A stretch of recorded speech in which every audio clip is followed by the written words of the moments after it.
Classic Audiobooks Library presents Pollyanna Grows Up, written by Eleanor H. Porter, narrated by Julie Clark. Where in the world are you listening from? Please drop your city or country in the comments below. I love seeing how far these stories go. Let's begin. Chapter 1. Della Speaks Her Mind. Della Weatherby tripped up the somewhat imposing steps of her sister's Commonwealth Avenue home and pressed an energetic finger against the electric bell button. From the tip of her wing-trimmed hat to the toe of her low-heeled shoe, she radiated health, capability, and alert decision. Even her voice, as she greeted the maid that opened the door, vibrated with the joy of living. "Good morning, Mary. Is my sister in?" Yes, ma'am. Mrs. Carew is in," hesitated the girl. "But she gave orders she'd see no one. Did she?" "Well, I'm no one," smiled Miss Weatherby, "so she'll see me. Don't worry. I'll take the blame." She nodded, in answer to the frightened remonstrance in the girl's eyes. "Where is she? In her sitting room?" "Yes, ma'am." "But, that is," she said. Miss Weatherby, however, was already halfway up the broad stairway, and with a despairing backward glance the maid turned away. In the hall above, Della Weatherby unhesitatingly walked toward a half-open door and knocked. "Well, Mary," answered a dear me-what-now voice. "Haven't I—" "Oh, Della." The voice grew suddenly warm with love and surprise. "You dear girl, where did you come from?"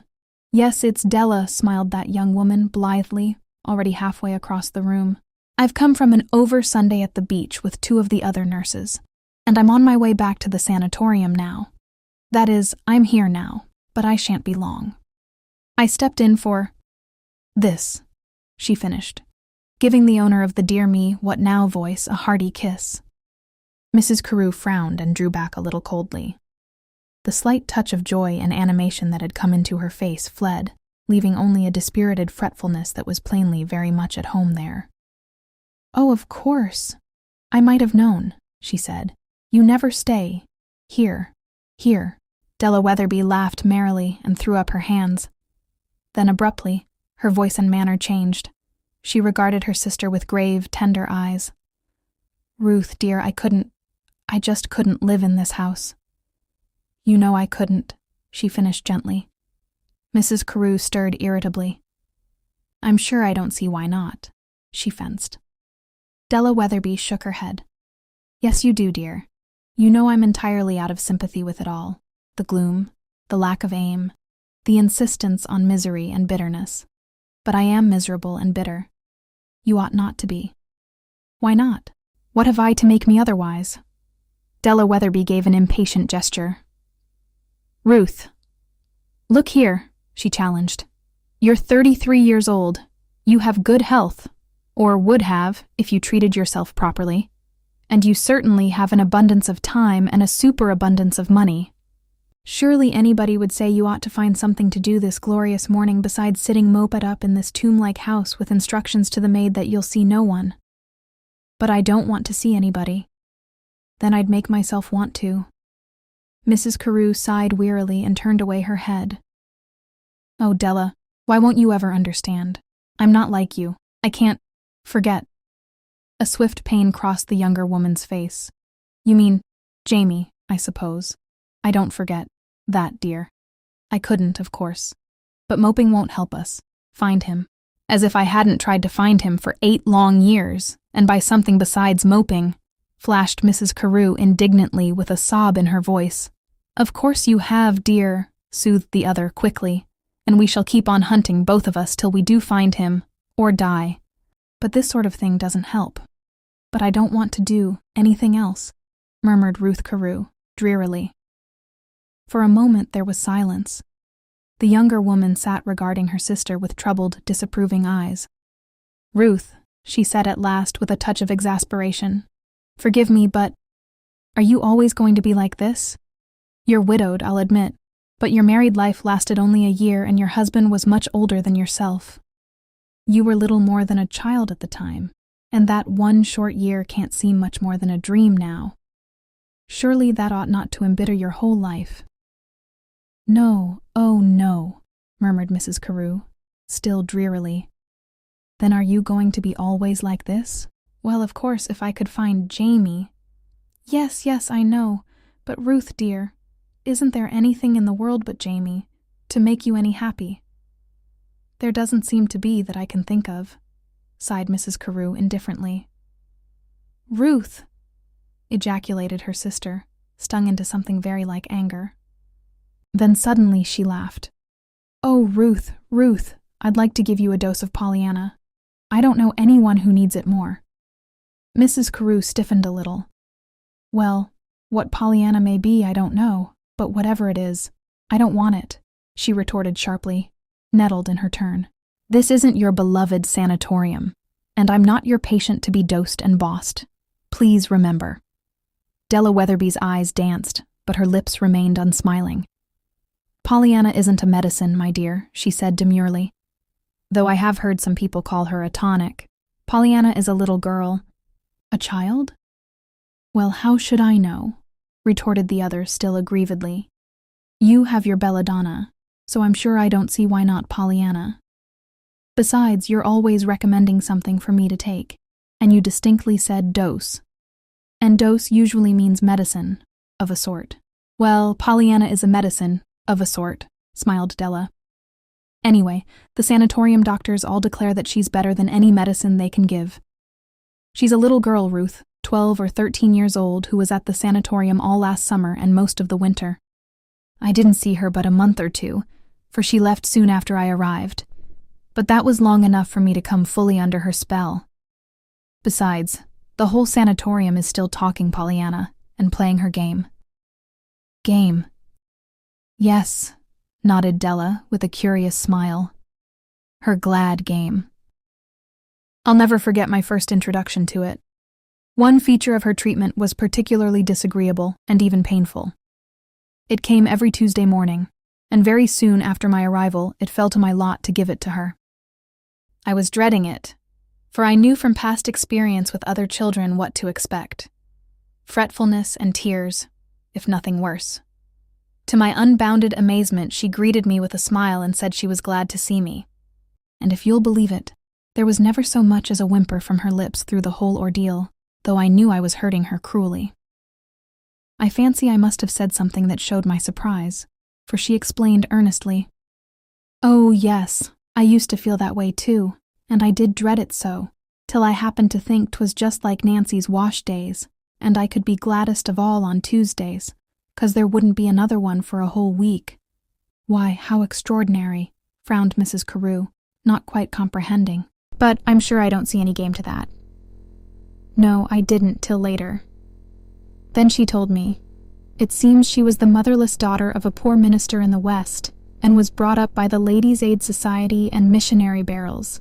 When she was a tiny girl, she wanted a doll, and confidently expected it in the next barrel. But there turned out to be nothing but a pair of little crutches. The child cried, of course, and it was then that her father taught her the game of hunting for something to be glad about, in everything that happened, and he said she could begin right then by being glad she didn't need the crutches. That was the beginning. Pollyanna said it was a lovely game, and she'd been playing it ever since, and that the harder it was to find the glad part, the more fun it was, only when it was too awful hard, like she had found it sometimes. Why, how extraordinary, murmured Mrs. Carew, still not entirely comprehending. You'd think so, if you could see the results of that game in the sanatorium, nodded Della. And Dr. Ames says he hears she's revolutionized the whole town where she came from, just the same way. He knows Dr. Chilton very well, the man that married Pollyanna's aunt. And by the way, I believe that marriage was one of her ministrations. She patched up an old lover's quarrel between them. You see, 2 years ago, or more, Pollyanna's father died, and the little girl was sent east to this aunt. In October, she was hurt by an automobile, and was told she could never walk again. In April, Dr. Chilton sent her to the sanatorium, and she was there till last March, almost a year. She went home practically cured. You should have seen the child.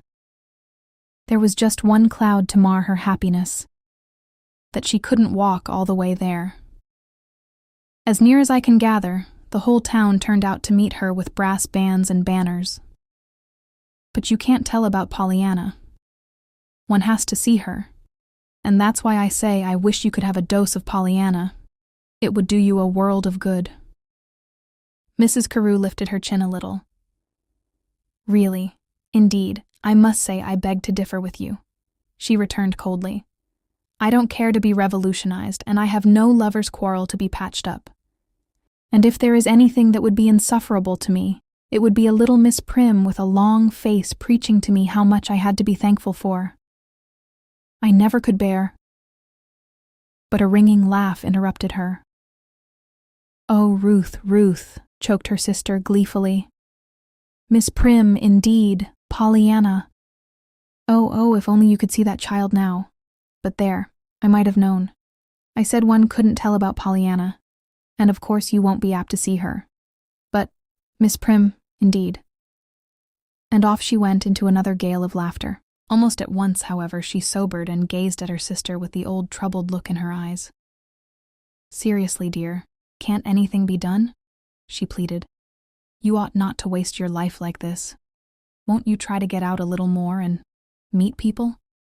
"Why should I, when I don't want to? I'm tired of people. You know, society always bored me. Then why not try some sort of work? Charity." Mrs. Carew gave an impatient gesture.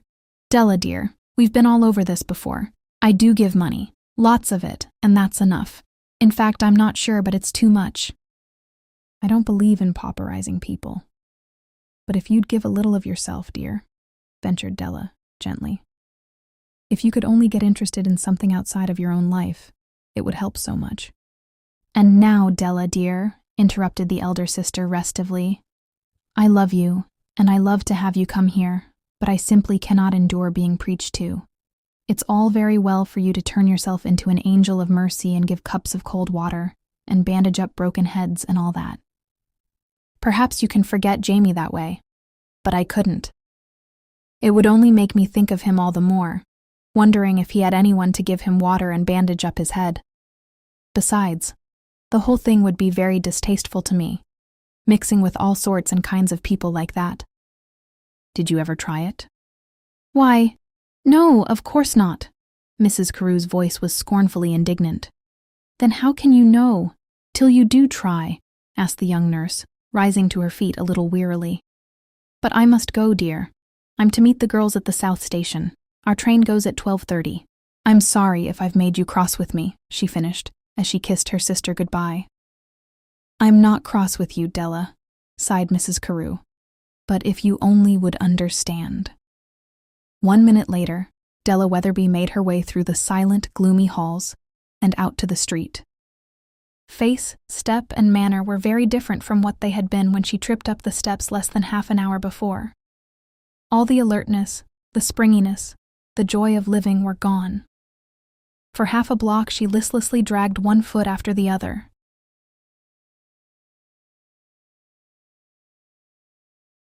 Then, suddenly, she threw back her head and drew a long breath. 1 week in that house would kill me, she shuddered. I don't believe even Pollyanna herself could so much as make a dent in the gloom. And the only thing she could be glad for there would be that she didn't have to stay. That this avowed disbelief in Pollyanna's ability to bring about a change for the better in Mrs. Carew's home was not Della Weatherby's real opinion, however, was quickly proved. For no sooner had the nurse reached the sanatorium than she learned something that sent her flying back over the 50-mile journey to Boston the very next day. So exactly as before did she find circumstances at her sister's home that it seemed almost as if Mrs. Carew had not moved since she left her. "Ruth," she burst out eagerly, after answering her sister's surprised greeting, "I just had to come. And you must, this once, yield to me and let me have my way. Listen, you can have that little Pollyanna here, I think, if you will." "But I won't," returned Mrs. Carew, with chilly promptness. Della Weatherby did not seem to have heard. She plunged on excitedly. "When I got back yesterday, I found that Dr. Ames had had a letter from Dr. Chilton, the one who married Pollyanna's aunt, you know. Well, it seems in it he said he was going to Germany for the winter for a special course, and was going to take his wife with him, if he could persuade her that Pollyanna would be all right in some boarding school here meantime.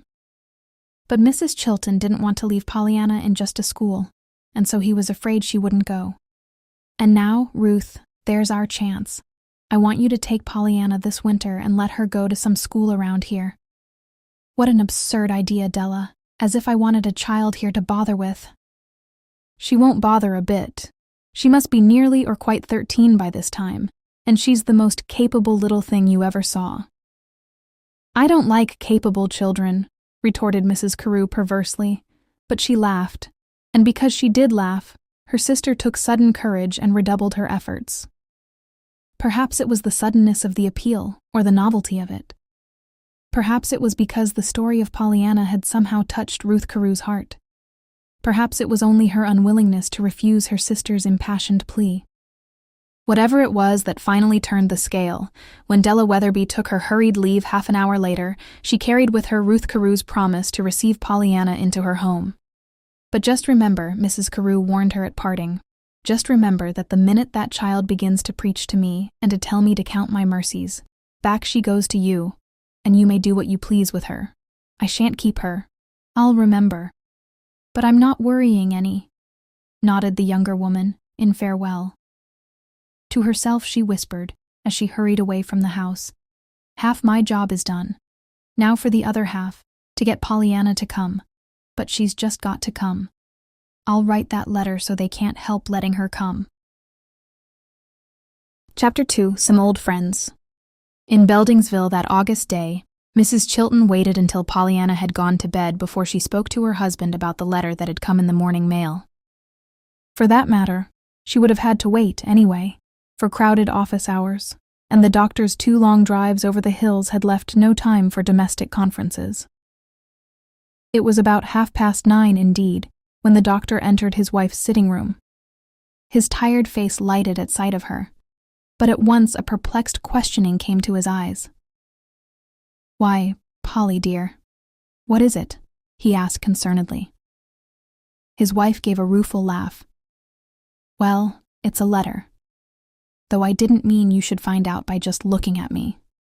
"Then you mustn't look so I can," he smiled. "But what is it?" Mrs. Chilton hesitated, pursed her lips, then picked up a letter near her. "I'll read it to you," she said. "It's from a Miss Della Weatherby at Dr. Ames' sanatorium." "All right, fire away," directed the man, throwing himself at full length onto the couch near his wife's chair. But his wife did not at once fire away. She got up first and covered her husband's recumbent figure with a gray worsted afghan. Mrs. Chilton's wedding day was but a year behind her. She was 42 now. It seemed sometimes as if into that one short year of wifehood, she had tried to crowd all the loving service and babying that had been accumulating through 20 years of lovelessness and loneliness.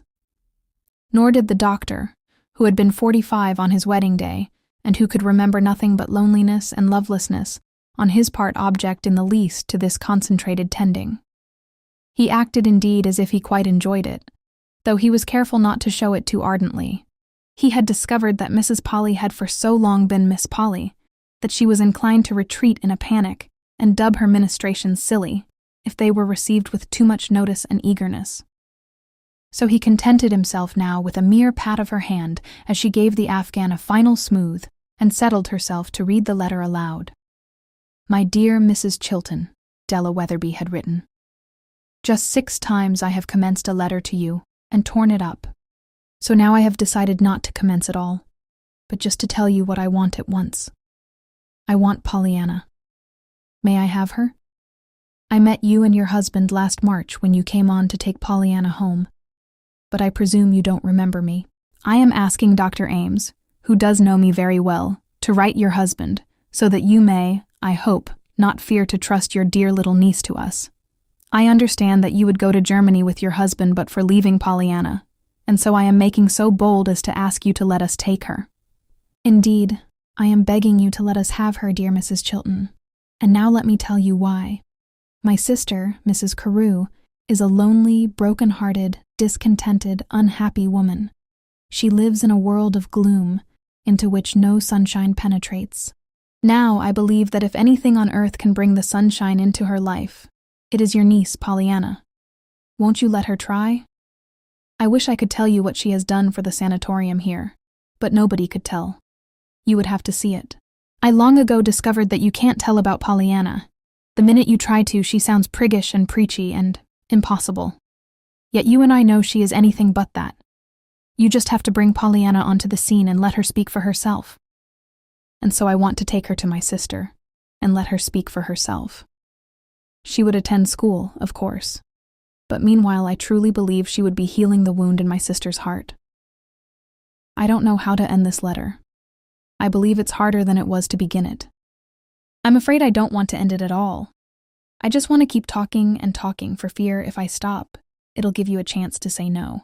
And so, if you are tempted to say that dreadful word, won't you please consider that I'm still talking and telling you how much we want and need Pollyanna. Hopefully yours, Della Weatherby.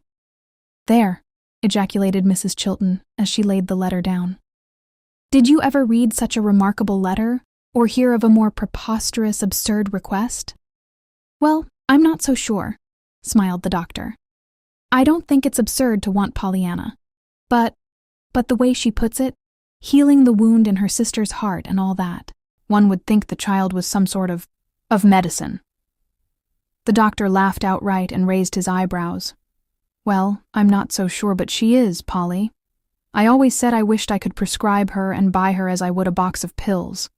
And Charlie Ames says they always made it a point at the sanatorium to give their patients a dose of Pollyanna as soon as possible after their arrival, during the whole year she was there. Dose, indeed, scorned Mrs. Chilton. Then, you don't think you'll let her go? Go? Why, of course not. Do you think I'd let that child go to perfect strangers like that? And such strangers. Why, Thomas, I should expect that nurse would have her all bottled and labeled with full directions on the outside how to take her by the time I'd got back from Germany. Again the doctor threw back his head and laughed heartily, but only for a moment. His face changed perceptibly as he reached into his pocket for a letter. I heard from Dr. Ames myself this morning, he said, with an odd something in his voice that brought a puzzled frown to his wife's brow. Suppose I read you my letter now. Dear Tom, he began. Miss Della Weatherby has asked me to give her and her sister a character, which I am very glad to do. I have known the Weatherby girls from babyhood. They come from a fine old family and are thoroughbred gentlewomen. You need not fear on that score. There were 3 sisters, Doris, Ruth, and Della. Doris married a man named John Kent, much against the family's wishes. Kent came from good stock, but was not much himself, I guess, and was certainly a very eccentric, disagreeable man to deal with. He was bitterly angry at the Weatherbys' attitude toward him, and there was little communication between the families until the baby came. The Weatherbys worshipped the little boy, Jamie, as they called him. Doris, the mother, died when the boy was 4 years old, and the Weatherbys were making every effort to get the father to give the child entirely up to them, when suddenly Kent disappeared, taking the boy with him. He has never been heard from since, though a worldwide search has been made. The loss practically killed old Mr. and Mrs. Weatherby. They both died soon after. Ruth was already married and widowed. Her husband was a man named Carew, very wealthy, and much older than herself. He lived but a year or so after marriage, and left her with a young son who also died within a year. From the time little Jamie disappeared, Ruth and Della seemed to have but one object in life, and that was to find him. They have spent money like water, and have all but moved heaven and earth, but without avail.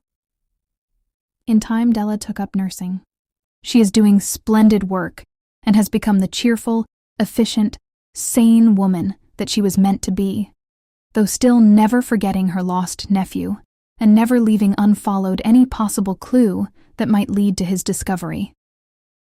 But with Mrs. Carew it is quite different. After losing her own boy, she seemed to concentrate all her thwarted mother love on her sister's son. As you can imagine, she was frantic when he disappeared.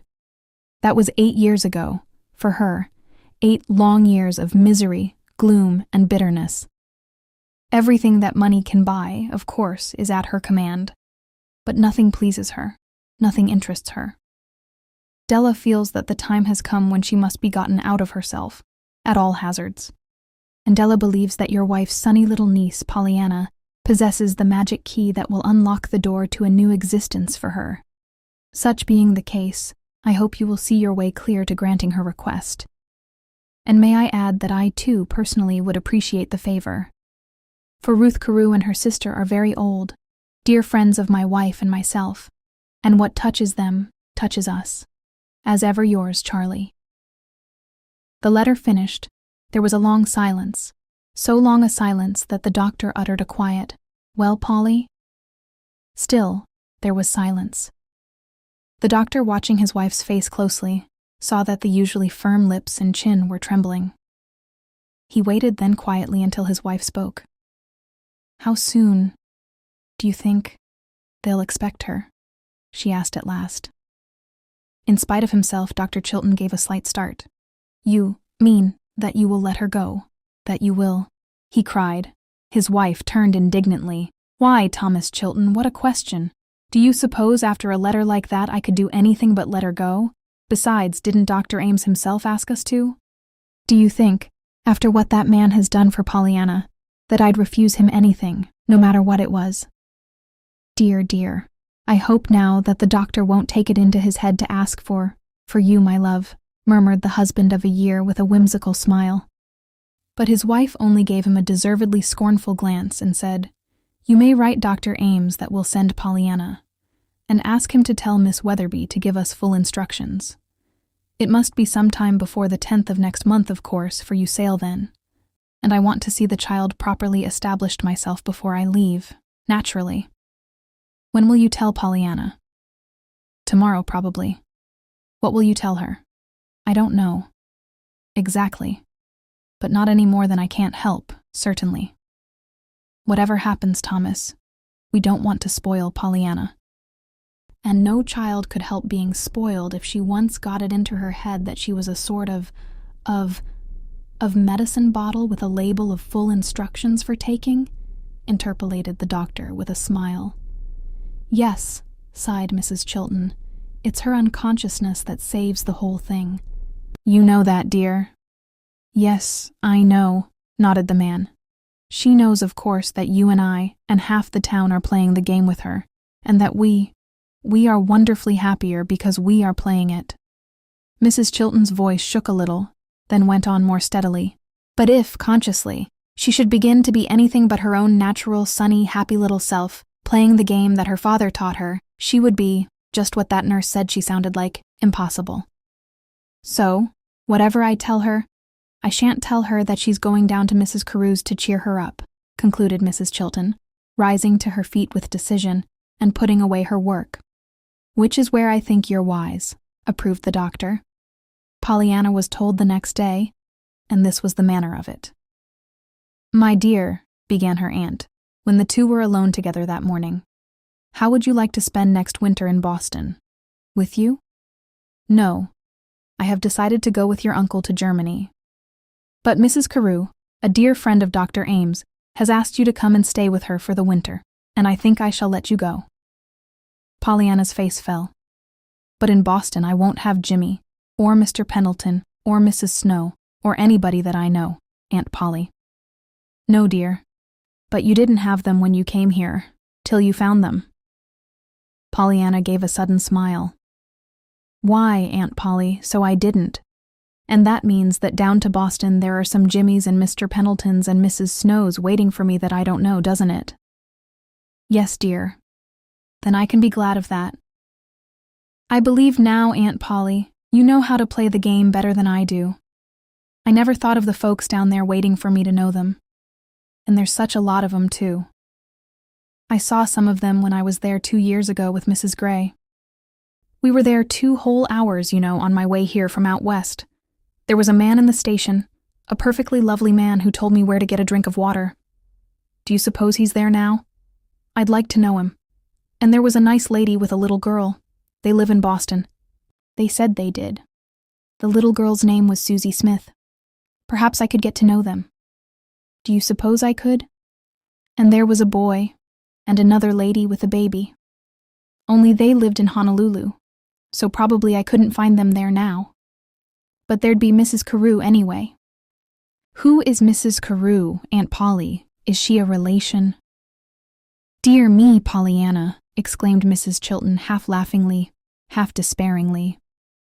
"How do you expect anybody to keep up with your tongue, much less your thoughts, when they skip to Honolulu and back again in 2 seconds? No, Mrs. Carew isn't any relation to us. She's Miss Della Weatherby's sister." "Do you remember Miss Weatherby at the sanatorium?" Pollyanna clapped her hands. "Her sister? Miss Weatherby's sister? Oh, then she'll be lovely, I know. Miss Weatherby was. I loved Miss Weatherby. She had little smile wrinkles all around her eyes and mouth, and she knew the nicest stories. I only had her 2 months, though, because she only got there a little while before I came away. At first, I was sorry that I hadn't had her all the time, but afterwards I was glad. For you see, if I had had her all the time, it would have been harder to say goodbye than 'twas when I'd only had her a little while. And now it'll seem as if I had her again, 'cause I'm going to have her sister." Mrs. Chilton drew in her breath and bit her lip. "But, Pollyanna dear, you must not expect that they'll be quite alike," she ventured. "Why, they're sisters, Aunt Polly," argued the little girl, her eyes widening. "And I thought sisters were always alike. We had 2 sets of them in the Ladies' Aiders. One set was twins, and they were so alike you couldn't tell which was Mrs. Peck and which was Mrs. Jones, until a wart grew on Mrs. Jones's nose. Then of course we could, because we looked for the wart the first thing. And that's what I told her one day when she was complaining that people called her Mrs. Peck. And I said if they'd only look for the wart as I did, they'd know right off. But she acted real cross. I mean displeased, and I'm afraid she didn't like it, though I don't see why. For I should have thought she'd been glad there was something they could be told apart by, especially as she was the president, and didn't like it when folks didn't act as if she was the president. Best seats and introductions and special attentions at church suppers, you know. But she didn't. And afterwards I heard Mrs. White tell Mrs. Rawson that Mrs. Jones had done everything she could think of to get rid of that wart, even to trying to put salt on a bird's tail. But I don't see how that could do any good. Aunt Polly?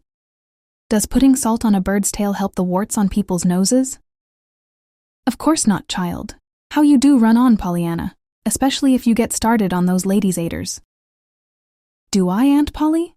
Asked the little girl ruefully. And does it plague you? I don't mean to plague you, honestly, Aunt Polly. And anyway, if I do plague you about those Ladies' Aiders, you can be kinda glad. For if I'm thinking of the Aiders, I'm sure to be thinking how glad I am that I don't belong to them any longer, but have got an aunt all my own. You can be glad of that, can't you, Aunt Polly? Yes, yes, dear, of course I can, laughed Mrs. Chilton, rising to leave the room, and feeling suddenly very guilty that she was conscious sometimes of a little of her old irritation against Pollyanna's perpetual gladness. During the next few days, while letters concerning Pollyanna's winter stay in Boston were flying back and forth, Pollyanna herself was preparing for that stay by a series of farewell visits to her Beldingsville friends. Everybody in the little Vermont village knew Pollyanna now, and almost everybody was playing the game with her. The few who were not refraining because of ignorance of what the glad game was. So to one house after another, Pollyanna carried the news now that she was going down to Boston to spend the winter, and loudly rose the clamor of regret and remonstrance, all the way from Nancy and Aunt Polly's own kitchen to the great house on the hill where lived John Pendleton. Nancy did not hesitate to say, to everyone except her mistress, that she considered this Boston trip all foolishness, and that for her part she would have been glad to take Miss Pollyanna home with her to the Corners. She would, and then Mrs. Polly could have gone to Germany all she wanted to. On the hill, John Pendleton said practically the same thing, only he did not hesitate to say it to Mrs. Chilton herself. As for Jimmy, the 12-year-old boy whom John Pendleton had taken into his home because Pollyanna wanted him to, and whom he had now adopted because he wanted to himself, as for Jimmy was indignant, and he was not slow to show it. "But you've just come," he reproached Pollyanna in the tone of voice a small boy is apt to use when he wants to hide the fact that he has a heart. "Why, I've been here ever since the last of March. Besides, it isn't as if I was going to stay. It's only for this winter. I don't care. You've just been away for a whole year most. And if I'd supposed you was going away again right off, the first thing, I wouldn't have helped one mite to meet you with flags and bands and things. That day you come from the sanatorium." "Why, Jimmy Bean!" ejaculated Pollyanna, in amazed disapproval. Then, with a touch of superiority born of hurt pride, she observed, I'm sure I didn't ask you to meet me with bands and things, and you made 2 mistakes in that sentence. You shouldn't say you was, and I think you come is wrong. It doesn't sound right anyway. Well, who cares if I did?" Pollyanna's eyes grew still more disapproving. "You said you did. When you asked me this summer to tell you when you said things wrong, because Mr. Pendleton was trying to make you talk right. Well, if you'd been brought up in an asylum without any folks that cared, instead of by a whole lot of old women who didn't have anything to do but tell you how to talk right, maybe you'd say you was, and a whole lot more worse things, Pollyanna Whittier." "Why, Jimmy Bean," flared Pollyanna. "My lady's aiders weren't old women. That is, not many of them. So very old," she corrected hastily, her usual proclivity for truth and literalness superseding her anger. "And, well, I'm not Jimmy Bean either," interrupted the boy, up-tilting his chin. "You're not, why, Jimmy B., what do you mean?" demanded the little girl. "I've been adopted, legally. He's been intending to do it all along, he says, only he didn't get to it. Now he's done it. I'm to be called Jimmy Pendleton and I'm to call him Uncle John. Only I ain't, or not, I mean I'm not used to it yet, so I haven't begun to call him that much." The boy still spoke crossly, aggrievedly, but every trace of displeasure had fled from the little girl's face at his words. She clapped her hands joyfully. "Oh, how splendid. Now you've really got folks that care, you know. And you won't ever have to explain that he wasn't born your folks 'cause your name's the same now. I'm so glad. The boy got up suddenly from the stone wall where they had been sitting and walked off. His cheeks felt hot and his eyes smarted with tears. It was to Pollyanna that he owed it all, this great good that had come to him, and he knew it. And it was to Pollyanna that he had just now been saying. He kicked a small stone fiercely, then another and another. He thought those hot tears in his eyes were going to spill over and roll down his cheeks in spite of himself. He kicked another stone, then another. Then he picked up a 3rd stone and threw it with all his might. A minute later, he strolled back to Pollyanna still sitting on the stone wall. "I bet you I can hit that pine tree down there before you can," he challenged airily. "Bet you can't," cried Pollyanna, scrambling down from her perch. The race was not run after all, for Pollyanna remembered just in time that running fast was yet one of the forbidden luxuries for her. But so far as Jimmy was concerned, it did not matter. His cheeks were no longer hot, his eyes were not threatening to overflow with tears. Jimmy was himself again. Chapter 3. A Dose of Pollyanna. As the 8th of September approached, the day Pollyanna was to arrive, Mrs. Ruth Carew became more and more nervously exasperated with herself. She declared that she had regretted just once her promise to take the child, and that was ever since she had given it. Before 24 hours had passed, she had indeed written to her sister demanding that she be released from the agreement, but Della had answered that it was quite too late, as already both she and Dr. Ames had written the Chiltons. Soon after that had come Della's letter saying that Mrs. Chilton had given her consent and would in a few days come to Boston to make arrangements as to school and the like. So there was nothing to be done, naturally, but to let matters take their course. Mrs. Carew realized that, and submitted to the inevitable, but with poor grace. True, she tried to be decently civil when Della and Mrs. Chilton made their expected appearance. But she was very glad that limited time made Mrs. Chilton's stay of very short duration and full to the brim of business. It was well, indeed, perhaps, that Pollyanna's arrival was to be at a date no later than the 8th. For time, instead of reconciling Mrs. Carew to the prospective new member of her household, was filling her with angry impatience at what she was pleased to call her absurd yielding to Della's crazy scheme. Nor was Della herself in the least unaware of her sister's state of mind. If outwardly she maintained a bold front, inwardly she was very fearful as to results. But on Pollyanna she was pinning her faith, and because she did pin her faith on Pollyanna, she determined on the bold stroke of leaving the little girl to begin her fight entirely unaided and alone. She contrived, therefore, that Mrs. Carew should meet them at the station upon their arrival. Then, as soon as greetings and introductions were over, she hurriedly pleaded a previous engagement and took herself off. Mrs. Carew, therefore, had scarcely time to look at her new charge before she found herself alone with the child. "Oh, but Della, you mustn't, I can't," she called agitatedly, after the retreating figure of the nurse. But Della, if she heard, did not heed, and, plainly annoyed and vexed, Mrs. Carew turned back to the child at her side. "What a shame. She didn't hear, did she?" Pollyanna was saying, her eyes also wistfully following the nurse. "And I didn't want her to go now a bit. But then, I've got you, haven't I? I can be glad for that." "Oh, yes, you've got me, and I've got you," returned the lady, not very graciously.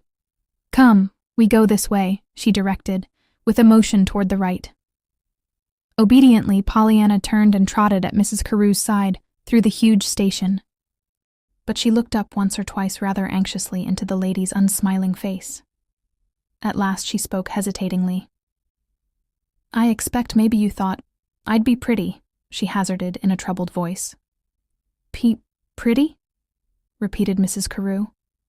"Yes, with curls, you know, and all that. And of course you did wonder how I did look, just as I did you. Only I knew you'd be pretty and nice, on account of your sister. I had her to go by, and you didn't have anybody. And of course I'm not pretty on account of the freckles, and it isn't nice when you've been expecting a pretty little girl to have one come like me. And, nonsense, child," interrupted Mrs. Carew a trifle sharply. "Come, we'll see to your trunk now, then we'll go home." "I had hoped that my sister would come with us, but it seems she didn't see fit, even for this one night." Pollyanna smiled and nodded. "I know, but she couldn't, probably. Somebody wanted her, I expect. Somebody was always wanting her at the sanatorium. It's a bother, of course, when folks do want you all the time, isn't it? 'Cause you can't have yourself when you want yourself lots of times. Still, you can be kind of glad for that, for it is nice to be wanted, isn't it?" There was no reply. Perhaps because for the first time in her life, Mrs. Carew was wondering if anywhere in the world there was anyone who really wanted her. Not that she wished to be wanted, of course, she told herself angrily, pulling herself up with a jerk, and frowning down at the child by her side. Pollyanna did not see the frown. Pollyanna's eyes were on the hurrying throngs about them. "My, what a lot of people," she was saying happily. "There's even more of them than there was the other time I was here. But I haven't seen anybody, yet that I saw then, though I've looked for them everywhere. Of course the lady and the little baby lived in Honolulu, so probably they wouldn't be here. But there was a little girl, Susie Smith. She lived right here in Boston. Maybe you know her, though. Do you know Susie Smith?" "No, I don't know Susie Smith," replied Mrs. Carew dryly. "Don't you? She's awfully nice, and she's pretty. Black curls, you know, the kind I'm going to have when I go to heaven. But never mind, maybe I can find her for you so you will know her. Oh my, what a perfectly lovely automobile. And are we going to ride in it?" broke off Pollyanna, as they came to a pause before a handsome limousine, the door of which a liveried chauffeur was holding open. The chauffeur tried to hide a smile, and failed. Mrs. Carew, however, answered with the weariness of one to whom rides are never anything but a means of locomotion from one tiresome place to another, probably quite as tiresome. "Yes, we're going to ride in it." "Then home. Perkins," she added to the deferential chauffeur. "Oh my, is it yours?" asked Pollyanna, detecting the unmistakable air of ownership in her hostess's manner. "How perfectly lovely. Then you must be rich. Awfully. I mean exceedingly rich. More than the kind that just has carpets in every room and ice cream sundaes like the Whites. One of my ladies' aiders, you know." "That is, she was a ladies' aider." "I used to think they were rich, but I know now that being really rich means you've got diamond rings and hired girls and sealskin coats and dresses made of silk and velvet for every day and an automobile. Have you got all those?" "Why, yes, I suppose I have," admitted Mrs. Carew with a faint smile. "Then you are rich, of course," nodded Pollyanna wisely. "My Aunt Polly has them too, only her automobile is a horse. My, but don't I just love to ride in these things?" exulted Pollyanna, with a happy little bounce. "You see, I never did before, except the one that ran over me.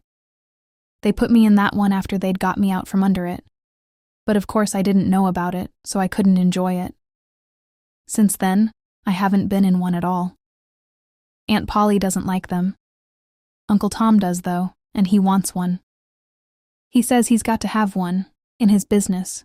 He's a doctor, you know, and all the other doctors in town have got them now. I don't know how it will come out. Aunt Polly is all stirred up over it. You see, she wants Uncle Tom to have what he wants. Only she wants him to want what she wants him to want. See? Mrs. Carew laughed suddenly. Yes, my dear, I think I see, she answered demurely, though her eyes still carried, for them, a most unusual twinkle. All right, sighed Pollyanna contentedly. I thought you would. Still, it did sound sort of mixed when I said it. Oh, Aunt Polly says she wouldn't mind having an automobile so much if she could have the only one there was in the world, so there wouldn't be anyone else to run into her. But, my, what a lot of houses, broke off Pollyanna, looking about her with round eyes of wonder. Don't they ever stop? Still, there'd have to be a lot of them for all those folks to live in, of course, that I saw at the station, besides all these here on the streets. And of course, where there are more folks, there are more to know. I love folks, don't you? Love folks. Yes, just folks, I mean. Anybody. Everybody. Well, no, Pollyanna, I can't say that I do, replied Mrs. Carew coldly, her brows contracted. Mrs. Carew's eyes had lost their twinkle. They were turned rather mistrustfully indeed on Pollyanna. To herself, Mrs. Carew was saying, Now for preachment number 1, I suppose, on my duty to mix with my fellow men, a la Sister Della, don't you? Oh, I do, sighed Pollyanna. They're all so nice and so different, you know. And down here there must be such a lot of them to be nice and different. Oh, you don't know how glad I am so soon that I came. I knew I would be anyway, just as soon as I found out you were you. That is, Miss Weatherby's sister, I mean. I love Miss Weatherby, so I knew I should you too. For of course you'd be alike. Sisters, so, even if you weren't twins like Mrs. Jones and Mrs. Peck. And they weren't quite alike anyway, on account of the wart. But I reckon you don't know what I mean, so I'll tell you. And thus it happened that Mrs. Carew, who had been steeling herself for a preachment on social ethics, found herself, much to her surprise and a little to her discomfiture, listening to the story of a wart on the nose of one Mrs. Peck, ladies' aider. By the time the story was finished, the limousine had turned into Commonwealth Avenue, and Pollyanna immediately began to exclaim at the beauty of a street which had such a lovely big long yard all the way up and down through the middle of it, and which was all the nicer, she said, after all those little narrow streets. Only I should think everyone would want to live on it, she commented enthusiastically. Very likely, but that would hardly be possible, retorted Mrs. Carew with uplifted eyebrows. Pollyanna, mistaking the expression on her face for one of dissatisfaction, that her own home was not on the beautiful avenue, hastened to make amends. Why, no, of course not, she agreed. And I didn't mean that the narrower streets weren't just as nice, she hurried on. And even better, maybe. Because you could be glad you didn't have to go so far when you wanted to run across the way to borrow eggs or soda and… Oh, but do you live here? She interrupted herself, as the car came to a stop before the imposing Carew doorway. Do you live here, Mrs. Carew? Why, yes, of course I live here, returned the lady, with just a touch of irritation. Oh, how glad you must be to live in such a perfectly lovely place, exulted the little girl, springing to the sidewalk and looking eagerly about her. Aren't you glad? Mrs. Carew did not reply. With unsmiling lips and frowning brow, she was stepping from the limousine. For the second time in 5 minutes, Pollyanna hastened to make amends. Of course I don't mean the kind of glad that's sinfully proud, she explained, searching Mrs. Carew's face with anxious eyes. Maybe you thought I did, same as Aunt Polly used to sometimes. I don't mean the kind that's glad because you've got something somebody else can't have, but the kind that just makes you want to shout and yell and bang doors, you know, even if it isn't proper, she finished, dancing up and down on her toes. The chauffeur turned his back precipitately and busied himself with the car. Mrs. Carew, still with unsmiling lips and frowning brow, led the way up the broad stone steps. Come, Pollyanna, was all she said crisply. It was 5 days later that Della Weatherby received the letter from her sister, and very eagerly she tore it open. It was the first that had come since Pollyanna's arrival in Boston. "My dear sister," Mrs. Carew had written. "For pity's sake, Della, why didn't you give me some sort of an idea what to expect from this child you have insisted upon my taking? I'm nearly wild, and I simply can't send her away. I've tried to 3 times, but every time, before I get the words out of my mouth, she stops them by telling me what a perfectly lovely time she is having, and how glad she is to be here, and how good I am to let her live with me while her Aunt Polly has gone to Germany. Now how, pray, in the face of that, can I turn around and say, 'Well, won't you please go home? I don't want you.' And the absurd part of it is, I don't believe it has ever entered her head that I don't want her here, and I can't seem to make it enter her head either. Of course, if she begins to preach and to tell me to count my blessings, I shall send her away. You know I told you, to begin with, that I wouldn't permit that, and I won't. 2 or 3 times I have thought she was going to preach, but so far she has always ended up with some ridiculous story about those ladies' aiders of hers. So the sermon gets sidetracked, luckily for her if she wants to stay. But really, Della, she is impossible. Listen. In the first place, she is wild with delight over the house. The very first day she got here, she begged me to open every room. And she was not satisfied until every shade in the house was up, so that she might see all the perfectly lovely things, which, she declared, were even nicer than Mr. John Pendleton's, whoever he may be, somebody in Beldingsville, I believe. Anyhow, he isn't a ladies' aider. I found out that much. Then, as if it wasn't enough to keep me running from room to room, as if I were the guide on a personally conducted, what did she do but discover a white satin evening gown that I hadn't worn for years and beseech me to put it on? And I did put it on. Why, I can't imagine, only that I found myself utterly helpless in her hands. But that was only the beginning. She begged then to see everything that I had, and she was so perfectly funny in her stories of the missionary barrels, which she used to dress out of, that I had to laugh, though I almost cried too, to think of the wretched things that poor child had to wear. Of course, gowns led to jewels, and she made such a fuss over my 2 or 3 rings that I foolishly opened the safe, just to see her eyes pop out. And Della, I thought that child would go crazy. She put on to me every ring, brooch, bracelet, and necklace that I owned, and insisted on fastening both diamond tiaras in my hair when she found out what they were. Until there I sat, hung with pearls and diamonds and emeralds, and feeling like a heathen goddess in a Hindu temple, especially when that preposterous child began to dance round and round me, clapping her hands and chanting, "Oh, how perfectly lovely, how perfectly lovely. How I would love to hang you on a string in the window. You'd make such a beautiful prism." I was just going to ask her what on earth she meant by that, when down she dropped in the middle of the floor and began to cry. And what do you suppose she was crying for? Because she was so glad she'd got eyes that could see. Now what do you think of that? Of course this isn't all. It's only the beginning. Pollyanna has been here 4 days, and she's filled every one of them full. She already numbers among her friends the ash man, the policeman on the beat, and the paper boy, to say nothing of every servant in my employ. They seem actually bewitched with her, every one of them, but please do not think I am, for I'm not.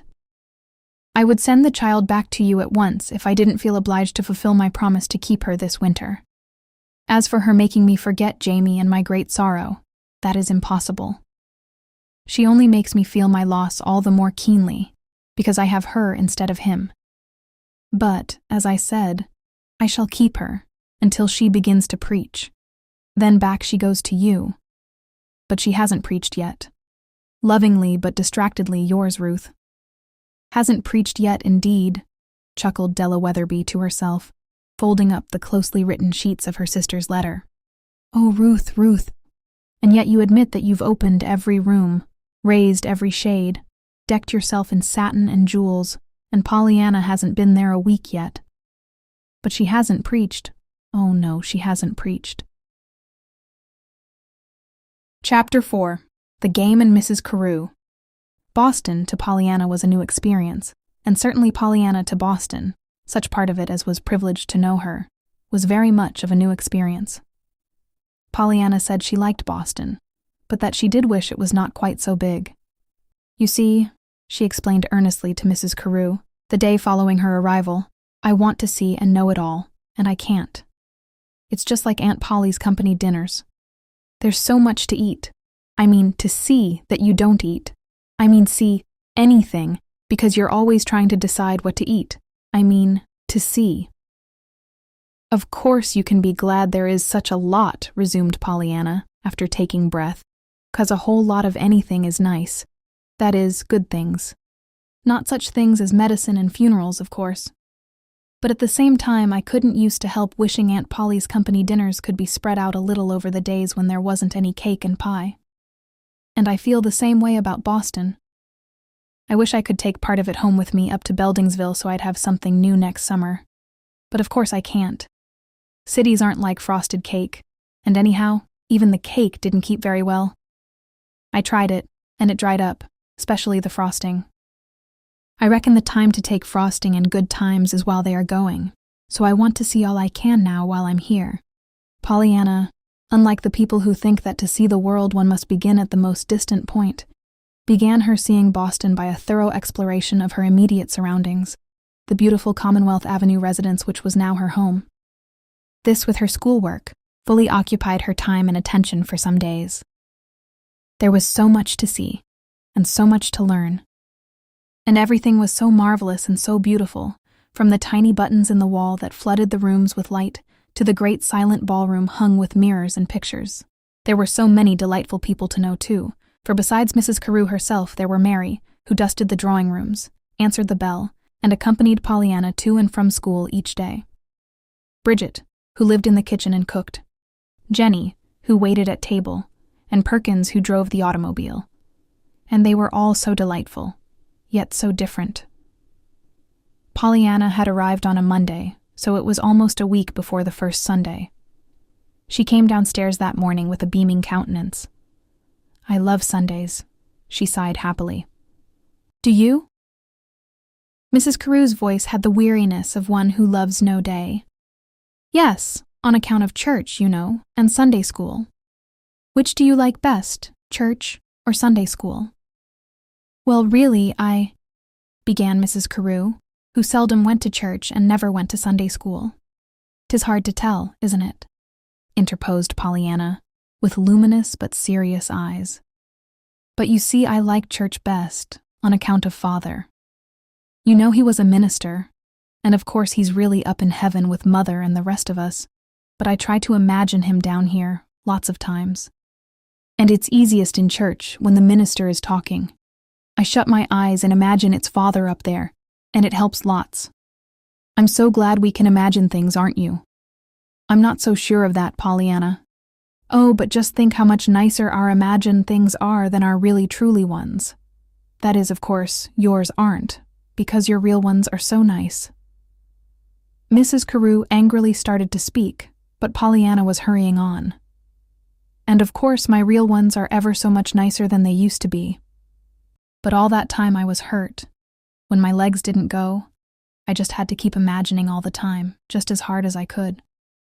And of course now there are lots of times when I do it, like about Father and all that. And so today, I'm just going to imagine it's Father up there in the pulpit. What time do we go? Go? To church, I mean. But, Pollyanna, that is, I'd rather not. Mrs. Carew cleared her throat and tried again to say that she was not going to church at all, that she almost never went. But with Pollyanna's confident little face and happy eyes before her, she could not do it. Why, I suppose, about 10:15, if we walk, she said then, almost crossly. It's only a little way.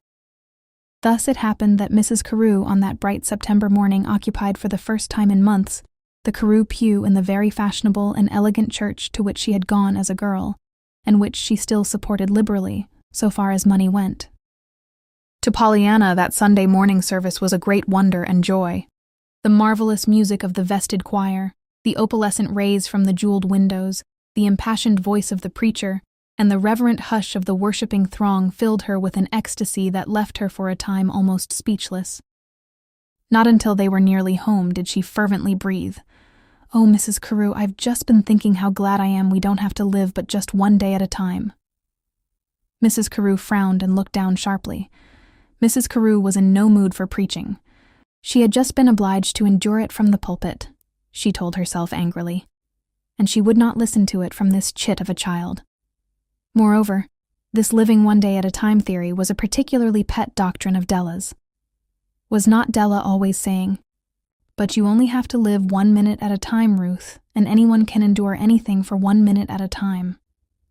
"Well," said Mrs. Carew now tersely. "Yes. Only think what I'd do if I had to live yesterday and today and tomorrow all at once," sighed Pollyanna. "Such a lot of perfectly lovely things, you know. But I've had yesterday, and now I'm living today, and I've got tomorrow still coming, and next Sunday too. Honestly, Mrs. Carew, if it wasn't Sunday now and on this nice quiet street, I should just dance and shout and yell. I couldn't help it. But it's being Sunday, so I shall have to wait till I get home and then take a hymn. The most rejoicingest hymn I can think of." "What is the most rejoicingest hymn? Do you know, Mrs. Carew?" "No, I can't say that I do," answered Mrs. Carew faintly, looking very much as if she were searching for something she had lost. For a woman who expects, because things are so bad, to be told that she need stand only 1 day at a time, it is disarming, to say the least, to be told that, because things are so good, it is lucky she does not have to stand but 1 day at a time. On Monday, the next morning, Pollyanna went to school for the first time alone. She knew the way perfectly now, and it was only a short walk. Pollyanna enjoyed her school very much. It was a small private school for girls, and was quite a new experience in its way. But Pollyanna liked new experiences. Mrs. Carew, however, did not like new experiences, and she was having a good many of them these days. For one who is tired of everything, to be in so intimate a companionship with one to whom everything is a fresh and fascinating joy must needs result in annoyance, to say the least. And Mrs. Carew was more than annoyed. She was exasperated. Yet to herself, she was forced to admit that if anyone asked her why she was exasperated, the only reason she could give would be, because Pollyanna is so glad, and even Mrs. Carew would hardly like to give an answer like that. To Della, however, Mrs. Carew did write that the word glad had got on her nerves, and that sometimes she wished she might never hear it again. She still admitted that Pollyanna had not preached, that she had not even once tried to make her play the game. What the child did do, however, was invariably to take Mrs. Carew's gladness as a matter of course, which to one who had no gladness was most provoking. It was during the second week of Pollyanna's stay that Mrs. Carew's annoyance overflowed into irritable remonstrance. The immediate cause thereof was Pollyanna's glowing conclusion to a story about one of her ladies' aiders. She was playing the game, Mrs. Carew. But maybe you don't know what the game is. I'll tell you. It's a lovely game. But Mrs. Carew held up her hand. "Never mind, Pollyanna," she demurred. "I know all about the game. My sister told me, and I must say that I should not care for it." "Why, of course not, Mrs. Carew," exclaimed Pollyanna in quick apology. "I didn't mean the game for you. You couldn't play it, of course." "I couldn't play it," ejaculated Mrs. Carew, who, though she would not play this silly game, was in no mood to be told that she could not. "Why, no, don't you see?" laughed Pollyanna gleefully. "The game is to find something in everything to be glad about. And you couldn't even begin to hunt, for there isn't anything about you but what you could be glad about. There wouldn't be any game to it for you. Don't you see?" Mrs. Carew flushed angrily. In her annoyance, she said more than perhaps she meant to say. "Well, no, Pollyanna, I can't say that I do," she differed coldly. "As it happens, you see, I can find nothing whatever to be glad for." For a moment, Pollyanna stared blankly. Then she fell back in amazement. "Why, Mrs. Carew," she breathed. "Well, what is there for me?" challenged the woman, forgetting all about, for the moment, that she was never going to allow Pollyanna to preach. "Why, there's everything," murmured Pollyanna, still with that dazed unbelief. There's this beautiful house. It's just a place to eat and sleep, and I don't want to eat and sleep. But there are all these perfectly lovely things, faltered Pollyanna. I'm tired of them. And your automobile that will take you anywhere. I don't want to go anywhere. Pollyanna quite gasped aloud. But think of the people and things you could see, Mrs. Carew. They would not interest me, Pollyanna. Once again, Pollyanna stared in amazement. The troubled frown on her face deepened. But Mrs. Carew, I don't see, she urged. Always, before, there have been bad things for folks to play the game on, and the badder they are, the more fun 'tis to get them out.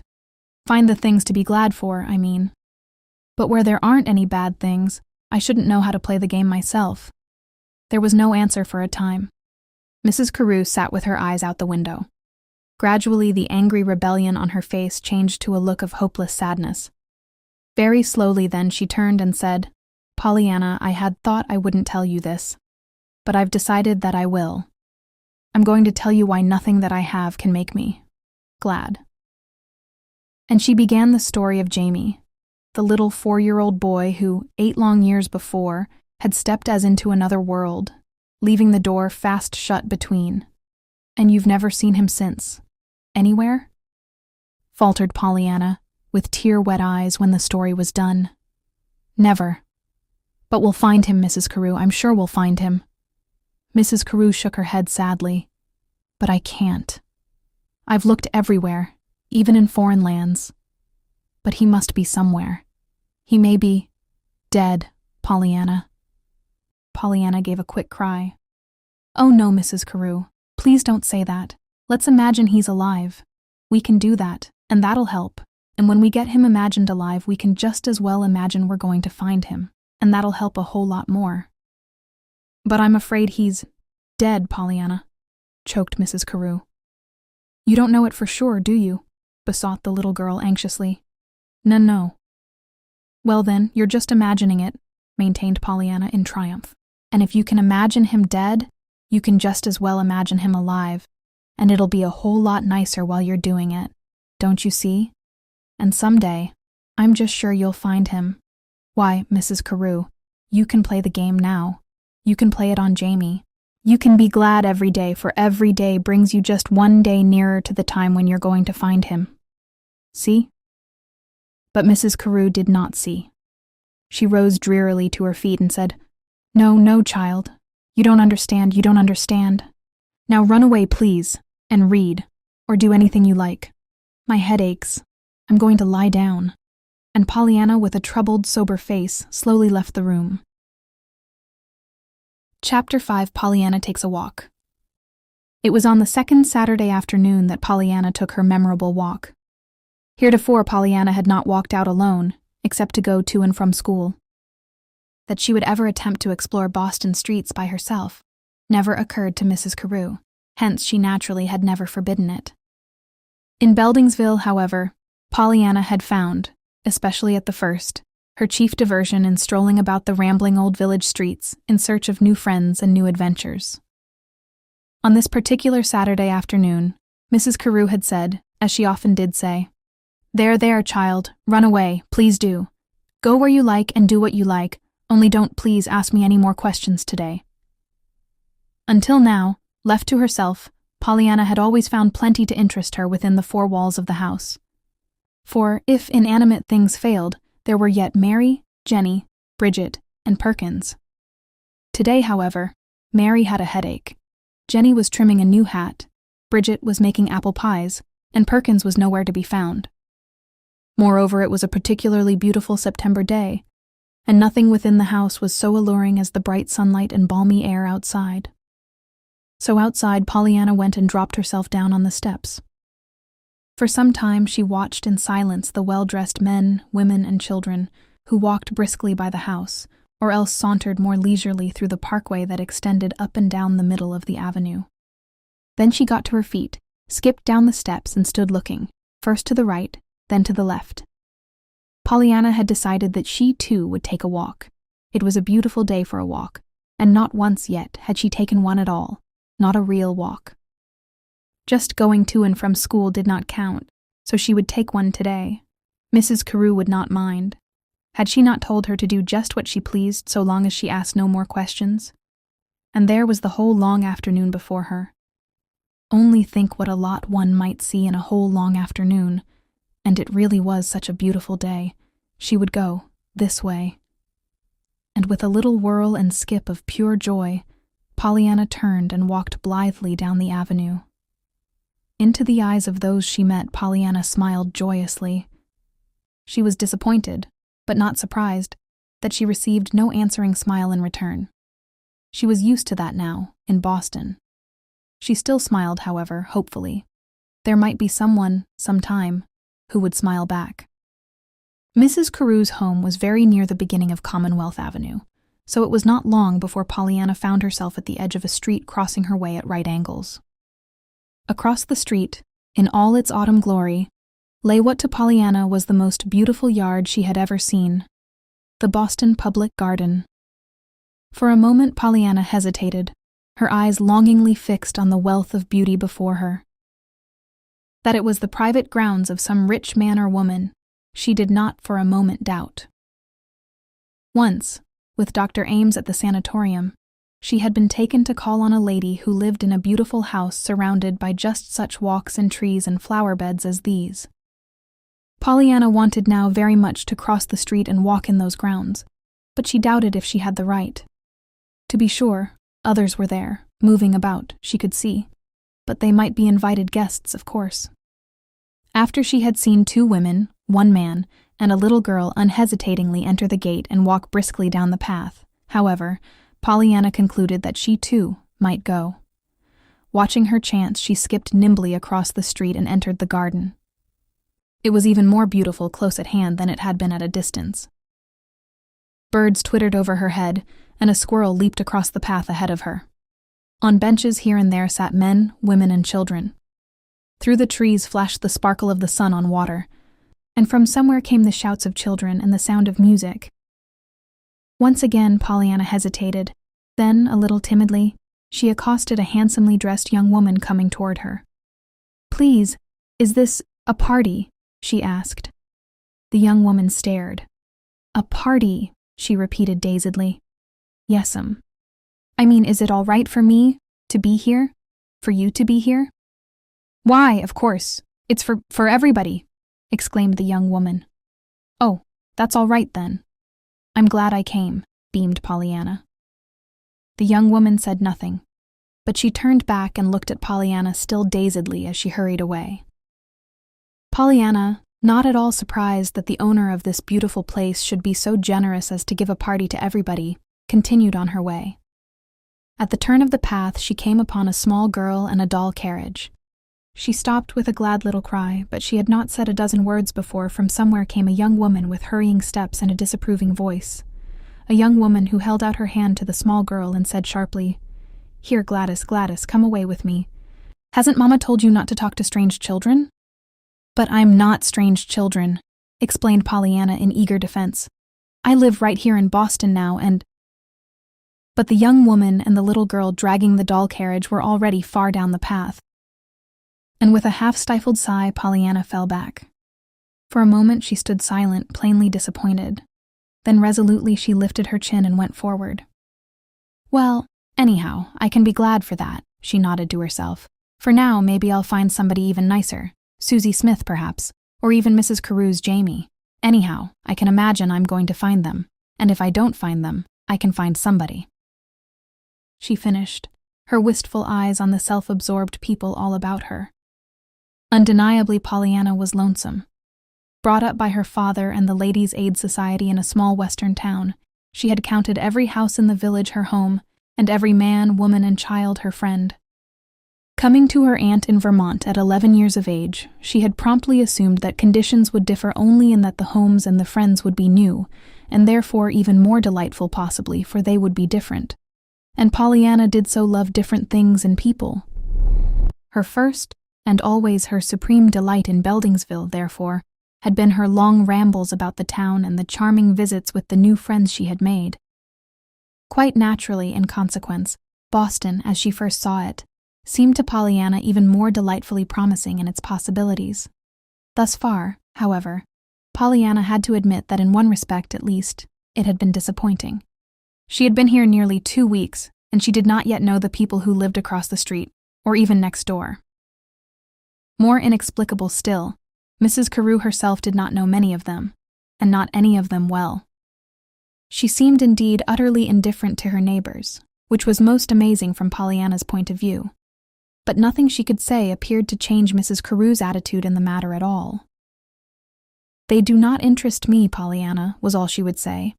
And with this, Pollyanna, whom they did interest very much, was forced to be content. Today, on her walk, however, Pollyanna had started out with high hopes, yet thus far, she seemed destined to be disappointed. Here, all about her were people who were doubtless most delightful if she only knew them, but she did not know them. Worse yet, there seemed to be no prospect that she would know them, for they did not apparently wish to know her. Pollyanna was still smarting under the nurse's sharp warning concerning strange children. "Well, I reckon I'll just have to show 'em that I'm not strange children," she said at last to herself, moving confidently forward again. Pursuant of this idea, Pollyanna smiled sweetly into the eyes of the next person she met, and said blithely, "It's a nice day, isn't it?" What?" "Oh, yes, it is," murmured the lady addressed, as she hastened on a little faster. Twice again Pollyanna tried the same experiment, but with like disappointing results. Soon she came upon the little pond that she had seen sparkling in the sunlight through the trees. It was a beautiful pond, and on it were several pretty little boats full of laughing children. As she watched them, Pollyanna felt more and more dissatisfied to remain by herself. It was then that, spying a man sitting alone not far away, she advanced slowly toward him and sat down on the other end of the bench. Once Pollyanna would have danced unhesitatingly to the man's side and suggested acquaintanceship with a cheery confidence that had no doubt of a welcome. But recent rebuffs had filled her with unaccustomed diffidence. Covertly she looked at the man now. He was not very good to look at. His garments, though new, were dusty and plainly showed lack of care. They were of the cut and style, though Pollyanna, of course, did not know this, that the state gives its prisoners as a freedom suit. His face was a pasty white and was adorned with a week's beard. His hat was pulled far down over his eyes. With his hands in his pockets, he sat idly staring at the ground. For a long minute Pollyanna said nothing. Then hopefully she began. "It is a nice day, isn't it?" The man turned his head with a start. "Eh? Oh, what did you say?" he questioned, with a curiously frightened look around to make sure the remark was addressed to him. "I said 'twas a nice day," explained Pollyanna in hurried earnestness. "But I don't care about that especially. That is, of course I'm glad it's a nice day, but I said it just as a beginning to things, and I'd just as soon talk about something else, anything else. It's only that I wanted you to talk. About something, you see." The man gave a low laugh. Even to Pollyanna the laugh sounded a little queer, though she did not know, as did the man, that a laugh to his lips had been a stranger for many months. "So you want me to talk, do you?" he said a little sadly. "Well, I don't see but what I shall have to do it then. Still, I should think a nice little lady like you might find lots nicer people to talk to than an old duffer like me." "Oh, but I like old duffers," exclaimed Pollyanna quickly. "That is, I like the old part, and I don't know what a duffer is, so I can't dislike that. Besides, if you are a duffer, I reckon I like duffers. Anyhow, I like you," she finished, with a contented little settling of herself in her seat that carried conviction. "Humph. Well, I'm sure I'm flattered," smiled the man, ironically. Though his face and words expressed polite doubt, it might have been noticed that he sat a little straighter on the bench. "And pray, what shall we talk about? It's infinitesimal to me." "That means I don't care, doesn't it?" asked Pollyanna, with a beaming smile. "Aunt Polly says that, whatever I talk about anyhow, I always bring up at the Ladies' Aiders. But I reckon that's because they brought me up first, don't you? We might talk about the party. I think it's a perfectly beautiful party, now that I know someone." Party. "Yes, this, all these people here today. It is a party, isn't it? The lady said it was for everybody, so I stayed.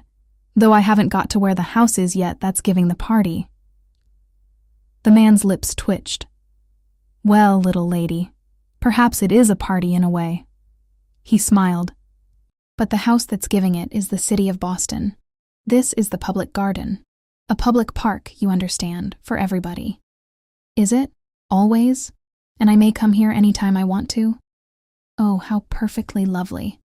That's even nicer than I thought it could be. I'd worried for fear I couldn't ever come again after today, you see. I'm glad now, though, that I didn't know it just at the first, for it's all the nicer now. Nice things are nicer when you've been worrying for fear they won't be nice, aren't they?" "Perhaps they are, if they ever turn out to be nice at all," conceded the man, a little gloomily. "Yes, I think so," nodded Pollyanna, not noticing the gloom. "But isn't it beautiful? Here?" She gloried. "I wonder if Mrs. Carew knows about it. That it's for anybody, so. Why, I should think everybody would want to come here all the time and just stay and look around." The man's face hardened. "Well, there are a few people in the world who have got a job, who've got something to do besides just to come here and stay and look around. But I don't happen to be one of them, don't you?" "Then you can be glad for that, can't you?" sighed Pollyanna, her eyes delightedly following a passing boat. The man's lips parted indignantly, but no words came. Pollyanna was still talking. "I wish I didn't have anything to do but that. I have to go to school. Oh, I like school, but there's such a whole lot of things I like better. Still, I'm glad I can go to school. I'm specially glad when I remember how last winter I didn't think I could ever go again. You see, I lost my legs for a while. I mean, they didn't go. And you know, you never know how much you use things till you don't have them. And eyes, too. Did you ever think what a lot you do with eyes?" "I didn't till I went to the sanatorium. There was a lady there who had just got blind the year before. I tried to get her to play the game, finding something to be glad about, you know, but she said she couldn't, and if I wanted to know why, I might tie up my eyes with my handkerchief for just 1 hour. And I did. It was awful. Did you ever try it?" "Why, no, I didn't." A half-vexed, half-baffled expression was coming to the man's face. "Well, don't. It's awful. You can't do anything, not anything that you want to do." But I kept it on the whole hour. Since then, I've been so glad sometimes, when I see something perfectly lovely like this, you know. I've been so glad I wanted to cry, 'cause I could see it, you know. She's playing the game now, though. That blind lady is. Miss Weatherby told me. The game? Yes, the glad game. Didn't I tell you? Finding something and everything to be glad about. Well, she's found it now, about her eyes, you know. Her husband is the kind of a man that goes to help make the laws, and she had him ask for one that would help blind people, especially little babies. And she went herself and talked and told those men how it felt to be blind. And they made it, that law. And they said that she did more than anybody else, even her husband, to help make it, and that they didn't believe there would have been any law at all if it hadn't been for her. So now she says she's glad she lost her eyes, 'cause she's kept so many little babies from growing up to be blind like her. So you see, she's playing it, the game. But I reckon you don't know about the game yet after all. So I'll tell you. It started this way. And Pollyanna, with her eyes on the shimmering beauty all about her, told of the little pair of crutches of long ago, which should have been a doll. When the story was finished, there was a long silence. Then, a little abruptly, the man got to his feet. "Oh, are you going away now?" she asked in open disappointment. "Yes, I'm going now." He smiled down at her a little queerly. "But you're coming back sometime?" He shook his head, but again he smiled. "I hope not, and I believe not, little girl. You see, I've made a great discovery today. I thought I was down and out. I thought there was no place for me anywhere, now. But I've just discovered that I've got 2 eyes, 2 arms, and 2 legs. Now I'm going to use them. And I'm going to make somebody understand that I know how to use them." The next moment, he was gone. "Why, what a funny man," mused Pollyanna. "Still, he was nice. And he was different too, she finished, rising to her feet and resuming her walk. Pollyanna was now once more her usual cheerful self, and she stepped with the confident assurance of one who has no doubt. Had not the man said that this was a public park, and that she had as good a right as anybody to be there? She walked nearer to the pond and crossed the bridge to the starting place of the little boats. For some time she watched the children happily, keeping a particularly sharp lookout for the possible black curls of Susie Smith. She would have liked to take a ride in the pretty boats herself, but the sign said 5 cents a trip, and she did not have any money with her. She smiled hopefully into the faces of several women, and twice she spoke tentatively. But no one spoke first to her, and those whom she addressed eyed her coldly and made scant response. After a time she turned her steps into still another path. Here she found a white-faced boy in a wheelchair. She would have spoken to him, but he was so absorbed in his book that she turned away after a moment's wistful gazing. Soon then she came upon a pretty, but sad-looking young girl sitting alone, staring at nothing, very much as the man had sat. With a contented little cry, Pollyanna hurried forward. "Oh, how do you do?" she beamed. "I'm so glad I found you." "I've been hunting ever so long for you," she asserted, dropping herself down on the unoccupied end of the bench. The pretty girl turned with a start, an eager look of expectancy in her eyes. "Oh," she exclaimed, falling back in plain disappointment. "I thought— Why, what do you mean?" she demanded aggrievedly. "I never set eyes on you before in my life." "No, I didn't you either," smiled Pollyanna. "But I've been hunting for you, just the same. That is, of course I didn't know you were going to be you exactly. It's just that I wanted to find someone that looked lonesome, and that didn't have anybody. Like me, you know. So many here today have got folks. See?" "Yes, I see," nodded the girl, falling back into her old listlessness. "But, poor little kid, it's too bad you should find it out, so soon." "Find what out?" "That the lonesomest place in all the world is in a crowd in a big city." Pollyanna frowned and pondered. "Is it? I don't see how it can be. I don't see how you can be lonesome when you've got folks all around you." Still, she hesitated, and the frown deepened. "I was lonesome this afternoon, and there were folks all around me, only they didn't seem to think or notice." The pretty girl smiled bitterly. "That's just it. They don't ever think or notice, crowds don't, but some folks do." "We can be glad some do," urged Pollyanna. "Now when I— "Oh yes, some do," interrupted the other. As she spoke, she shivered and looked fearfully down the path beyond Pollyanna. Some notice, too much. Pollyanna shrank back in dismay. Repeated rebuffs that afternoon had given her a new sensitiveness. "Do you mean me?" she stammered. "That you wished I hadn't noticed you?" No, Kitty, I meant someone quite different from you, someone that hadn't ought to notice. I was glad to have you speak, only I thought at first it was someone from home." "Oh, then you don't live here either, any more than I do. I mean, for keeps." "Oh yes, I live here now," sighed the girl. "That is, if you can call it living. What I do." "What do you do?" asked Pollyanna interestedly. "Do? I'll tell you what I do," cried the other with sudden bitterness.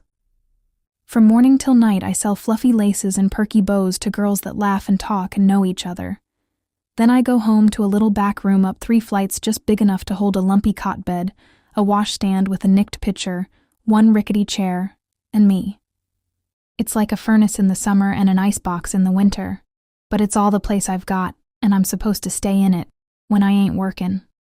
But I've come out today. I ain't going to stay in that room, and I ain't going to go to any old library to read neither.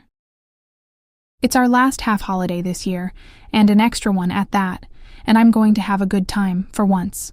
I'm just as young, and I like to laugh and joke just as well as them girls I sell bows to all day.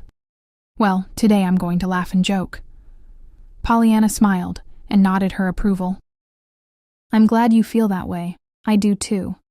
It's a lot more fun to be happy, isn't it? Besides, the Bible tells us to. Rejoice and be glad, I mean.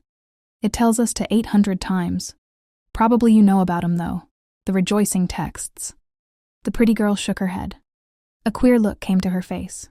"Well, no," she said dryly. "I can't say I was thinkin' of the Bible. Weren't you? Well, maybe not. But you see, my father was a minister, and he—" "A minister? Yes." "Why, was yours too?" cried Pollyanna, answering something she saw in the other's face.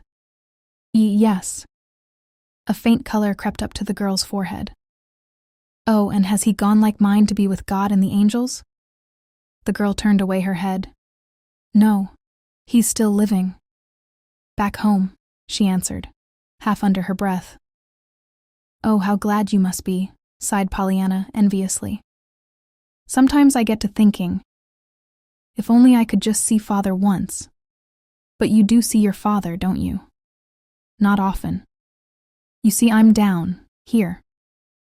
But you can see him, and I can't, mine. He's gone to be with Mother and the rest of us up in heaven. And have you got a mother too? An earth mother?" Yes." The girl stirred restlessly, and half moved as if to go. "Oh, then you can see both of them," breathed Pollyanna, unutterable longing in her face. "Oh, how glad you must be.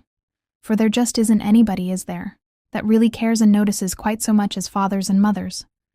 You see, I know, for I had a father until I was 11 years old, but for a mother, I had ladies' aiders for ever so long, till Aunt Polly took me. Ladies' aiders are lovely, but of course they aren't like mothers, or even Aunt Polly's, and on Pollyanna talked. Pollyanna was in her element now. Pollyanna loved to talk. That there was anything strange or unwise, or even unconventional in this intimate telling of her thoughts and her history to a total stranger on a Boston park bench did not once occur to Pollyanna. To Pollyanna, all men, women, and children were friends, either known or unknown. And thus far she had found the unknown quite as delightful as the known, for with them there was always the excitement of mystery and adventure, while they were changing from the unknown to the known. To this young girl at her side, therefore, Pollyanna talked unreservedly of her father, her Aunt Polly, her Western home, and her journey east to Vermont. She told of new friends and old friends, and of course she told of the game. Pollyanna almost always told everybody of the game, either sooner or later. It was, indeed, so much a part of her very self that she could hardly have helped telling of it. As for the girl, she said little. She was not now sitting in her old, listless attitude, however, and to her whole self had come a marked change. The flushed cheeks, frowning brow, troubled eyes, and nervously working fingers were plainly the signs of some inward struggle. From time to time she glanced apprehensively down the path beyond Pollyanna, and it was after such a glance that she clutched the little girl's arm. "See here, Kitty, for just a minute don't you leave me. Do you hear? Stay right where you are. There's a man I know comin', but no matter what he says, don't you pay no attention, and don't you go. I'm gonna stay with you. See?" Before Pollyanna could more than gasp her wonderment and surprise, she found herself looking up into the face of a very handsome young gentleman who had stopped before them. "Oh, here you are." He smiled pleasantly, lifting his hat to Pollyanna's companion. "I'm afraid I'll have to begin with an apology. I'm a little late." "It don't matter, sir," said the young girl, speaking hurriedly. I've decided not to go." The young man gave a light laugh. "Oh, come, my Claire, don't be hard on a chap because he's a little late." "It isn't that, really," defended the girl, a swift red flaming into her cheeks. "I mean, I'm not going. Nonsense." The man stopped smiling. He spoke sharply. "You said yesterday you'd go." "I know, but I've changed my mind. I told my little friend here I'd stay with her." "Oh, but if you'd rather go with this nice young gentleman," began Pollyanna anxiously. But she fell back silenced at the look the girl gave her. "I tell you I had not rather go. I'm not going." "And pray, why this sudden right-about face?" demanded the young man with an expression that made him suddenly look, to Pollyanna, not quite so handsome. "Yesterday you said—" "I know I did," interrupted the girl feverishly. "But I knew then that I hadn't ought to. Let's call it that I know it even better now. That's all." And she turned away, resolutely. It was not all. The man spoke again, twice. He coaxed, Then he sneered with a hateful look in his eyes. At last he said something very low and angry, which Pollyanna did not understand. The next moment he wheeled about and strode away. The girl watched him tensely till he passed quite out of sight. Then, relaxing, she laid a shaking hand on Pollyanna's arm. "Thanks, Kitty. I reckon I owe you, more than you know. Goodbye." "But you aren't going away now," bemoaned Pollyanna. The girl sighed wearily. "I got to. He might come back, and next time I might not be able to—" She clipped the words short and rose to her feet. For a moment she hesitated, then she choked bitterly. "You see, he's the kind that notices too much, and that hadn't ought to notice me at all." With that, she was gone. "Why, what a funny lady," murmured Pollyanna, looking wistfully after the vanishing figure. "She was nice, but she was sort of different too," she commented, rising to her feet and moving idly down the path. Chapter 6: Jerry to the Rescue. It was not long before Pollyanna reached the edge of the garden at a corner where two streets crossed. It was a wonderfully interesting corner, with its hurrying cars, automobiles, carriages, and pedestrians. A huge red bottle in a drugstore window caught her eye, and from down the street came the sound of a hurdy-gurdy. Hesitating only a moment, Pollyanna darted across the corner and skipped lightly down the street toward the entrancing music. Pollyanna found much to interest her now. In the store windows were marvelous objects, and around the hurdy-gurdy, when she had reached it, she found a dozen dancing children, most fascinating to watch. So altogether delightful indeed did this pastime prove to be that Pollyanna followed the hurdy-gurdy for some distance, just to see those children dance. Presently, she found herself at a corner so busy that a very big man in a belted blue coat helped the people across the street. For an absorbed minute, she watched him in silence. Then, a little timidly, she herself started to cross. It was a wonderful experience. The big blue-coated man saw her at once and promptly beckoned to her. He even walked to meet her. Then, through a wide lane with puffing motors and impatient horses on either hand, she walked unscathed to the further curb. It gave her a delightful sensation, so delightful that after a minute she walked back. Twice again, after short intervals, she trod the fascinating way so magically opened at the lifting of the big man's hand. But the last time her conductor left her at the curb, he gave a puzzled frown. "See here, little girl, ain't you the same one what crossed a minute ago?" he demanded. And again before that. "Yes, sir," beamed Pollyanna. "I've been across 4 times. Well," the officer began to bluster, but Pollyanna was still talking. "And it's been nicer every time." "Oh, it has it?" mumbled the big man, lamely. Then, with a little more spirit, he sputtered, "What do you think I'm here for? Just to tote you back and forth?" "Oh, no, sir," dimpled Pollyanna. "Of course you aren't just for me. There are all these others. I know what you are. You're a policeman. We've got one of you out where I live at Mrs. Carew's, only he's the kind that just walks on the sidewalk, you know. I used to think you were soldiers, on account of your gold buttons and blue hats. But I know better now. Only I think you are a kind of a soldier 'cause you're so brave, standing here like this, right in the middle of all these teams and automobiles, helping folks across. Ho, ho, brrr, spluttered the big man, coloring like a schoolboy and throwing back his head with a hearty laugh. Ho, ho, just as if... He broke off with a quick lifting of his hand. The next moment he was escorting a plainly very much frightened little old lady from curb to curb. If his step were a bit more pompous and his chest a bit more full, it must have been only an unconscious tribute to the watching eyes of the little girl back at the starting point. A moment later, with a haughtily permissive wave of his hand toward the chafing drivers and chauffeurs, he strolled back to Pollyanna. "Oh, that was splendid," she greeted him with shining eyes. "I love to see you do it. And it's just like the children of Israel crossing the Red Sea, isn't it? With you holding back the waves for the people to cross. And how glad you must be all the time, that you can do it. I used to think being a doctor was the very gladdest business there was, but I reckon after all, being a policeman is gladder yet. To help frightened people like this, you know. And but with another brrr and an embarrassed laugh, the big blue-coated man was back in the middle of the street, and Pollyanna was all alone on the curbstone. For only a minute longer did Pollyanna watch her fascinating Red Sea. Then, with a regretful backward glance, she turned away.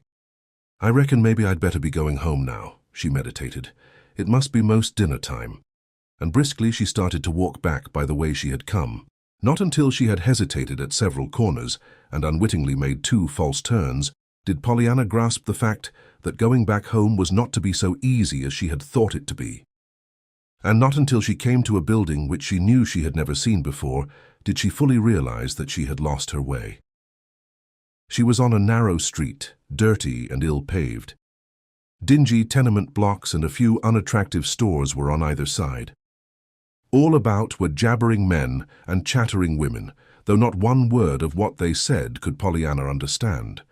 Moreover, she could not help seeing that the people looked at her very curiously, as if they knew she did not belong there. Several times already she had asked her way, but in vain. No one seemed to know where Mrs. Carew lived, and the last 2 times those addressed had answered with a gesture and a jumble of words which Pollyanna, after some thought, decided must be Dutch, the kind the Hagemans, the only foreign family in Beldingsville, used. On and on, down one street and up another, Pollyanna trudged. She was thoroughly frightened now. She was hungry too and very tired. Her feet ached and her eyes smarted with the tears she was trying so hard to hold back. Worse yet, it was unmistakably beginning to grow dark. "Well, anyhow," she choked to herself, "I'm going to be glad I'm lost, 'cause it'll be so nice when I get found. I can be glad for that." It was at a noisy corner where 2 broader streets crossed that Pollyanna finally came to a dismayed stop. This time the tears quite overflowed, so that, lacking a handkerchief, she had to use the backs of both hands to wipe them away. "Hello, kid. Why the weeps?" queried a cheery voice. "What's up?" With a relieved little cry, Pollyanna turned to confront a small boy carrying a bundle of newspapers under his arm. "Oh, I'm so glad to see you," she exclaimed. "I've so wanted to see someone who didn't talk Dutch." The small boy grinned. "Dutch nothin'," he scoffed. "You mean Dago, I bet ye." Pollyanna gave a slight frown. "Well, anyway, it wasn't English," she said doubtfully. "And they couldn't answer my questions. But maybe you can. Do you know where Mrs. Carew lives?" "Nix, you can search me." "What at?" queried Pollyanna, still more doubtfully. The boy grinned again. "I say not in mine. I guess I ain't acquainted with the lady." "But isn't there anybody anywhere that is?" implored Pollyanna. "You see, I just went out for a walk and I got lost. I've been ever and ever so far, but I can't find the house at all, and it's supper. I mean dinner time and getting dark. I want to get back. I must get back." "Gee. Well, I should worry," sympathized the boy. "Yes, and I'm afraid Mrs. Carew will worry too," sighed Pollyanna. "Gory. If you ain't the limit," chuckled the youth unexpectedly. "But say, listen, don't you know the name of the street you want?" "No, only that it's some kind of an avenue," desponded Pollyanna. "A avenue, is it? Sure, now, some class to that. We're doing fine. What's the number of the house? Can you tell me that? Just scratch your head." "Scratch my head?" Pollyanna frowned questioningly and raised a tentative hand to her hair. The boy eyed her with disdain. "Ah, come off your perch. Ye ain't so dippy as all that. I say, don't ye know the number of the house you want?" "No, except there's a 7 in it," returned Pollyanna with a faintly hopeful air. "Won't you listen to that?" gibed the scornful youth. "There's a 7 in it, and she expects me to know it when I see it." "Oh, I should know the house, if I could only see it," declared Pollyanna eagerly. "And I think I'd know the street too, on account of the lovely long yard running right up and down through the middle of it." This time it was the boy who gave a puzzled frown. "Yard?" he queried, "in the middle of a street?" "Yes, trees and grass, you know, with a walk in the middle of it, and seats and—" But the boy interrupted her with a whoop of delight. "Gee whiz! Commonwealth Avenue, sure as you're livin'. Wouldn't that get your goat now? Oh, do you know? Do you? Really? Besought Pollyanna. That sounded like it. Only I don't know what you meant about the goat part. There aren't any goats there. I don't think they'd allow. Goats nothin', scoffed the boy.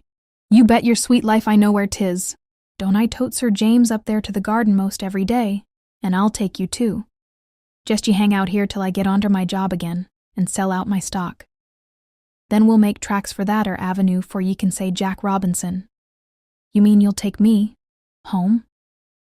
Appealed Pollyanna, still plainly not quite understanding. Sure, it's a cinch, if you know the house. Oh yes, I know the house, replied the literal Pollyanna, anxiously. But I don't know whether it's a cinch or not. If it isn't, can't you? But the boy only threw her another disdainful glance and darted off into the thick of the crowd. A moment later, Pollyanna heard his strident call of paper. Paper! Herald Globe! Paper, sir! With a sigh of relief, Pollyanna stepped back into a doorway and waited. She was tired, but she was happy. In spite of sundry puzzling aspects of the case, she yet trusted the boy, and she had perfect confidence that he could take her home. He's nice, and I like him, she said to herself, following with her eyes the boy's alert, darting figure. But he does talk funny. His words sound English, but some of them don't seem to make any sense with the rest of what he says. But then, I'm glad he found me anyway, she finished with a contented little sigh. It was not long before the boy returned, his hands empty. Come on, kid. All aboard, he called cheerily. Now we'll hit the trail for the avenue. If I was the real thing now, I'd tote ye home in style in a buzz wagon. But seein' as how I hain't got the dough, we'll have ter hoof it. It was, for the most part, a silent walk. Pollyanna, for once in her life, was too tired to talk, even of the ladies' aiders, and the boy was intent on picking out the shortest way to his goal.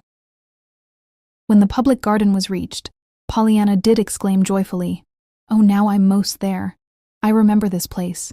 I had a perfectly lovely time here this afternoon. It's only a little bit of a ways home now." That's the stuff. Now we're getting there, crowed the boy. What did I tell you? We'll just cut through here to the avenue, and then it'll be up to you to find the house. Oh, I can find the house, exulted Pollyanna, with all the confidence of one who has reached familiar ground. It was quite dark when Pollyanna led the way up the broad Carew steps. The boy's ring at the bell was very quickly answered, and Pollyanna found herself confronted by not only Mary, but by Mrs. Carew, Bridget, and Jenny as well. All four of the women were white-faced and anxious-eyed. Child, where have you been?" demanded Mrs. Carew, hurrying forward. "Why, I just went to walk," began Pollyanna, "and I got lost, and this boy. Where did you find her?" Cut in Mrs. Carew, turning imperiously to Pollyanna's escort, who was, at the moment, gazing in frank admiration at the wonders about him in the brilliantly lighted hall. "Where did you find her, boy?" she repeated sharply. For a brief moment the boy met her gaze unflinchingly, then something very like a twinkle came into his eyes, though his voice, when he spoke, was gravity itself. "Well, I found her round Bowdoin Square, but I reckon she'd been doin' the North End, only she couldn't catch on to the lingo of the Dagos, so I don't think she give 'em the glad hand, ma'am. The North End, that child, alone." "Pollyanna," shuddered Mrs. Carew. "Oh, I wasn't alone, Mrs. Carew," fended Pollyanna. "There were ever and ever so many people there, weren't there, boy?" But the boy, with an impish grin, was disappearing through the door. Pollyanna learned many things during the next half hour. She learned that nice little girls do not take long walks alone in unfamiliar cities, nor sit on park benches and talk to strangers. She learned also that it was only by a perfectly marvelous miracle that she had reached home at all that night, and that she had escaped many, many very disagreeable consequences of her foolishness. She learned that Boston was not Beldingsville, and that she must not think it was. "But, Mrs. Carew," she finally argued despairingly, "I am here, and I didn't get lost for keeps. Seems as if I ought to be glad for that instead of thinking all the time of the sorry things that might have happened. Yes, child, I suppose so, sighed Mrs. Carew. But you have given me such a fright, and I want you to be sure never to do it again. Now come, dear, you must be hungry. It was just as she was dropping off to sleep that night that Pollyanna murmured drowsily to herself, "The thing I'm the very sorriest for of anything is that I didn't ask that boy his name nor where he lived. Now I can't ever say thank you to him." Chapter 7. A New Acquaintance. Pollyanna's movements were most carefully watched over after her adventurous walk, and, except to go to school, she was not allowed out of the house unless Mary or Mrs. Carew herself accompanied her. This, to Pollyanna, however, was no cross, for she loved both Mrs. Carew and Mary, and delighted to be with them. They were, too, for a while, very generous with their time. Even Mrs. Carew, in her terror of what might have happened, and her relief that it had not happened, exerted herself to entertain the child. Thus it came about that, with Mrs. Carew, Pollyanna attended concerts and matinees, and visited the public library and the art museum. And with Mary, she took the wonderful seeing Boston trips, and visited the State House and the Old South Church. Greatly as Pollyanna enjoyed the automobile, she enjoyed the trolley cars more, as Mrs. Carew, much to her surprise, found out one day. "Do we go in the trolley car?" Pollyanna asked eagerly. "No, Perkins will take us," answered Mrs. Carew. Then at the unmistakable disappointment in Pollyanna's face, she added in surprise, "Why, I thought you liked the auto, child." "Oh, I do," acceded Pollyanna hurriedly. "And I wouldn't say anything anyway, because of course I know it's cheaper than the trolley car and—" "Cheaper than the trolley car," exclaimed Mrs. Carew, amazed into an interruption. "Why, yes," explained Pollyanna with widening eyes. "The trolley car costs 5 cents a person, you know. And the auto doesn't cost anything, 'cause it's yours. And of course I love the auto anyway," she hurried on before Mrs. Carew could speak. "It's only that there are so many more people in the trolley car and it's such fun to watch them. Don't you think so?" "Well, no, Pollyanna, I can't say that I do," responded Mrs. Carew dryly, as she turned away. As it chanced, not 2 days later, Mrs. Carew heard something more of Pollyanna and trolley cars, this time from Mary. "I mean, it's queer, ma'am," explained Mary earnestly, in answer to a question her mistress had asked. "It's queer how Miss Pollyanna just gets round everybody, and without half trying. It isn't that she does anything. She doesn't. She just looks glad, I guess, that's all. But I've seen her get into a trolley car that was full of cross-looking men and women, and whimpering children, and in 5 minutes you wouldn't know the place. The men and women have stopped scowling, and the children have forgot what they're crying for. Sometimes it's just something that Miss Pollyanna has said to me, and they've heard it. Sometimes it's just the thank you she gives when somebody insists on giving us their seat, and they're always doing that, giving us seats, I mean. And sometimes it's the way she smiles at a baby or a dog. All dogs everywhere wag their tails at her anyway, and all babies, big and little, smile and reach out to her. If we get held up, it's a joke, and if we take the wrong car, it's the funniest thing that ever happened. And that's the way 'tis about everything. One just can't stay grumpy with Miss Pollyanna, even if you're only one of a trolley car full of folks that don't know her." Very likely," murmured Mrs. Carew, turning away. October proved to be, that year, a particularly warm, delightful month, and as the golden days came and went, it was soon very evident that to keep up with Pollyanna's eager little feet was a task which would consume altogether too much of somebody's time and patience. And while Mrs. Carew had the one, she had not the other. Neither had she the willingness to allow Mary to spend quite so much of her time, whatever her patience might be, in dancing attendance to Pollyanna's whims and fancies. To keep the child indoors all through those glorious October afternoons was, of course, out of the question. Thus it came about that, before long, Pollyanna found herself once more in the lovely big yard, the Boston Public Garden, and alone. Apparently she was as free as before, but in reality she was surrounded by a high stone wall of regulations. She must not talk to strange men or women, she must not play with strange children, and under no circumstances must she step foot outside the garden except to come home. Furthermore, Mary, who had taken her to the garden and left her, made very sure that she knew the way home, that she knew just where Commonwealth Avenue came down to Arlington Street across from the garden, and always she must go home when the clock in the church tower said it was 4:30. Pollyanna went off into the garden after this. Occasionally she went with some of the girls from school. More often she went alone. In spite of the somewhat irksome restrictions, she enjoyed herself very much. She could watch the people even if she could not talk to them. And she could talk to the squirrels and pigeons and sparrows that so eagerly came for the nuts and grain, which she soon learned to carry to them every time she went. Pollyanna often looked for her old friends of that first day. The man who was so glad he had his eyes and legs and arms, and the pretty young lady who would not go with the handsome man.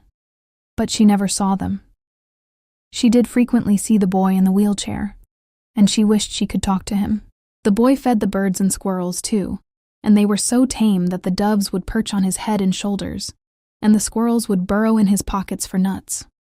But Pollyanna, watching from a distance, always noticed one strange circumstance. In spite of the boy's very evident delight in serving his banquet, his supply of food always ran short almost at once.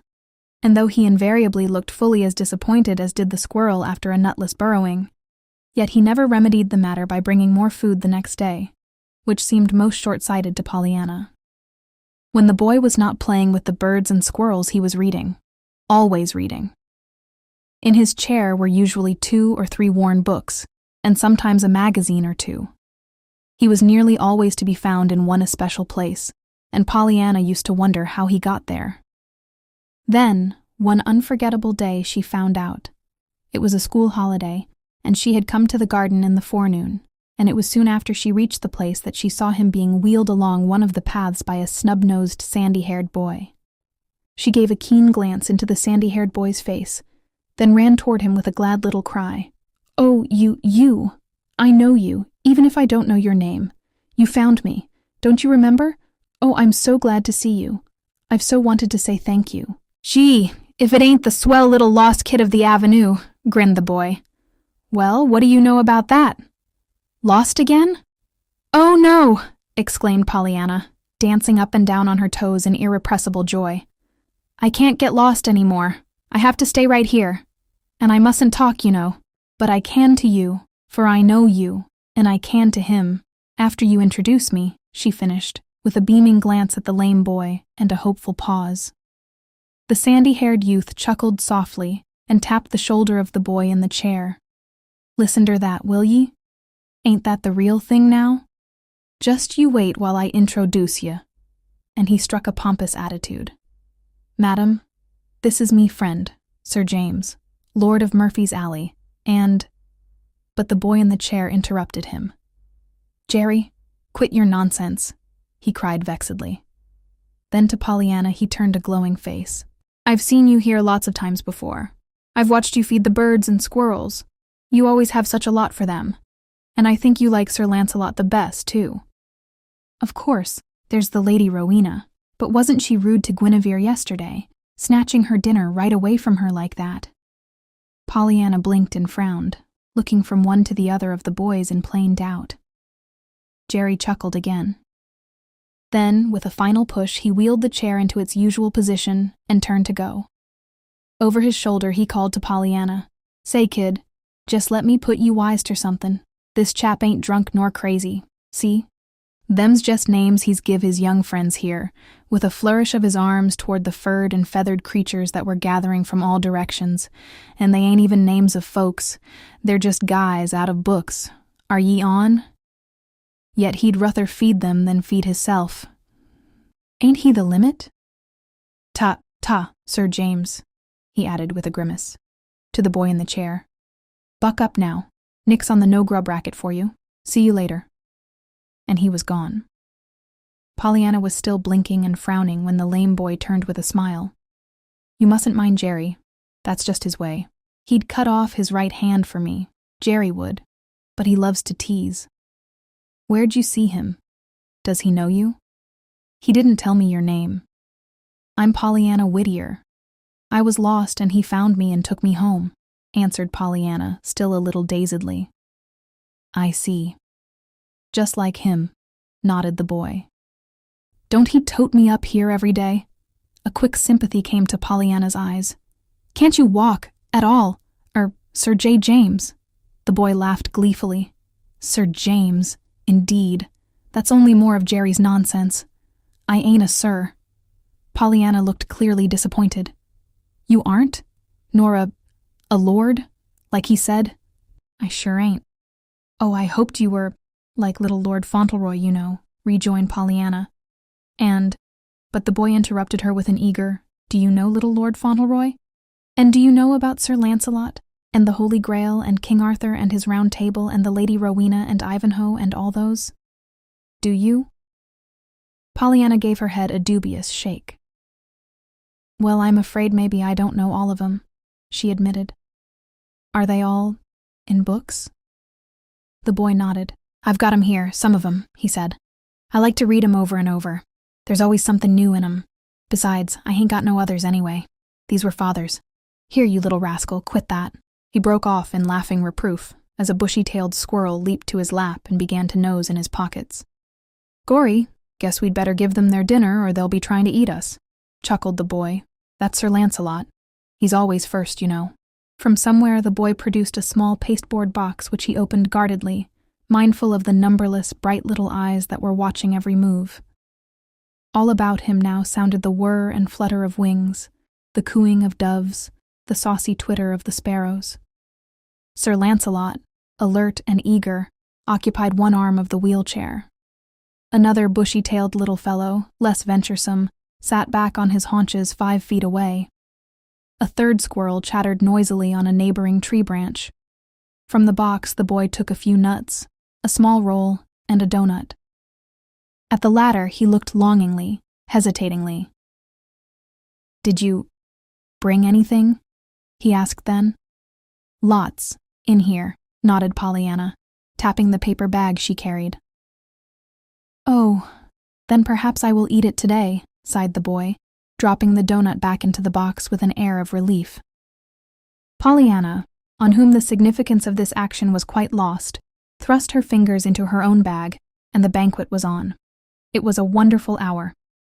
To Pollyanna it was, in a way, the most wonderful hour she had ever spent, for she had found someone who could talk faster and longer than she could.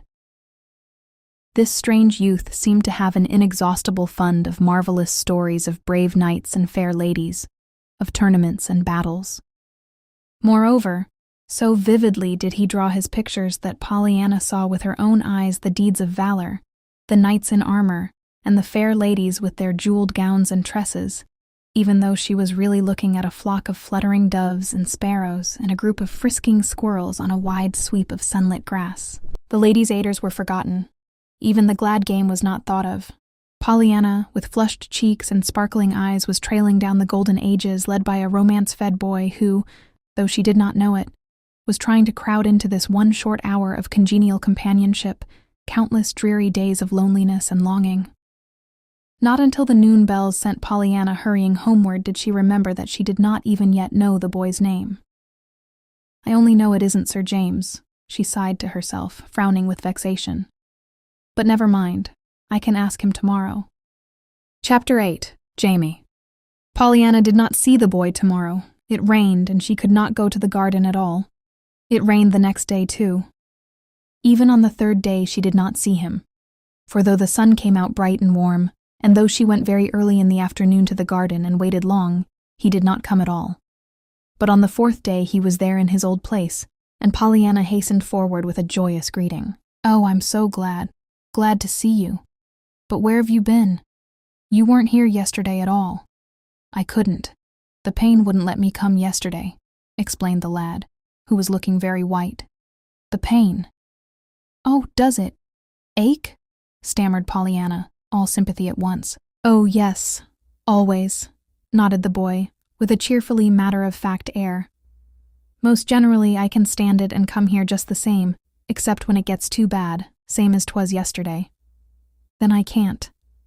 But how can you stand it, to have it ache, always? Gasped Pollyanna. Why, I have to, answered the boy, opening his eyes a little wider. Things that are so, and they can't be any other way. So what's the use thinking how they might be? Besides, the harder it aches one day, the nicer 'tis to have it let up the next. I know, that's like the began Pollyanna. But the boy interrupted her. Did you bring a lot this time? He asked anxiously. Oh, I hope you did. You see, I couldn't bring them any today. Jerry couldn't spare even a penny for peanuts this morning, and there wasn't really enough stuff in the box for me this noon. Pollyanna looked shocked.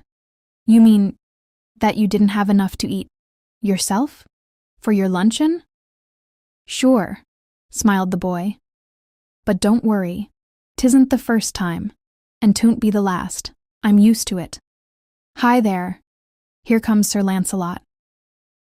Pollyanna, however, was not thinking of squirrels.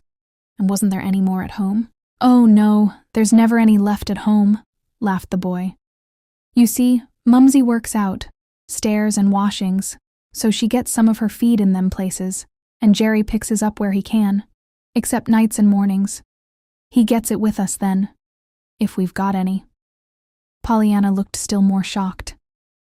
But what do you do when you don't have anything to eat? Go hungry, of course.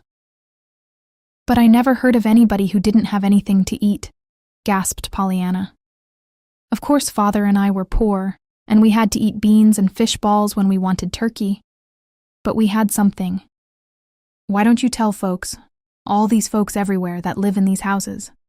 What's the use? Why, they'd give you something, of course. The boy laughed once more, this time a little queerly. Guess again, kid. You've got another one coming. Nobody I know is dishing out roast beef and frosted cakes for the askin'. Besides, if you didn't go hungry once in a while, you wouldn't know how good taters and milk can taste, and you wouldn't have so much to put in your jolly book. Your what? The boy gave an embarrassed laugh and grew suddenly red. Forget it. I didn't think for a minute, but you was Mumsy or Jerry. But what is your jolly book? Pleaded Pollyanna. Please tell me, are there knights and lords and ladies in that? The boy shook his head. His eyes lost their laughter and grew dark and fathomless.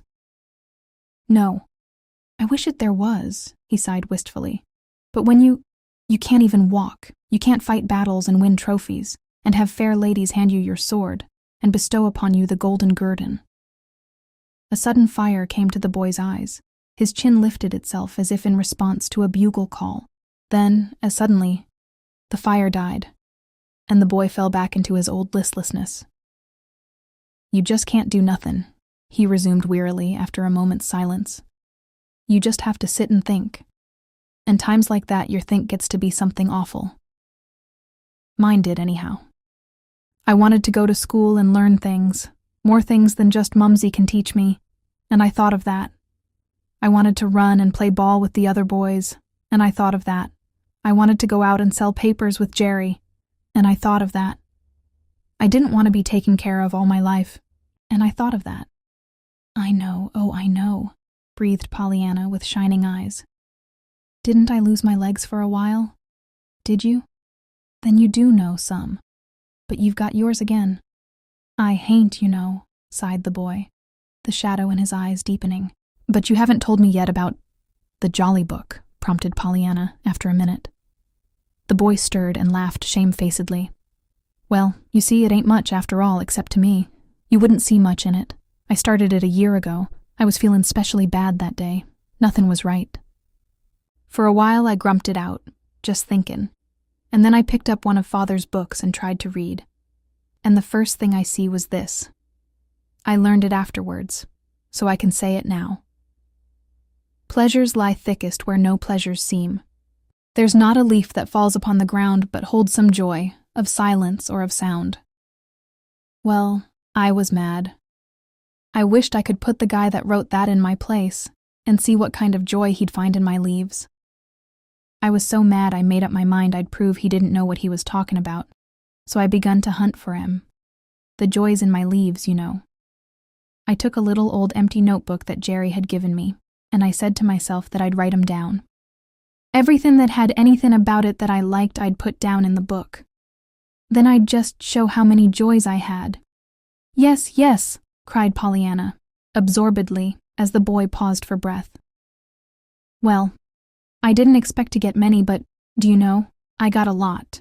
There was something about most everything that I liked a little, so in it had to go. The very first one was the book itself, that I'd got it, to write in. Then somebody give me a flower in a pot, and Jerry found a dandy book in the subway. After that, it was really fun to hunt 'em out. I'd find 'em in such queer places sometimes. Then one day Jerry got hold of the little notebook and found out what 'twas. Then he give it its name, the Jolly Book, and that's all. All, cried Pollyanna, delight and amazement struggling for the mastery on her glowing little face. Why, that's the game. You're playing the glad game, and don't know it, only you're playing it ever and ever so much better than I ever could. Why, I couldn't play it at all, I'm afraid, if I didn't have enough to eat and couldn't ever walk or anything, she choked. The game? What game? I don't know anything about any game, frowned the boy. Pollyanna clapped her hands. I know you don't. And that's why it's so perfectly lovely and so wonderful.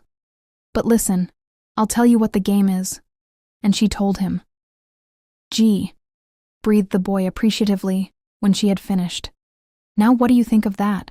And here you are, playing my game better than anybody I ever saw, and I don't even know your name yet, nor anything, exclaimed Pollyanna in almost awestruck tones. But I want to. I want to know everything. Pooh, there's nothing to know, rejoined the boy with a shrug. Besides, see, here's poor Sir Lancelot and all the rest, waiting for their dinner, he finished. Dear me, so they are, sighed Pollyanna, glancing impatiently at the fluttering and chattering creatures all about them. Recklessly, she turned her bag upside down and scattered her supplies to the four winds. There now, that's done, and we can talk again, she rejoiced. And there's such a lot I want to know. First, please, what is your name? I only know it isn't Sir James. The boy smiled. No, it isn't. But that's what Jerry most always calls me. Mumsy and the rest call me Jamie. Jamie! Pollyanna caught her breath and held it suspended. A wild hope had come to her eyes. It was followed almost instantly, however, by fearful doubt. Does Mumsy mean mother? Sure. Pollyanna relaxed visibly. Her face fell. If this Jamie had a mother, he could not, of course, be Mrs. Carew's Jamie, whose mother had died long ago. Still, even as he was wonderfully interesting. But where do you live? She catechized eagerly. Is there anybody else in your family but your mother and Jerry? Do you always come here every day? Where is your Jolly Book? Mayn't I see it? Don't the doctors say you can never walk again? And where was it you said you got it? This wheelchair, I mean. The boy chuckled. Say, how many of them questions do you expect me to answer all at once? I'll begin at the last one anyhow, and work backwards maybe if I don't forget what they be. I got this chair a year ago. Jerry knew one of them fellers what writes for papers, and he put it in about me, how I couldn't ever walk and all that, and the Jolly Book, you see. The first thing I knew, a whole lot of men and women come one day toting this chair, and said 'twas for me. That they'd read all about me, and they wanted me to have it to remember them by. My, how glad you must have been. I was. It took a whole page of my Jolly Book to tell about that chair. But can't you ever walk again? Pollyanna's eyes were blurred with tears. It don't look like it. They said I couldn't. Oh, but that's what they said about me, and then they sent me to Dr. Ames, and I stayed most a year, and he made me walk. Maybe he could you. The boy shook his head. He couldn't. You see, I couldn't go to him anyway. 'Twould cost too much. We'll just have to call it that. I can't ever walk again. But never mind. The boy threw back his head impatiently. I'm trying not to think of that. You know what it is when your think gets to going. Yes, of course, and here I am talking about it, cried Pollyanna penitently. I said you knew how to play the game better than I did now. But go on. You haven't told me half yet. Where do you live? And is Jerry all the brothers and sisters you've got? A swift change came to the boy's face. His eyes glowed. Yes, and he ain't mine really. He ain't any relation, nor Mumsy ain't neither, and only think how good they've been to me." "What's that?" questioned Pollyanna, instantly on the alert. "Isn't that Mumsy your mother at all?" "No. And that's what makes—" "And haven't you got any mother?" interrupted Pollyanna, in growing excitement. "No. I never remember any mother, and father died 6 years ago. How old were you?" "I don't know. I was little. Mumsy says she guesses maybe I was about 6. That's when they took me, you see." "And your name is Jamie?" Pollyanna was holding her breath. "Why, yes, I told you that." "And what's the other name?" Longingly, but fearfully, Pollyanna asked this question. "I don't know. You don't know. I don't remember. I was too little, I suppose. Even the Murphys don't know.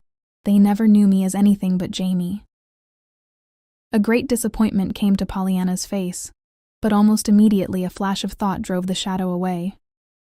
"Well, anyhow, if you don't know what your name is, you can't know it isn't Kent," she exclaimed. "Kent?" puzzled the boy. "Yes," began Pollyanna, all excitement. "You see, there was a little boy named Jamie Kent that—" She stopped abruptly and bit her lip. It had occurred to Pollyanna that it would be kinder not to let this boy know yet of her hope that he might be the lost Jamie. It would be better that she make sure of it before raising any expectations, otherwise she might be bringing him sorrow rather than joy. She had not forgotten how disappointed Jimmy Bean had been when she had been obliged to tell him that the Ladies' Aid did not want him, and again when at first Mr. Pendleton had not wanted him either. She was determined that she would not make the same mistake a third time. So very promptly now she assumed an air of elaborate indifference on this most dangerous subject, as she said, "But never mind about Jamie Kent. Tell me about yourself. I'm so interested." "There isn't anything to tell." "I don't know anything nice," hesitated the boy. "They said father was queer, and never talked. They didn't even know his name. Everybody called him the professor. Mumsy says he and I lived in a little back room on the top floor of the house in Lowell where they used to live. They were poor then, but they wasn't near so poor as they are now. Jerry's father was alive them days and had a job." Yes, go on," prompted Pollyanna. "Well, Mumsy says my father was sick a lot, and he got queerer and queerer, so that they had me downstairs with them a good deal. I could walk then, a little, but my legs wasn't right. I played with Jerry and the little girl that died. Well, when father died, there wasn't anybody to take me, and some men were going to put me in an orphan asylum, but Mumsy says I took on so, and Jerry took on so, that they said they'd keep me, and they did. The little girl had just died, and they said I might take her place, and they've had me ever since.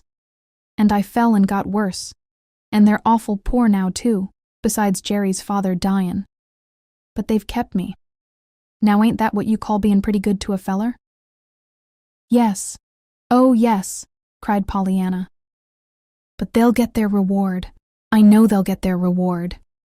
Pollyanna was quivering with delight now. The last doubt had fled. She had found the lost Jamie. She was sure of it. But not yet must she speak. First Mrs. Carew must see him. Then... Even Pollyanna's imagination failed when it came to picturing the bliss in store for Mrs. Carew and Jamie at that glad reunion. She sprang lightly to her feet in utter disregard of Sir Lancelot, who had come back and was nosing in her lap for more nuts. "I've got to go now, but I'll come again tomorrow. Maybe I'll have a lady with me that you'll like to know. You'll be here tomorrow, won't you?" She finished anxiously. "Sure, if it's pleasant. Jerry totes me up here most every mornin'. They fixed it so he could, and I bring my dinner and stay till 4 o'clock. Jerry's good to me, he is." I know, nodded Pollyanna. "And maybe you'll find somebody else to be good to you too," she caroled. With which cryptic statement and a beaming smile, she was gone.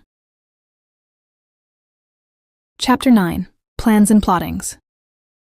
On the way home, Pollyanna made joyous plans. Tomorrow, in some way or other, Mrs. Carew must be persuaded to go with her for a walk in the public garden. Just how this was to be brought about, Pollyanna did not know, but brought about it must be. To tell Mrs. Carew plainly that she had found Jamie, and wanted her to go to see him, was out of the question. There was, of course, a bare chance that this might not be her Jamie. And if it were not, and if she had thus raised in Mrs. Carew false hopes, the result might be disastrous. Pollyanna knew from what Mary had told her that twice already Mrs. Carew had been made very ill by the great disappointment of following alluring clues that had led to some boy very different from her dead sister's son. So Pollyanna knew that she could not tell Mrs. Carew why she wanted her to go to walk tomorrow in the public garden. But there would be a way, declared Pollyanna to herself as she happily hurried homeward. Fate, however, as it happened, once more intervened in the shape of a heavy rainstorm, and Pollyanna did not have to more than look out of doors the next morning to realize that there would be no public garden stroll that day. Worse yet, neither the next day nor the next saw the clouds dispelled, and Pollyanna spent all 3 afternoons wandering from window to window, peering up into the sky, and anxiously demanding of everyone, "Don't you think it looks a little like clearing up?" So unusual was this behavior on the part of the cheery little girl, and so irritating was the constant questioning, that at last Mrs. Carew lost her patience. "For pity's sake, child, what is the trouble?" she cried. "I never knew you to fret so about the weather. Where's that wonderful glad game of yours today?" Pollyanna reddened and looked abashed. "Dear me, I reckon maybe I did forget the game this time," she admitted. "And of course there is something about it I can be glad for, if I'll only hunt for it. I can be glad that it will have to stop raining sometime 'cause God said he wouldn't send another flood. But you see, I did so want it to be pleasant today. Why, especially. Oh, I just wanted to go to walk in the public garden." Pollyanna was trying hard to speak unconcernedly. I thought maybe you'd like to go with me too." Outwardly, Pollyanna was nonchalance itself. Inwardly, however, she was aquiver with excitement and suspense. "I go to walk in the public garden?" queried Mrs. Carew, with brows slightly uplifted. "Thank you. No, I'm afraid not," she smiled. "Oh, but you wouldn't refuse," faltered Pollyanna in quick panic. "I have refused." Pollyanna swallowed convulsively. She had grown really pale. "But Mrs. Carew, please don't say you won't go when it gets pleasant," she begged. "You see, for a special reason I wanted you to go. With me. Just this once." Mrs. Carew frowned. She opened her lips to make the no more decisive, but something in Pollyanna's pleading eyes must have changed the words, for when they came they were a reluctant acquiescence. Well, child, have your own way. But if I promise to go, you must promise not to go near the window for an hour, and not to ask again today if I think it's going to clear up." "Yes'm, I will. I mean I won't," palpitated Pollyanna. Then, as a pale shaft of light that was almost a sunbeam came aslant through the window, she cried joyously, "But you do think it is going to— Oh." She broke off in dismay and ran from the room. Unmistakably, it cleared up the next morning. But though the sun shone brightly, there was a sharp chill in the air, and by afternoon, when Pollyanna came home from school, there was a brisk wind. In spite of protests, however, she insisted that it was a beautiful day out, and that she should be perfectly miserable if Mrs. Carew would not come for a walk in the public garden, and Mrs. Carew went, though still protesting. As might have been expected, it was a fruitless journey. Together, the impatient woman and the anxious-eyed little girl hurried shiveringly up one path and down another. Pollyanna, not finding the boy in his accustomed place, was making frantic search in every nook and corner of the garden. To Pollyanna it seemed that she could not have it so. Here she was in the garden, and here with her was Mrs. Carew. But not anywhere to be found was Jamie, and yet not one word could she say to Mrs. Carew. At last, thoroughly chilled and exasperated, Mrs. Carew insisted on going home, and despairingly Pollyanna went. Sorry days came to Pollyanna then. What to her was perilously near a second deluge, but according to Mrs. Carew was merely the usual fall rains, brought a series of damp, foggy, cold, cheerless days, filled with either a dreary drizzle of rain, or worse yet, a steady downpour. If perchance occasionally there came a day of sunshine, Pollyanna always flew to the garden, but in vain. Jamie was never there. It was the middle of November now, and even the garden itself was full of dreariness. The trees were bare, the benches almost empty, and not one boat was on the little pond. True, the squirrels and pigeons were there, and the sparrows were as pert as ever, but to feed them was almost more of a sorrow than a joy, for every saucy switch of Sir Lancelot's feathery tail but brought bitter memories of the lad who had given him his name, and who was not there. And to think I didn't find out where he lived, mourned Pollyanna to herself over and over again as the days passed. And he was Jamie. I just know he was Jamie. And now I'll have to wait and wait till spring comes, and it's warm enough for him to come here again. And then maybe I shan't be coming here by that time. Oh dear, and he was Jamie. I know he was Jamie. Then one dreary afternoon the unexpected happened.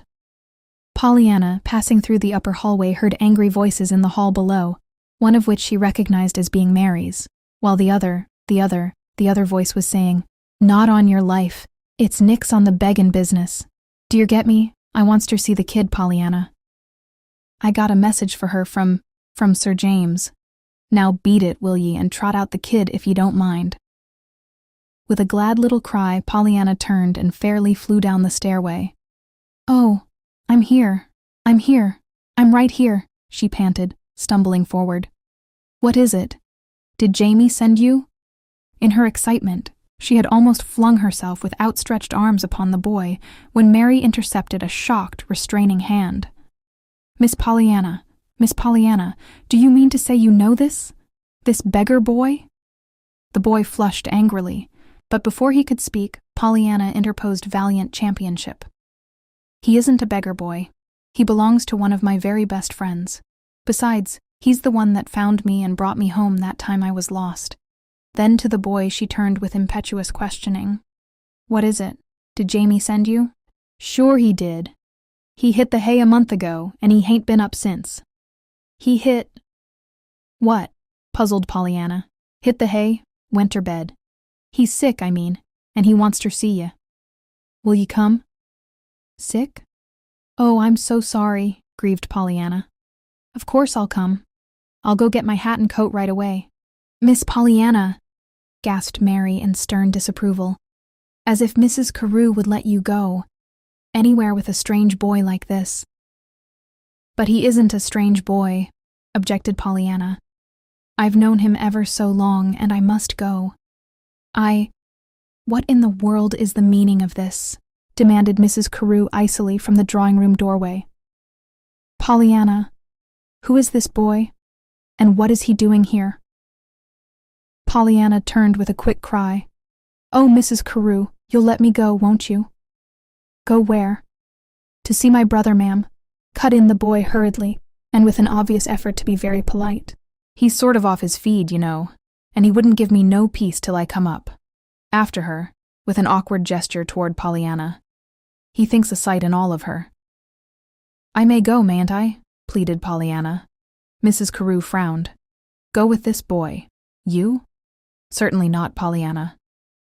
"I wonder you are wild enough to think of it for a moment." "Oh, but I want you to come too," began Pollyanna. Absurd, child. That is impossible. You may give this boy here a little money if you like, but—" "Thank ye, ma'am, but I didn't come for money," resented the boy, his eyes flashing. "I come for her. Yes, and Mrs. Carew. It's Jerry. Jerry Murphy, the boy that found me when I was lost and brought me home," appealed Pollyanna. "Now won't you let me go?" Mrs. Carew shook her head. "It is out of the question, Pollyanna. But he says the other boy is sick and wants me. I can't help that. And I know him real well, Mrs. Carew. I do truly. He reads books, lovely books, all full of knights and lords and ladies, and he feeds the birds and squirrels and gives them names and everything. And he can't walk, and he doesn't have enough to eat. Lots of days," panted Pollyanna. "And he's been playing my glad game for a year and didn't know it. And he plays it ever and ever so much better than I do. And I've hunted and hunted for him, ever and ever so many days. Honest and truly, Mrs. Carew, I've just got to see him. almost sobbed Pollyanna. I can't lose him again. An angry color flamed into Mrs. Carew's cheeks. Pollyanna, this is sheer nonsense. I am surprised. I am amazed at you for insisting upon doing something you know I disapprove of. I cannot allow you to go with this boy. Now please let me hear no more about it. A new expression came to Pollyanna's face. With a look half terrified, half exalted, she lifted her chin and squarely faced Mrs. Carew. Tremulously but determinedly she spoke. Then I'll have to tell you. I didn't mean to, till I was sure. I wanted you to see him first. But now I've got to tell. I can't lose him again. I think, Mrs. Carew, he's... Jamie, not my Jamie. Mrs. Carew's face had grown very white.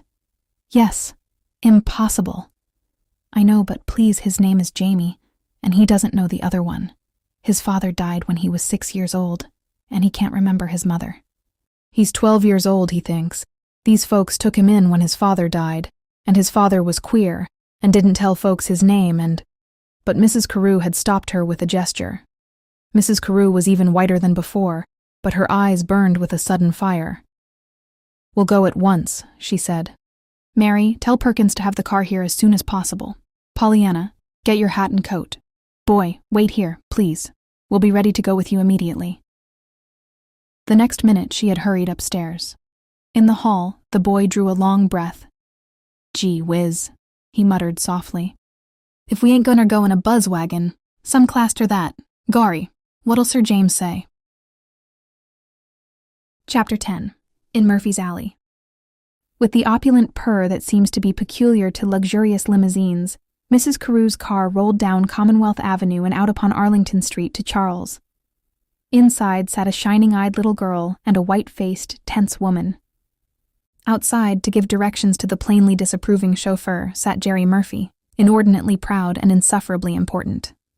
When the limousine came to a stop before a shabby doorway in a narrow, dirty alley, the boy leaped to the ground, and with a ridiculous imitation of the liveried pomposities he had so often watched, threw open the door of the car and stood waiting for the ladies to alight.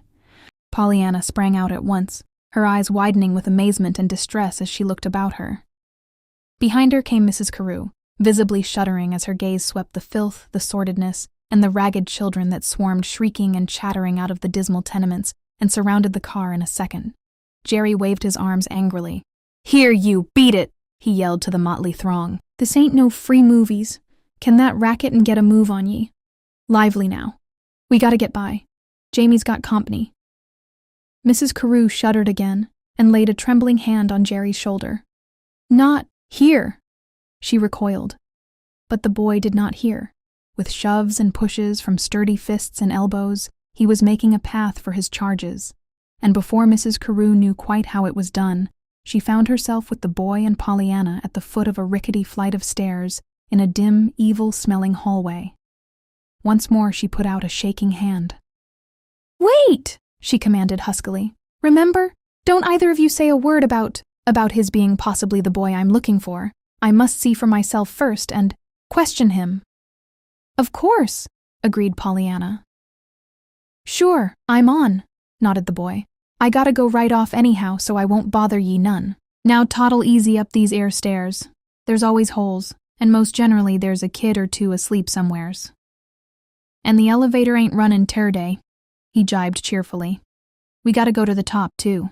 Mrs. Carew found the holes, broken boards that creaked and bent fearsomely under her shrinking feet, and she found one kid, a 2-year-old baby playing with an empty tin can on a string which he was banging up and down the second flight of stairs. On all sides, doors were opened, now boldly, now stealthily, but always disclosing women with tousled heads or peering children with dirty faces. Somewhere a baby was wailing piteously. Somewhere else a man was cursing. Everywhere was the smell of bad whiskey, stale cabbage, and unwashed humanity. At the top of the third and last stairway, the boy came to a pause before a closed door. I'm just a-thinkin' what Sir James'll say when he's wise to the prize package I'm bringin' him, he whispered in a throaty voice. I know what Mumsy'll do. She'll turn on the weeps in no time to see Jamie so tickled. The next moment he threw wide the door with a gay, Here we be, and we come in a buzz wagon. Ain't that goin' some, Sir James? It was a tiny room, cold and cheerless and pitifully bare, but scrupulously neat. There were here no tousled heads, no peering children, no odors of whiskey, cabbage, and unclean humanity. There were 2 beds, 3 broken chairs, a dry goods box table, and a stove with a faint glow of light that told of a fire not nearly brisk enough to heat even that tiny room. On one of the beds lay a lad with flushed cheeks and fever-bright eyes. Near him sat a thin, white-faced woman, bent and twisted with rheumatism. Mrs. Carew stepped into the room and, as if to steady herself, paused a minute with her back to the wall. Pollyanna hurried forward with a low cry just as Jerry, with an apologetic, "I gotta go now. Goodbye," dashed through the door. "Oh, Jamie, I'm so glad I've found you," cried Pollyanna. "You don't know how I've looked and looked for you every day, but I'm so sorry you're sick." Jamie smiled radiantly and held out a thin white hand. "I ain't sorry, I'm glad," he emphasized meaningly, "'cause it's brought you to see me. Besides, I'm better now anyway." "Mumsy, this is the little girl, you know, that told me the glad game. And Mumsy's playing it too," he triumphed, turning back to Pollyanna. "First she cried 'cause her back hurts too bad to let her work. Then when I was took worse, she was glad she couldn't work.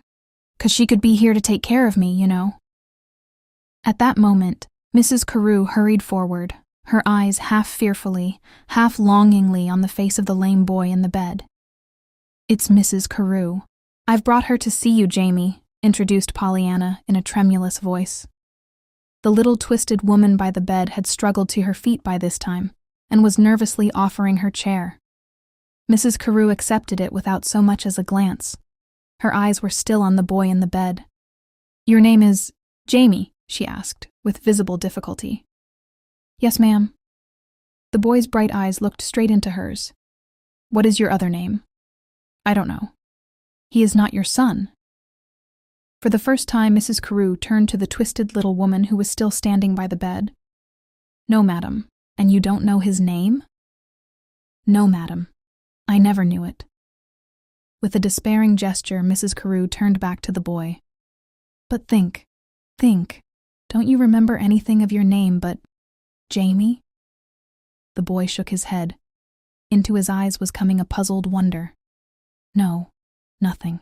"Haven't you anything that belonged to your father, with possibly his name in it?" "There wasn't anything worth savin' but them books," interposed Mrs. Murphy. "Them's his." "Maybe you'd like to look at 'em," she suggested, pointing to a row of worn volumes on a shelf across the room. Then, in plainly uncontrollable curiosity, she asked, "Was you thinkin' you knew him, ma'am?" "I don't know," murmured Mrs. Carew in a half-stifled voice as she rose to her feet and crossed the room to the shelf of books. There were not many, perhaps 10 or a dozen. There was a volume of Shakespeare's plays, an Ivanhoe, a much-thumbed Lady of the Lake, a book of miscellaneous poems, a coverless Tennyson, a dilapidated Little Lord Fauntleroy, and 2 or 3 books of ancient and medieval history. But though Mrs. Carew looked carefully through every one, she found nowhere any written word. With a despairing sigh, she turned back to the boy and to the woman, both of whom now were watching her with startled, questioning eyes. "I wish you'd tell me, both of you, all you know about yourselves," she said brokenly, dropping herself once more into the chair by the bed. And they told her. It was much the same story that Jamie had told Pollyanna in the public garden. There was little that was new, nothing that was significant in spite of the probing questions that Mrs. Carew asked. At its conclusion, Jamie turned eager eyes on Mrs. Carew's face. "Do you think you knew my father?" he begged. Mrs. Carew closed her eyes and pressed her hand to her head. "I don't know," she answered. "But I think not." Pollyanna gave a quick cry of keen disappointment, but as quickly she suppressed it in obedience to Mrs. Carew's warning glance. With new horror, however, she surveyed the tiny room. Jamie, turning his wondering eyes from Mrs. Carew's face, suddenly awoke to his duties as host. "Wasn't you good to come?" he said to Pollyanna gratefully. "How's Sir Lancelot? Do you ever go to feed him now?" Then, as Pollyanna did not answer at once, he hurried on, his eyes going from her face to the somewhat battered pink in a broken-necked bottle in the window. "Did you see my posy?" "Jerry found it. Somebody dropped it and he picked it up." Ain't it pretty? And it smells a little." But Pollyanna did not seem even to have heard him. She was still gazing, wide-eyed about the room, clasping and unclasping her hands nervously. "But I don't see how you can ever play the game here at all, Jamie," she faltered. "I didn't suppose there could be anywhere such a perfectly awful place to live." She shuddered. "Ho," scoffed Jamie valiantly. "You'd oughter see the Pikes downstairs. Theirs is a whole lot worse than this. You don't know what a lot of nice things there is about this room. Why, we get the sun in that window there for most 2 hours every day, when it shines. And if you get real near it, you can see a whole lot of sky from it. If we could only keep the room.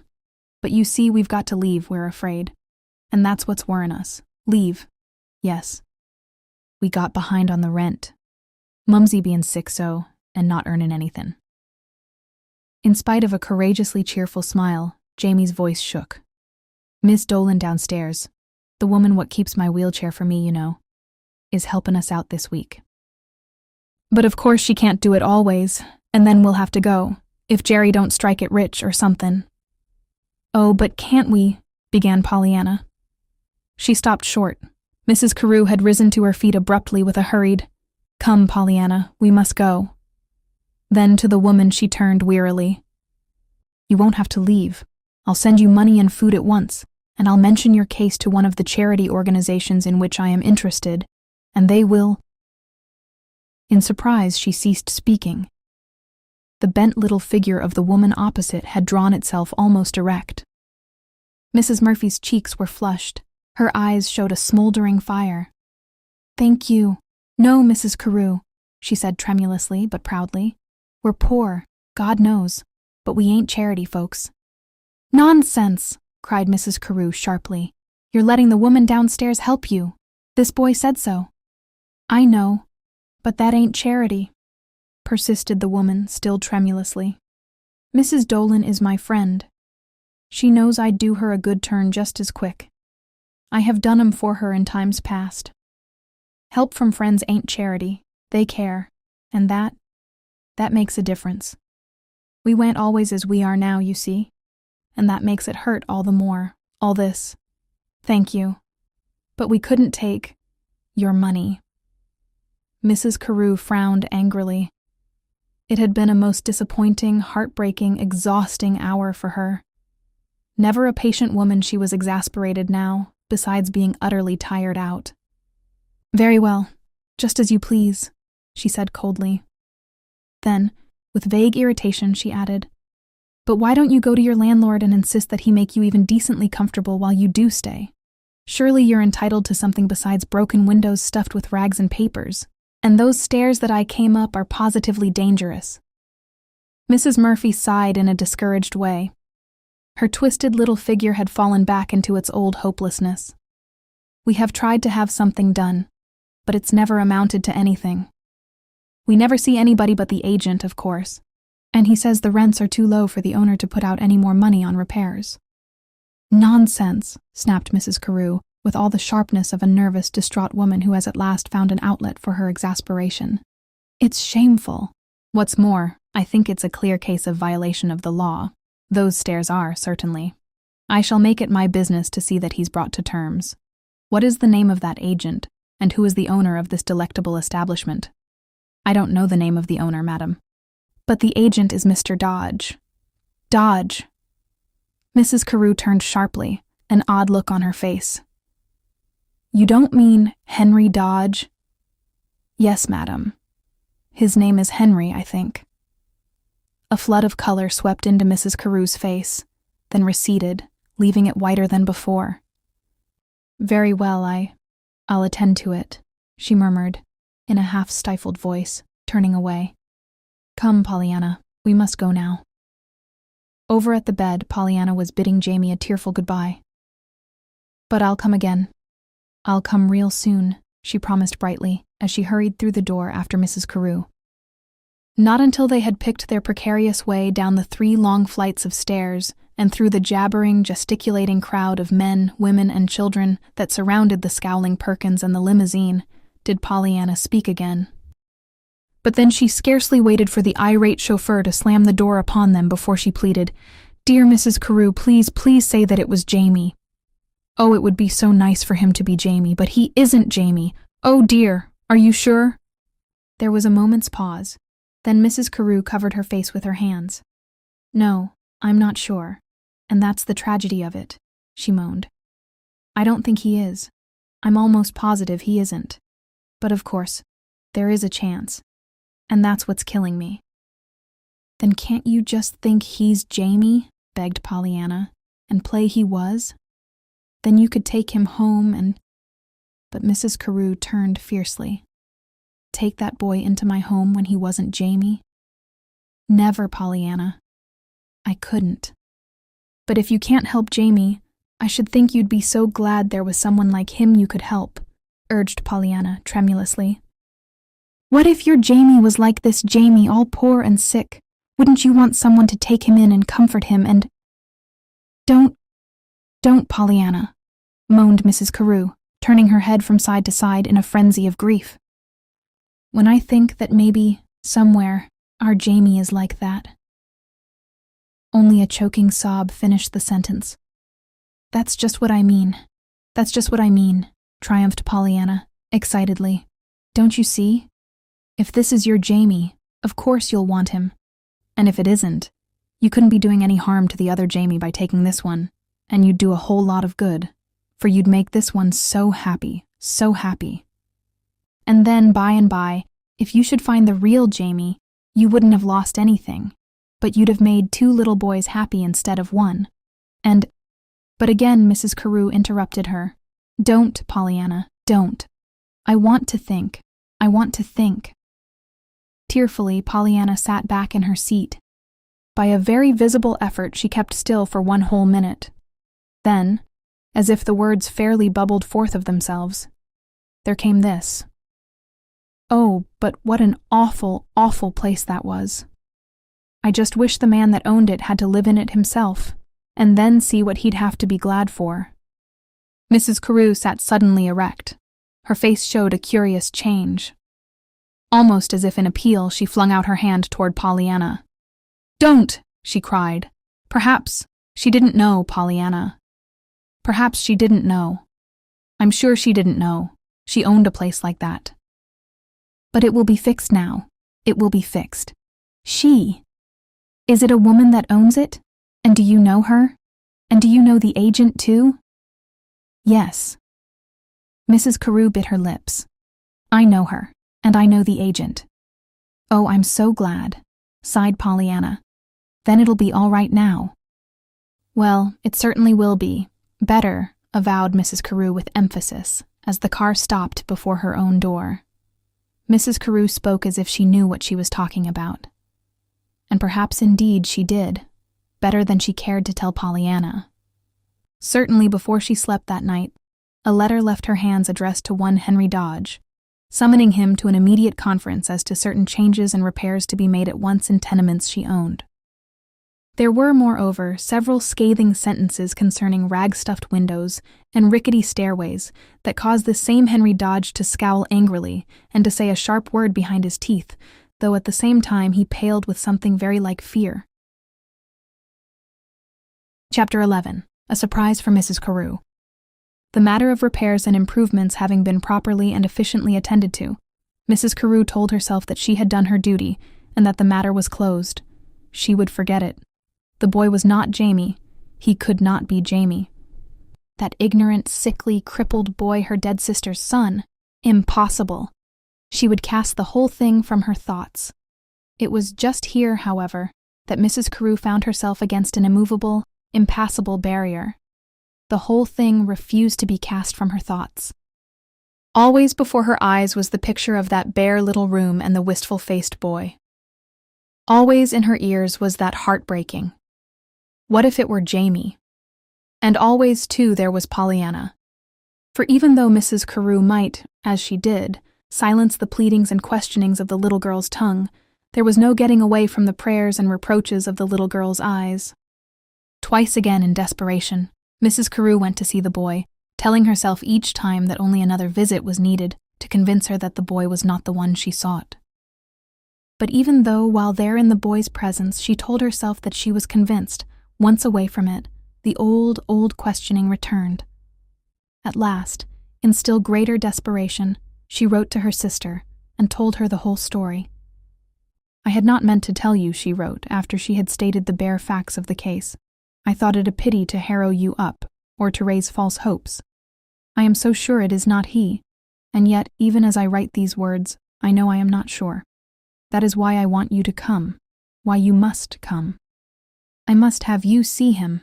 I wonder what you'll say. Of course we haven't seen our Jamie since he was 4 years old. He would be 12 now. This boy is 12, I should judge. He doesn't know his age. He has hair and eyes not unlike our Jamie's. He is crippled, but that condition came upon him through a fall 6 years ago, and was made worse through another one 4 years later.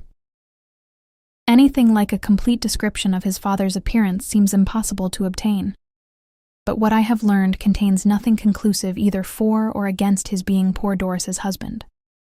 He was called the Professor, was very queer, and seemed to own nothing save a few books. This might or might not signify. John Kent was certainly always queer, and a good deal of a bohemian in his tastes. Whether he cared for books or not, I don't remember. Do you? And of course, the title Professor might easily have been assumed if he wished, or it might have been merely given him by others. As for this boy, I don't know, but I do hope you will. Your distracted sister, Ruth. Della came at once, and she went immediately to see the boy, but she did not know.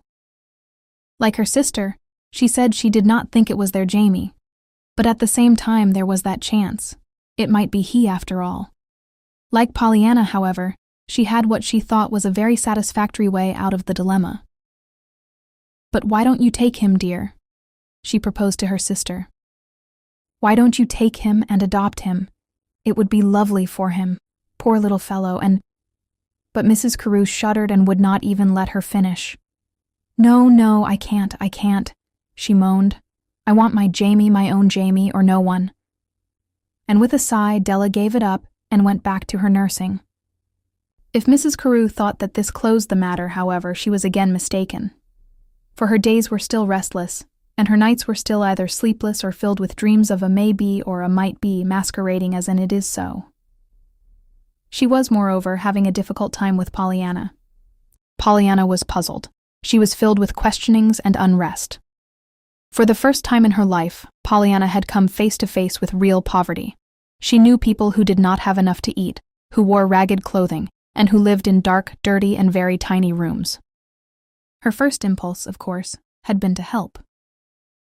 With Mrs. Carew, she made 2 visits to Jamie, and greatly did she rejoice at the changed conditions she found there after that man Dodge had tended to things.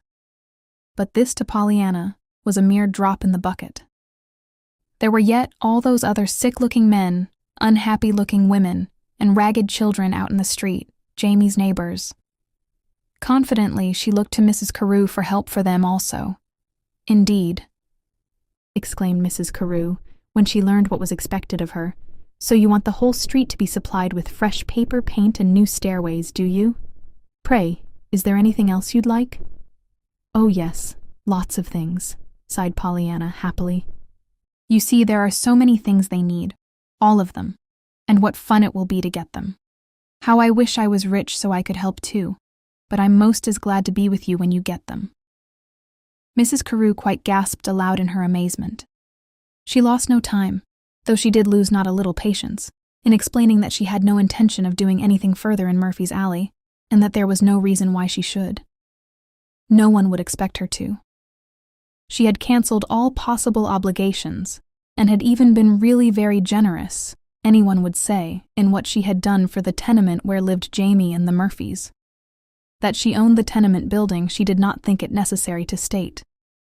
At some length, she explained to Pollyanna that there were charitable institutions, both numerous and efficient, whose business it was to aid all the worthy poor, and that to these institutions she gave frequently and liberally. Even then, however, Pollyanna was not convinced. "But I don't see," she argued, "why it's any better, or even so nice for a whole lot of folks to club together and do what everybody would like to do for themselves. I'm sure I'd much rather give Jamie a nice book now than to have some old society do it. And I know he'd like better to have me do it too." Very likely, returned Mrs. Carew, with some weariness and a little exasperation. But it is just possible that it would not be so well for Jamie as if that book were given by a body of people who knew what sort of one to select. This led her to say much, also, none of which Pollyanna in the least understood, about pauperizing the poor, the evils of indiscriminate giving, and the pernicious effect of unorganized charity. Besides, she added, in answer to the still perplexed expression on Pollyanna's worried little face, very likely, if I offered help to these people, they would not take it. You remember Mrs. Murphy declined, at the first, to let me send food and clothing, though they accepted it readily enough from their neighbors on the first floor, it seems. Yes, I know, sighed Pollyanna, turning away. There's something there somehow that I don't understand. But it doesn't seem right that we should have such a lot of nice things, and that they shouldn't have anything, hardly. As the days passed, this feeling on the part of Pollyanna increased rather than diminished, and the questions she asked and the comments she made were anything but a relief to the state of mind in which Mrs. Carew herself was.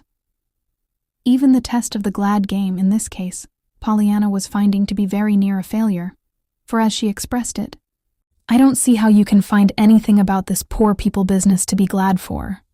Of course we can be glad for ourselves that we aren't poor like them, but whenever I'm thinking how glad I am for that, I get so sorry for them that I can't be glad any longer. Of course we could be glad there were poor folks because we could help them. But if we don't help them, where's the glad part of that coming in? And to this, Pollyanna could find no one who could give her a satisfactory answer. Especially she asked this question of Mrs. Carew. And Mrs. Carew, still haunted by the visions of the Jamie that was, and the Jamie that might be, grew only more restless, more wretched, and more utterly despairing. Nor was she helped any by the approach of Christmas. Nowhere was there glow of holly or flash of tinsel that did not carry its pang to her, for always to Mrs. Carew it but symbolized a child's empty stocking, a stocking that might be Jamie's. Finally, a week before Christmas, she fought what she thought was the last battle with herself. Resolutely, but with no real joy in her face, she gave terse orders to Mary and summoned Pollyanna. Pollyanna, she began, almost harshly, I have decided to take Jamie. The car will be here at once. I'm going after him now and bring him home. You may come with me if you like. A great light transfigured Pollyanna's face. Oh, how glad I am, she breathed. Why, I'm so glad I want to cry. Mrs. Carew, why is it, when you're the very gladdest of anything, you always want to cry? I don't know, I'm sure, Pollyanna, rejoined Mrs. Carew abstractedly. On Mrs. Carew's face there was still no look of joy. Once in the Murphys' little one-room tenement, it did not take Mrs. Carew long to tell her errand. In a few short sentences, she told the story of the lost Jamie, and of her first hopes that this Jamie might be he. She made no secret of her doubts that he was the one. At the same time, she said she had decided to take him home with her and give him every possible advantage. Then, a little wearily, she told what were the plans she had made for him. At the foot of the bed, Mrs. Murphy listened, crying softly. Across the room, Jerry Murphy, his eyes dilating, emitted an occasional low, "Gee, can you beat that now?" As to Jamie on the bed had listened at first with the air of one to whom suddenly a door has opened into a longed-for paradise. But gradually, as Mrs. Carew talked, a new look came to his eyes. Very slowly he closed them and turned away his face. When Mrs. Carew ceased speaking, there was a long silence before Jamie turned his head and answered. They saw then that his face was very white, and that his eyes were full of tears. "Thank you, Mrs. Carew, but I can't go," he said simply. "You can't? What?" cried Mrs. Carew, as if she doubted the evidence of her own ears. "Jamie," gasped Pollyanna. "Oh, come, kid, what's eatin' ye?" scowled Jerry, hurriedly coming forward. "Don't ye know a good thing when ye see it?" "Yes, but I can't." "Go," said the crippled boy again. "But Jamie, think what it would mean to you," quavered Mrs. Murphy at the foot of the bed. "I am a-thinkin'," choked Jamie. "Don't you suppose I know what I'm doin', what I'm givin' up?" Then to Mrs. Carew he turned tear-wet eyes. "I can't," he faltered. "I can't let you do all that for me. If you cared, it would be different. But you don't care. Not really. You don't want me. Not me. You want the real Jamie, and I ain't the real Jamie. You don't think I am. I can see it in your face. I know. But, began Mrs. Carew helplessly. And it isn't as if I was like other boys and could walk either," interrupted the cripple feverishly. "You'd get tired of me in no time, and I'd see it comin'. I couldn't stand it, to be a burden like that. Of course, if you cared, like Mumsy here." He threw out his hand, choked back a sob, then turned his head away again. "I'm not the Jamie you want. I can't go," he said. With the words, his thin, boyish hand fell clenched till the knuckles showed white against the tattered old shawl that covered the bed. There was a moment's breathless hush. Then, very quietly, Mrs. Carew got to her feet. Her face was colorless, but there was that in it that silenced the sob that rose to Pollyanna's lips. "Come, Pollyanna," was all she said. "Well, if you ain't the fool limit," babbled Jerry Murphy to the boy on the bed as the door closed a moment later. But the boy on the bed was crying very much as if the closing door had been the one that had led to paradise, and that had closed now forever. Chapter 12, From Behind a Counter. Mrs. Carew was very angry. To have brought herself to the point where she was willing to take this lame boy into her home, and then to have the lad calmly refuse to come, was unbearable. Mrs. Carew was not in the habit of having her invitations ignored or her wishes scorned. Furthermore, now that she could not have the boy, she was conscious of an almost frantic terror, lest he were, after all, the real Jamie. She knew then that her true reason for wanting him had been, not because she cared for him, not even because she wished to help him and make him happy, but because she hoped by taking him that she would ease her own mind and forever silence that awful eternal questioning on her part. What if he were her own Jamie? It certainly had not helped matters any that the boy had divined her state of mind and had given as the reason for his refusal that she did not care.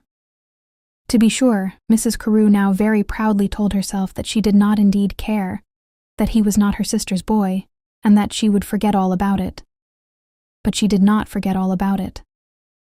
However insistently she might disclaim responsibility and relationship, just as insistently responsibility and relationship thrust themselves upon her in the shape of panicky doubts.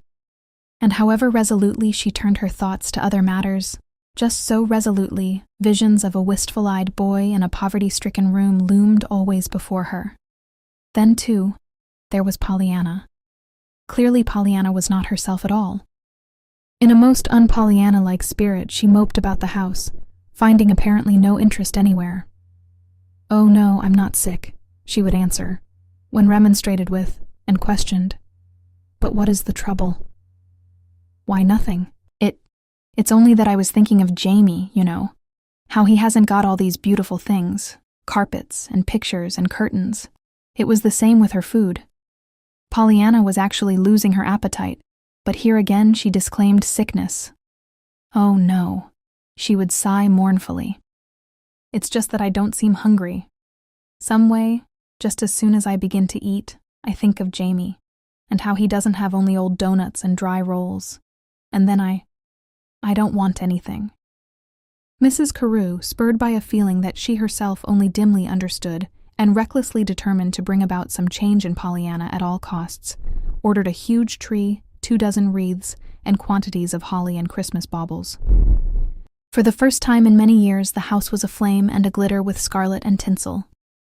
There was even to be a Christmas party, for Mrs. Carew had told Pollyanna to invite 6 of her schoolgirl friends for the tree on Christmas Eve. But even here Mrs. Carew met with disappointment. For though Pollyanna was always grateful, and at times interested, and even excited, she still carried frequently a sober little face, and in the end the Christmas party was more of a sorrow than a joy. For the first glimpse of the glittering tree sent her into a storm of sobs. "Why, Pollyanna," ejaculated Mrs. Carew, "what in the world is the matter now?" Nothing," wept Pollyanna. It's only that it's so perfectly beautiful that I just had to cry. I was thinking how Jamie would love to see it. It was then that Mrs. Carew's patience snapped. "Jamie, Jamie, Jamie," she exclaimed. "Pollyanna, can't you stop talking about that boy? You know perfectly well that it is not my fault that he is not here. I asked him to come here to live. Besides, where is that glad game of yours? I think it would be an excellent idea if you would play it on this." "I am playing it," quavered Pollyanna, "and that's what I don't understand. I never knew it to act so funny. Why, before, when I've been glad about things, I've been happy. But now, about Jamie. I'm so glad I've got carpets and pictures and nice things to eat, and that I can walk and run and go to school and all that. But the harder I'm glad for myself, the sorrier I am for him. I never knew the game to act so funny, and I don't know what ails it. Do you?" But Mrs. Carew, with a despairing gesture, merely turned away without a word. It was the day after Christmas that something so wonderful happened that Pollyanna, for a time, almost forgot Jamie. Mrs. Carew had taken her shopping, and it was while Mrs. Carew was trying to decide between a Duchesse lace and a point lace collar that Pollyanna chanced to spy farther down the counter a face that looked vaguely familiar. For a moment she regarded it frowningly. Then, with a little cry, she ran down the aisle. "Oh, it's you! It is you!" she exclaimed joyously to a girl who was putting into the showcase a tray of pink bows. "I'm so glad to see you." The girl behind the counter lifted her head and stared at Pollyanna in amazement. But almost immediately, her dark, somber face lighted with a smile of glad recognition. "Well, well, if it isn't my little public garden kitty," she ejaculated. "Yes." "I'm so glad you remembered," beamed Pollyanna. "But you never came again. I looked for you lots of times." "I couldn't. I had to work. That was our last half-holiday, and 50 cents, madam," she broke off, in answer to a sweet-faced old lady's question as to the price of a black-and-white bow on the counter. 50 cents. The old lady fingered the bow, hesitated, then laid it down with a sigh. Yes. Well, it's very pretty, I'm sure, my dear," she said, as she passed on. Immediately behind her came two bright-faced girls who, with much giggling and bantering, picked out a jeweled creation of scarlet velvet and a fairy-like structure of tulle and pink buds. As the girls turned chattering away, Pollyanna drew an ecstatic sigh. "Is this what you do all day? My, how glad you must be you chose this. Glad. Yes. It must be such fun, such lots of folks, you know, and all different. And you can talk to 'em. You have to talk to 'em. It's your business. I should love that. I think I'll do this when I grow up. It must be such fun to see what they all buy." "Fun! Glad!" bristled the girl behind the counter. "Well, child, I guess if you knew half—" "That's $1, madam," she interrupted herself hastily, in answer to a young woman's sharp question as to the price of a flaring yellow bow of beaded velvet in the showcase. "Well, I should think 'twas time you told me," snapped the young woman. "I had to ask you twice." The girl behind the counter bit her lip. "I didn't hear you, madam. I can't help that. It is your business to hear. You are paid for it, aren't you? How much is that black one?" 50 cents. "And that blue one?" $1. "No impudence, miss. You needn't be so short about it, or I shall report you. Let me see that tray of pink ones." The salesgirl's lips opened, then closed in a thin, straight line. Obediently, she reached into the showcase and took out the tray of pink bows. But her eyes flashed, and her hands shook visibly as she set the tray down on the counter. The young woman whom she was serving picked up 5 bows, asked the price of 4 of them, then turned away with a brief, "I see nothing I care for." "Well," said the girl behind the counter in a shaking voice, to the wide-eyed Pollyanna, "what do you think of my business now? Anything to be glad about there?" Pollyanna giggled a little hysterically. My, wasn't she cross? But she was kind of funny too, don't you think? Anyhow, you can be glad that they aren't all like her, can't you? "I suppose so," said the girl with a faint smile. "But I can tell you right now, Kitty, that glad game of yours you was tellin' me about that day in the garden may be all very well for you. Once more she stopped with a tired, 50 cents, madam, in answer to a question from the other side of the counter.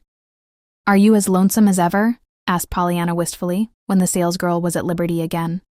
Well, I can't say I've given more'n 5 parties, nor been to more'n 7 since I saw you, replied the girl so bitterly that Pollyanna detected the sarcasm. Oh, but you did something nice Christmas, didn't you? Oh, yes. I stayed in bed all day with my feet done up in rags and read 4 newspapers and 1 magazine. Then at night, I hobbled out to a restaurant where I had to blow in 35 cents for chicken pie instead of a quarter. But what ailed your feet? Blistered. Standin' on 'em. Christmas rush. Oh, shuddered Pollyanna sympathetically. And you didn't have any tree or party or anything? She cried, distressed and shocked. Well, hardly. Oh dear, how I wish you could have seen mine, sighed the little girl. It was just lovely but oh say, she exclaimed joyously, you can see it after all. It isn't gone yet. Now can't you come out tonight or tomorrow night and… Pollyanna! Interrupted Mrs. Carew in her chilliest accents. What in the world does this mean? Where have you been? I have looked everywhere for you. I even went way back to the suit department. Pollyanna turned with a happy little cry. Oh, Mrs. Carew, I'm so glad you've come, she rejoiced. This is… well, I don't know her name yet, but I know her, so it's all right. I met her in the public garden ever so long ago. And she's lonesome, and doesn't know anybody. And her father was a minister like mine, only he's alive. And she didn't have any Christmas tree, only blistered feet and chicken pie. And I want her to see mine, you know. The tree, I mean, plunged on Pollyanna, breathlessly. I've asked her to come out tonight, or tomorrow night. And you'll let me have it all lighted up again, won't you? Well, really, Pollyanna, began Mrs. Carew in cold disapproval. But the girl behind the counter interrupted with a voice quite as cold, and even more disapproving. Don't worry, madam. I've no notion of goin'. Oh, but please, begged Pollyanna, begged. You don't know how I want you and… I notice the lady ain't doin' any askin', interrupted the salesgirl a little maliciously. Mrs. Carew flushed an angry red and turned as if to go. But Pollyanna caught her arm and held it, talking meanwhile almost frenziedly to the girl behind the counter, who happened at the moment to be free from customers. Oh, but she will, Pollyanna was saying. She wants you to come. I know she does. Why, you don't know how good she is, and how much money she gives to charitable associations and everything. Pollyanna! Remonstrated Mrs. Carew, sharply. Once more she would have gone, but this time she was held spellbound by the ringing scorn in the low, tense voice of the salesgirl. Oh yes, I know. There's lots of 'em that'll give to rescue work. There's always plenty of helpin' hands stretched out to them that has gone wrong. And that's all right. I ain't findin' no fault with that. Only sometimes I wonder there don't some of 'em think of helpin' the girls before they go wrong. Why don't they give good girls pretty homes with books and pictures and soft carpets and music, and somebody round 'em to care? Maybe then there wouldn't be so many. Good heavens, what am I sayin'? She broke off under her breath. Then, with the old weariness, she turned to a young woman who had stopped before her and picked up a blue bow. That's 50 cents, madam, Mrs. Carew heard, as she hurried Pollyanna away. Chapter 13, A Waiting and a Winning. It was a delightful plan. Pollyanna had it entirely formulated in about 5 minutes. Then she told Mrs. Carew. Mrs. Carew did not think it was a delightful plan, and she said so very distinctly. Oh, but I'm sure they'll think it is, argued Pollyanna, in reply to Mrs. Carew's objections. And just think how easy we can do it. The tree is just as it was, except for the presents, and we can get more of those. It won't be so very long till just New Year's Eve. And only think how glad she'll be to come. Wouldn't you be, if you hadn't had anything for Christmas, only blistered feet and chicken pie? Dear, dear, what an impossible child you are, frowned Mrs. Carew. Even yet, it doesn't seem to occur to you that we don't know this young person's name. So we don't. And isn't it funny when I feel that I know her so well? Smiled Pollyanna. You see, we had such a good talk in the garden that day, and she told me all about how lonesome she was, and that she thought the lonesomest place in the world was in a crowd in a big city, because folks didn't think nor notice. Oh, there was one that noticed. But he noticed too much, she said, and he hadn't ought to notice her any, which is kind of funny, isn't it, when you come to think of it?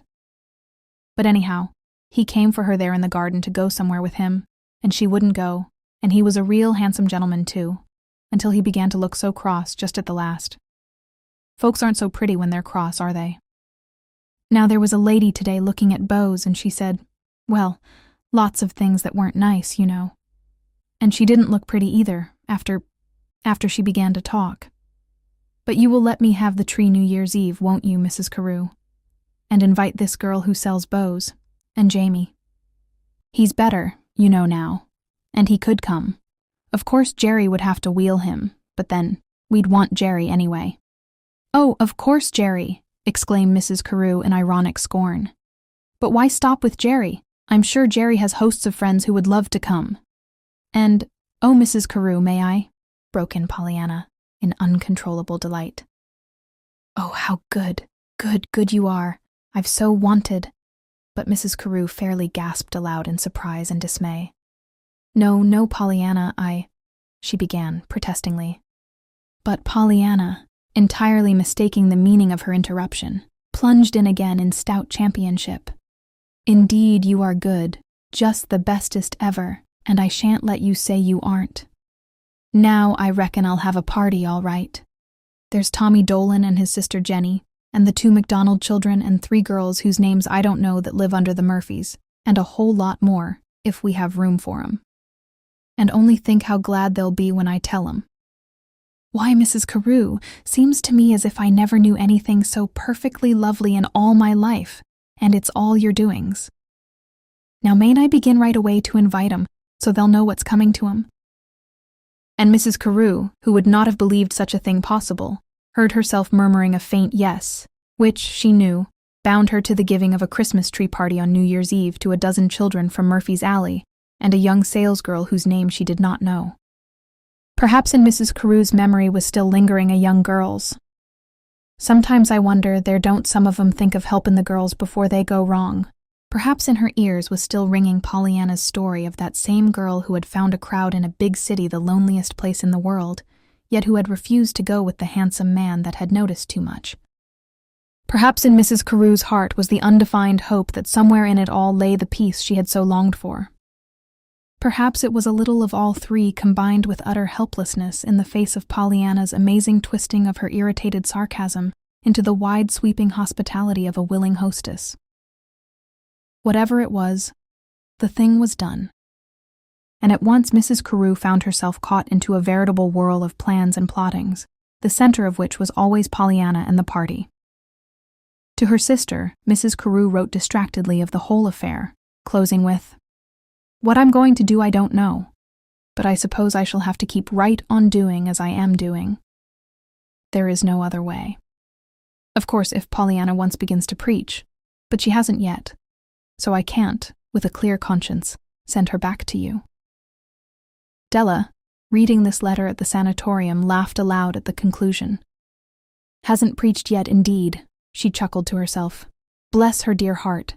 And yet you, Ruth Carew, own up to giving 2 Christmas tree parties within a week, and, as I happen to know, your home, which used to be shrouded in death-like gloom, is aflame with scarlet and green from top to toe. But she hasn't preached yet. Oh no, she hasn't preached yet. The party was a great success. Even Mrs. Carew admitted that. Jamie, in his wheelchair, Jerry with his startling but expressive vocabulary, and the girl, whose name proved to be Sadie Dean, vied with each other in amusing the more diffident guests. Sadie Dean, much to the others' surprise, and perhaps to her own, disclosed an intimate knowledge of the most fascinating games. And these games, with Jamie's stories and Jerry's good-natured banter, kept everyone in gales of laughter until supper, and the generous distribution of presents from the laden tree sent the happy guests home with tired sighs of content. If Jamie, who with Jerry was the last to leave, looked about him a bit wistfully, no one apparently noticed it. Yet Mrs. Carew, when she bade him good night, said low in his ear, half impatiently, half embarrassedly, "Well, Jamie, have you changed your mind about coming?" The boy hesitated. A faint color stole into his cheeks. He turned and looked into her eyes wistfully, searchingly. Then very slowly he shook his head. "If it could always be, like tonight, I could," he sighed. "But it wouldn't. There'd be tomorrow, and next week, and next month, and next year comin'. And I'd know before next week that I hadn't oughter come." If Mrs. Carew had thought that the New Year's Eve party was to end the matter of Pollyanna's efforts in behalf of Sadie Dean, she was soon undeceived. For the very next morning, Pollyanna began to talk of her. "And I'm so glad I found her again," she prattled contentedly. "Even if I haven't been able to find the real Jamie for you, I've found somebody else for you to love. And of course you'll love to love her, 'cause it's just another way of loving Jamie." Mrs. Carew drew in her breath and gave a little gasp of exasperation.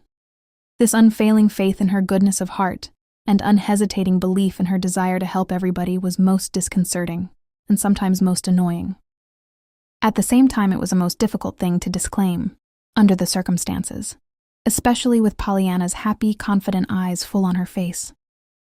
"But, Pollyanna," she objected impotently at last, feeling very much as if she were struggling against invisible silken cords.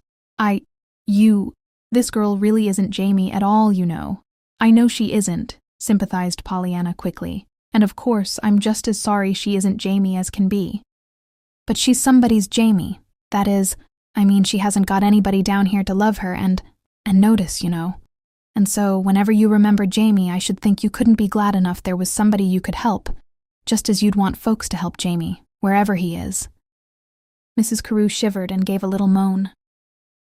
"But I want my Jamie," she grieved. Pollyanna nodded with understanding eyes. "I know, the child's presence. Mr. Pendleton told me about it. Only you've got the woman's hand." "Woman's hand?" "Yes. To make a home, you know.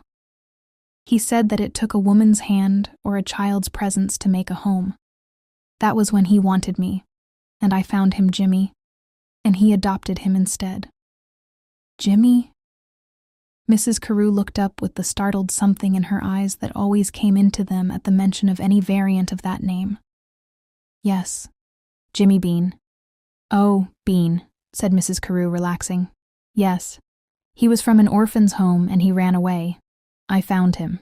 He said he wanted another kind of a home with a mother in it instead of a matron. I couldn't find him the mother part, but I found him Mr. Pendleton, and he adopted him. His name is Jimmy Pendleton now. But it was Bean?"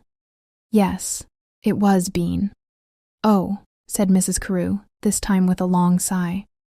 Mrs. Carew saw a good deal of Sadie Dean during the days that followed the New Year's Eve party. She saw a good deal of Jamie, too. In one way and another, Pollyanna contrived to have them frequently at the house. And this Mrs. Carew, much to her surprise and vexation, could not seem to prevent. Her consent and even her delight were taken by Pollyanna as so much a matter of course that she found herself helpless to convince the child that neither approval nor satisfaction entered into the matter at all, as far as she was concerned. But Mrs. Carew, whether she herself realized it or not, was learning many things she never could have learned in the old days, shut up in her rooms, with orders to marry to admit no one.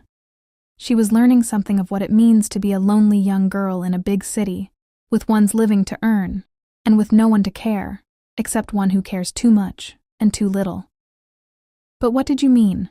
she nervously asked Sadie Dean one evening. "What did you mean that first day in the store? What you said about helping the girls?" Sadie Dean colored distressfully. "I'm afraid I was rude," she apologized. "Never mind that. Tell me what you meant. I've thought of it so many times since." For a moment the girl was silent. Then, a little bitterly, she said, "'Twas because I knew a girl once and I was thinkin' of her. She came from my town, and she was pretty and good, but she wa'n't over strong. For a year we pulled together, sharin' the same room, boiling our eggs over the same gas jet, and eatin' our hash and fish balls for supper at the same cheap restaurant. There was never anything to do evenin's but to walk in the common, or go to the movies, if we had the dime to blow in, or just stay in our room. Well, our room wasn't very pleasant. It was hot in summer and cold in winter, and the gas jet was so measly and so flickery that we couldn't sew or read, even if we hadn't been too fagged out to do either, which we most generally was. Besides, over our heads was a squeaky board that someone was always rockin' on, and under us was a feller that was learnin' to play the cornet. Did you ever hear anyone learn to play the cornet? No, I don't think so, murmured Mrs. Carew. Well, you've missed a lot, said the girl dryly. Then after a moment she resumed her story. Sometimes, especially at Christmas and holidays, we used to walk up here on the avenue and other streets, huntin' for windows where the curtains were up, and we could look in. You see, we were pretty lonesome, them days specially, and we said it did us good to see homes with folks, and lamps on the center tables, and children playing games. But we both of us knew that really it only made us feel worse than ever, because we were so hopelessly out of it all. 'Twas even harder to see the automobiles, and the gay young folks in them, laughing and chatting. You see, we were young, and I suspect we wanted to laugh and chatter. We wanted a good time too, and by, my chum began to have it, this good time. Well, to make a long story short, we broke partnership one day, and she went her way, and I mine. I didn't like the company she was keepin', and I said so. She wouldn't give 'em up, so we quit. I didn't see her again for most 2 years. Then I got a note from her, and I went. This was just last month. This was just last. She was in one of them rescue homes. It was a lovely place. Soft rugs, fine pictures, plants, flowers, and books, a piano, a beautiful room, and everything possible done for her. Rich women came in their automobiles and carriages to take her driving, and she was taken to concerts and matinees. She was learning stenography, and they were going to help her to a position just as soon as she could take it. Everybody was wonderfully good to her, she said, and showed they wanted to help her in every way. But she said something else, too. She said, Sadie, if they'd taken 1/2 the pains to show me they cared and wanted to help long ago when I was an honest, self-respectin', hard-workin', homesick girl, I wouldn't have been here for them to help now. And, well, I never forgot it. That's all. It ain't that I'm objectin' to the rescue work. It's a fine thing, and they ought to do it. Only I'm thinkin' there wouldn't be quite so much of it for them to do if they'd just show a little of their interest earlier in the game. But I thought there were working girls' homes and settlement houses that did that sort of thing, faltered Mrs. Carew in a voice that few of her friends would have recognized. There are. Did you ever see the inside of one of them? Why, no, though I have given money to them. This time Mrs. Carew's voice was almost apologetically pleading in tone. Sadie Dean smiled curiously. Yes, I know. There are lots of good women that have given money to them and have never seen the inside of one of them. Please don't understand that I'm sayin' anything against the homes. I'm not. They're good things. They're almost the only thing that's doing anything to help. But they're only a drop in the bucket to what is really needed. I tried one once, but there was an air about it. Somehow I felt. But there, what's the use? Probably they aren't all like that one, and maybe the fault was with me. If I should try to tell you, you wouldn't understand. You'd have to live in it, and you haven't even seen the inside of one. But I can't help wonderin' sometimes why so many of those good women never seem to put the real heart and interest into the preventin' that they do into the rescuin'. But there, I didn't mean to talk such a lot. But you asked me. Yes, I asked you, said Mrs. Carew in a half-stifled voice as she turned away. Not only from Sadie Dean, however, was Mrs. Carew learning things never learned before, but from Jamie, also. Jamie was there a great deal. Pollyanna liked to have him there, and he liked to be there. At first, to be sure, he had hesitated, but very soon he had quieted his doubts and yielded to his longings by telling himself, and Pollyanna, that after all, visiting was not staying for keeps. Mrs. Carew often found the boy, and Pollyanna contentedly settled on the library window seat, with the empty wheelchair close by. Sometimes they were poring over a book. She heard Jamie tell Pollyanna one day that he didn't think he'd mind so very much being lame if he had so many books as Mrs. Carew, and that he guessed he'd be so happy he'd fly clean away if he had both books and legs. Sometimes the boy was telling stories, and Pollyanna was listening. wide-eyed and absorbed. Mrs. Carew wondered at Pollyanna's interest, until one day she herself stopped and listened. After that, she wondered no longer, but she listened a good deal longer.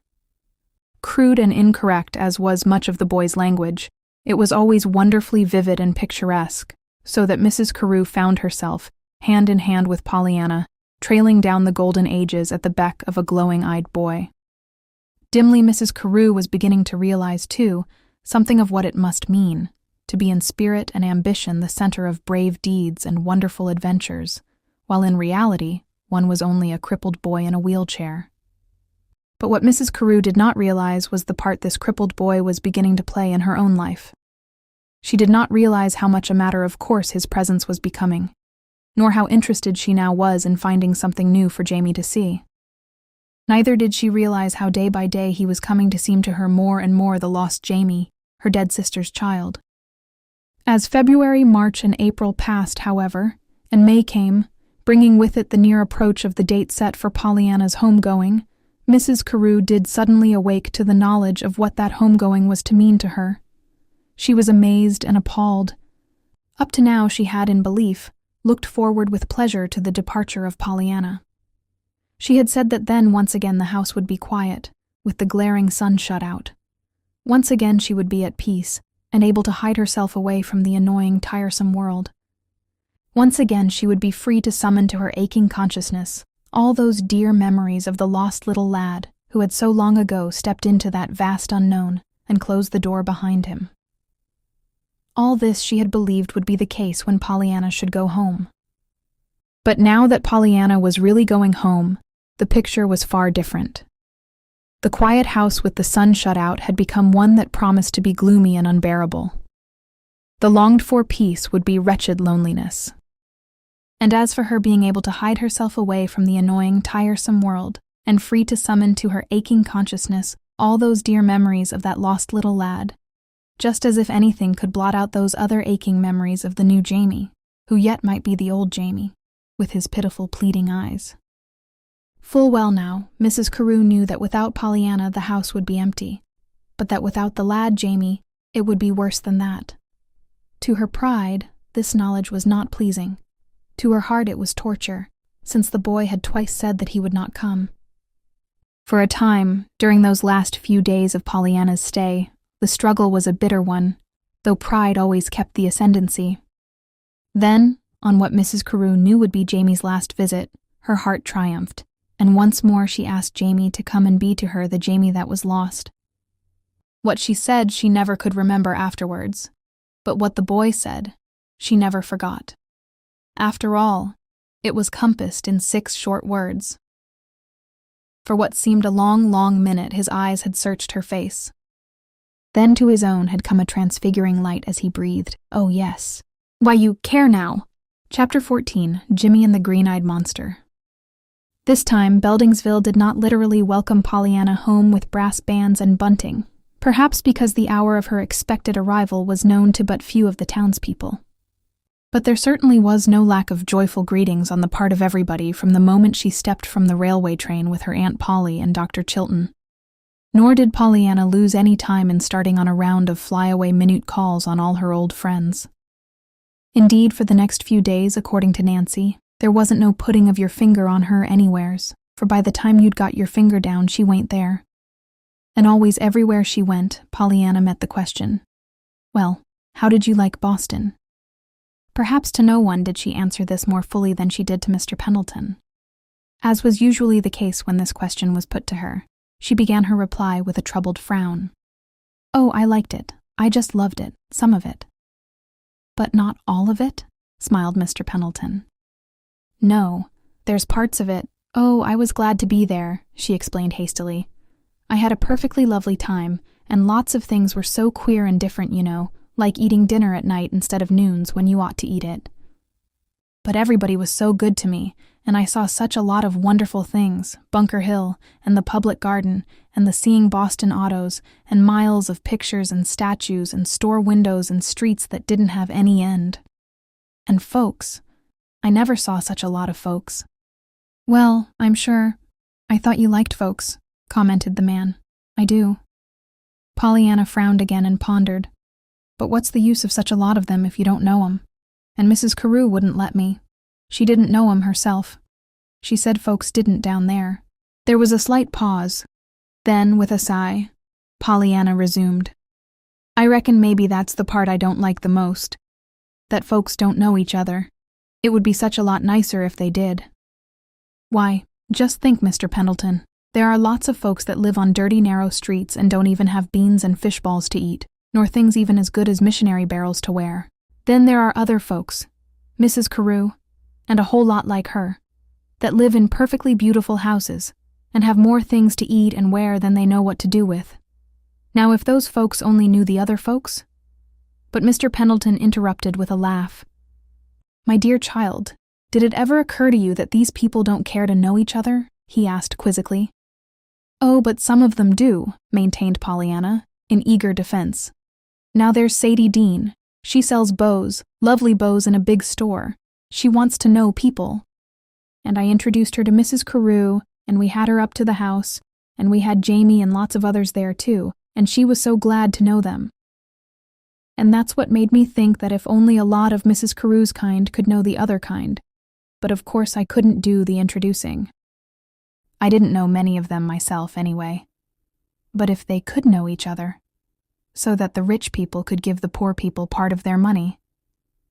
But again Mr. Pendleton interrupted with a laugh. Oh, Pollyanna, Pollyanna, he chuckled. I'm afraid you're getting into pretty deep water. You'll be a rabid little socialist before you know it. What? Questioned the little girl dubiously. I don't think I know what a socialist is, but I know what being sociable is, and I like folks that are that. If it's anything like that, I don't mind being one, a mite. I'd like to be one. I don't doubt it, Pollyanna, smiled the man. But when it comes to this scheme of yours for the wholesale distribution of wealth, you've got a problem on your hands that you might have difficulty with. Pollyanna drew a long sigh. I know, she nodded. That's the way Mrs. Carew talked. She says I don't understand. That 'twould, pauperize her and be indiscriminate and pernicious and, well, it was something like that anyway, bridled the little girl, aggrievedly, as the man began to laugh. And, anyway, I don't understand why some folks should have such a lot, and other folks shouldn't have anything, and I don't like it. And if I ever have a lot, I shall just give some of it to folks who don't have any, even if it does make me pauperized and pernicious, and... But Mr. Pendleton was laughing so hard now that Pollyanna, after a moment's struggle, surrendered and laughed with him. Well, anyway, she reiterated, when she had caught her breath, I don't understand it all the same. No, dear, I'm afraid you don't, agreed the man, growing suddenly very grave and tender-eyed. Nor any of the rest of us, for that matter. But tell me, he added after a minute, who is this Jamie you've been talking so much about since you came? And Pollyanna told him. In talking of Jamie, Pollyanna lost her worried, baffled look. Pollyanna loved to talk of Jamie. Here was something she understood. Here was no problem that had to deal with big, fearsome-sounding words. Besides, in this particular instance, would not Mr. Pendleton be especially interested in Mrs. Carew's taking the boy into her home? For who better than himself could understand the need of a child's presence? For that matter, Pollyanna talked to everybody about Jamie. She assumed that everybody would be as interested as she herself was. On most occasions, she was not disappointed in the interest shown, but one day she met with a surprise. It came through Jimmy Pendleton. Say, look-a-here, he demanded one afternoon irritably. Wasn't there anybody else down to Boston but just that everlasting Jamie? Why, Jimmy Bean? What do you mean? Cried Pollyanna. The boy lifted his chin a little. I'm not Jimmy Bean. I'm Jimmy Pendleton. And I mean that I should think, from your talk, that there wasn't anybody down to Boston, but just that loony boy who calls them birds and squirrels Lady Lancelot, and all that Tommy rot. Why, Jimmy B. Pendleton! Gasped Pollyanna. Then, with some spirit, Jamie isn't loony, he is a very nice boy. And he knows a lot, books and stories. Why, he can make stories right out of his own head.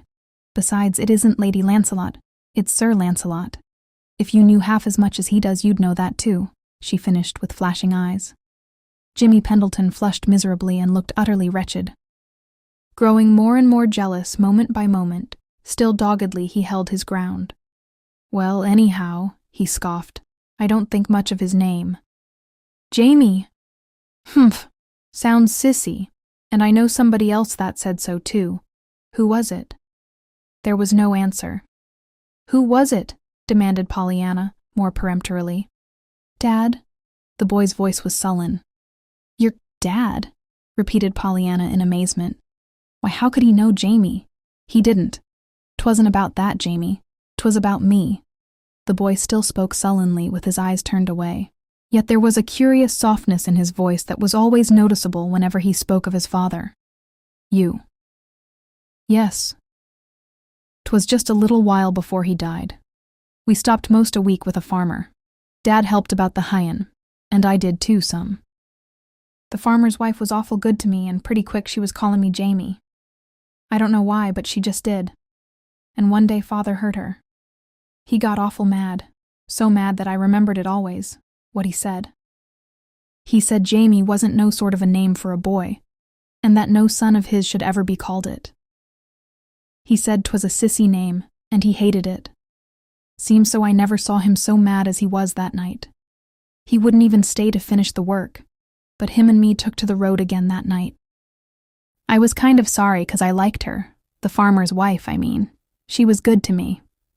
Pollyanna nodded, all sympathy and interest. It was not often that Jimmy said much of that mysterious past life of his before she had known him. And what happened next? She prompted.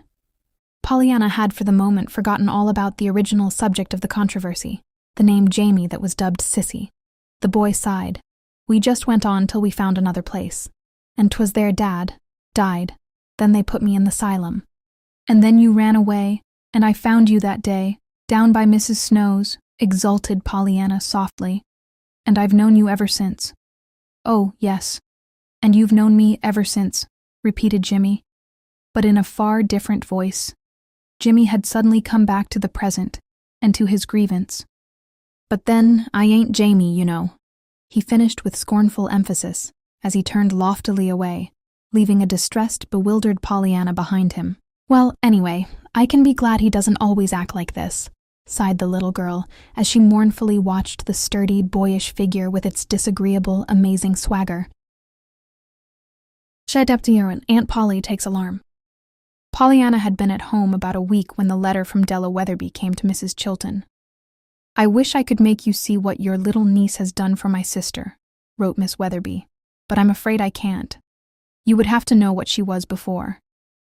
You did see her, to be sure, and perhaps you saw something of the hush and gloom in which she has shrouded herself for so many years, but you can have no conception of her bitterness of heart, her lack of aim and interest, her insistence upon eternal mourning.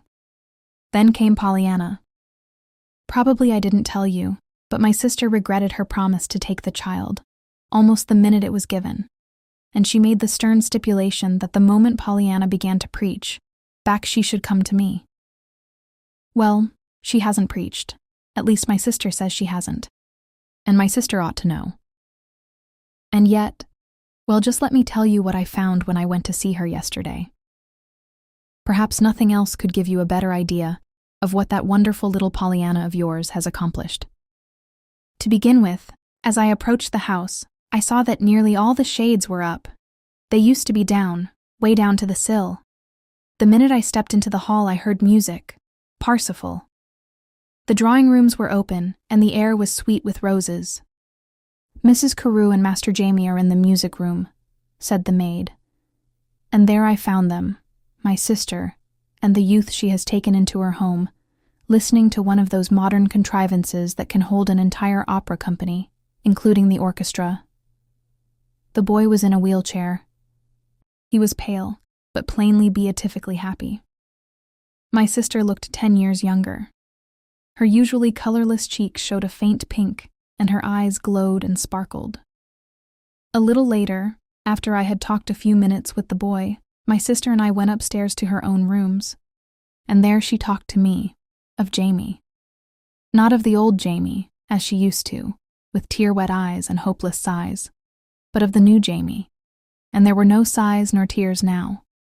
There was, instead, the eagerness of enthusiastic interest.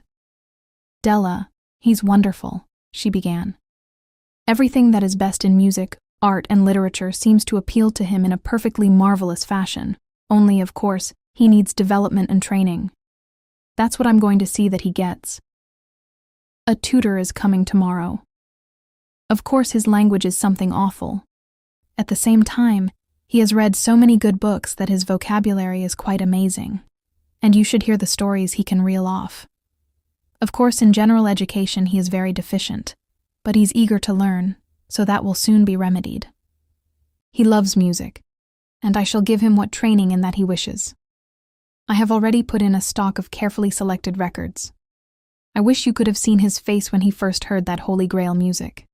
He knows all about King Arthur and his round table, and he prattles of knights and lords and ladies as you and I do of the members of our own family. Only sometimes I don't know whether his Sir Lancelot means the ancient knight or a squirrel in the public garden. And Della, I believe he can be made to walk.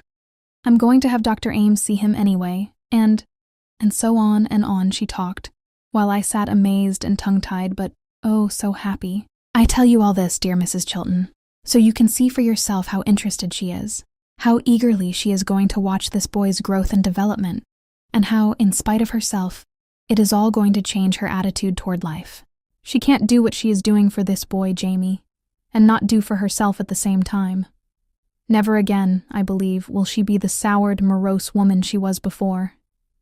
And it's all because of Pollyanna. Pollyanna, dear child. And the best part of it is, she is so unconscious of the whole thing. I don't believe even my sister yet quite realizes what is taking place within her own heart and life, and certainly Pollyanna doesn't. Least of all does she realize the part she played in the change. And now, dear Mrs. Chilton, how can I thank you? I know I can't, so I'm not even going to try. Yet in your heart, I believe you know how grateful I am to both you and Pollyanna, Della Weatherby. Well, it seems to have worked a cure, all right, smiled Dr. Chilton, when his wife had finished reading the letter to him. To his surprise, she lifted a quick, remonstrative hand. "Thomas, don't, please. Don't," she begged. "Why, Polly, what's the matter? Aren't you glad that the medicine worked?" Mrs. Chilton dropped despairingly back in her chair. "There you go again, Thomas," she sighed. "Of course I'm glad that this misguided woman has forsaken the error of her ways and found that she can be of use to someone. And of course I'm glad that Pollyanna did it. But I am not glad to have that child continually spoken of as if she were a bottle of medicine or a cure. Don't you see? Nonsense. After all, where's the harm? I've called Pollyanna a tonic ever since I knew her. Harm. Thomas Chilton, that child is growing older every day. Do you want to spoil her? Thus far she has been utterly unconscious of her extraordinary power, and therein lies the secret of her success. The minute she consciously sets herself to reform somebody, you know as well as I do that she will be simply impossible.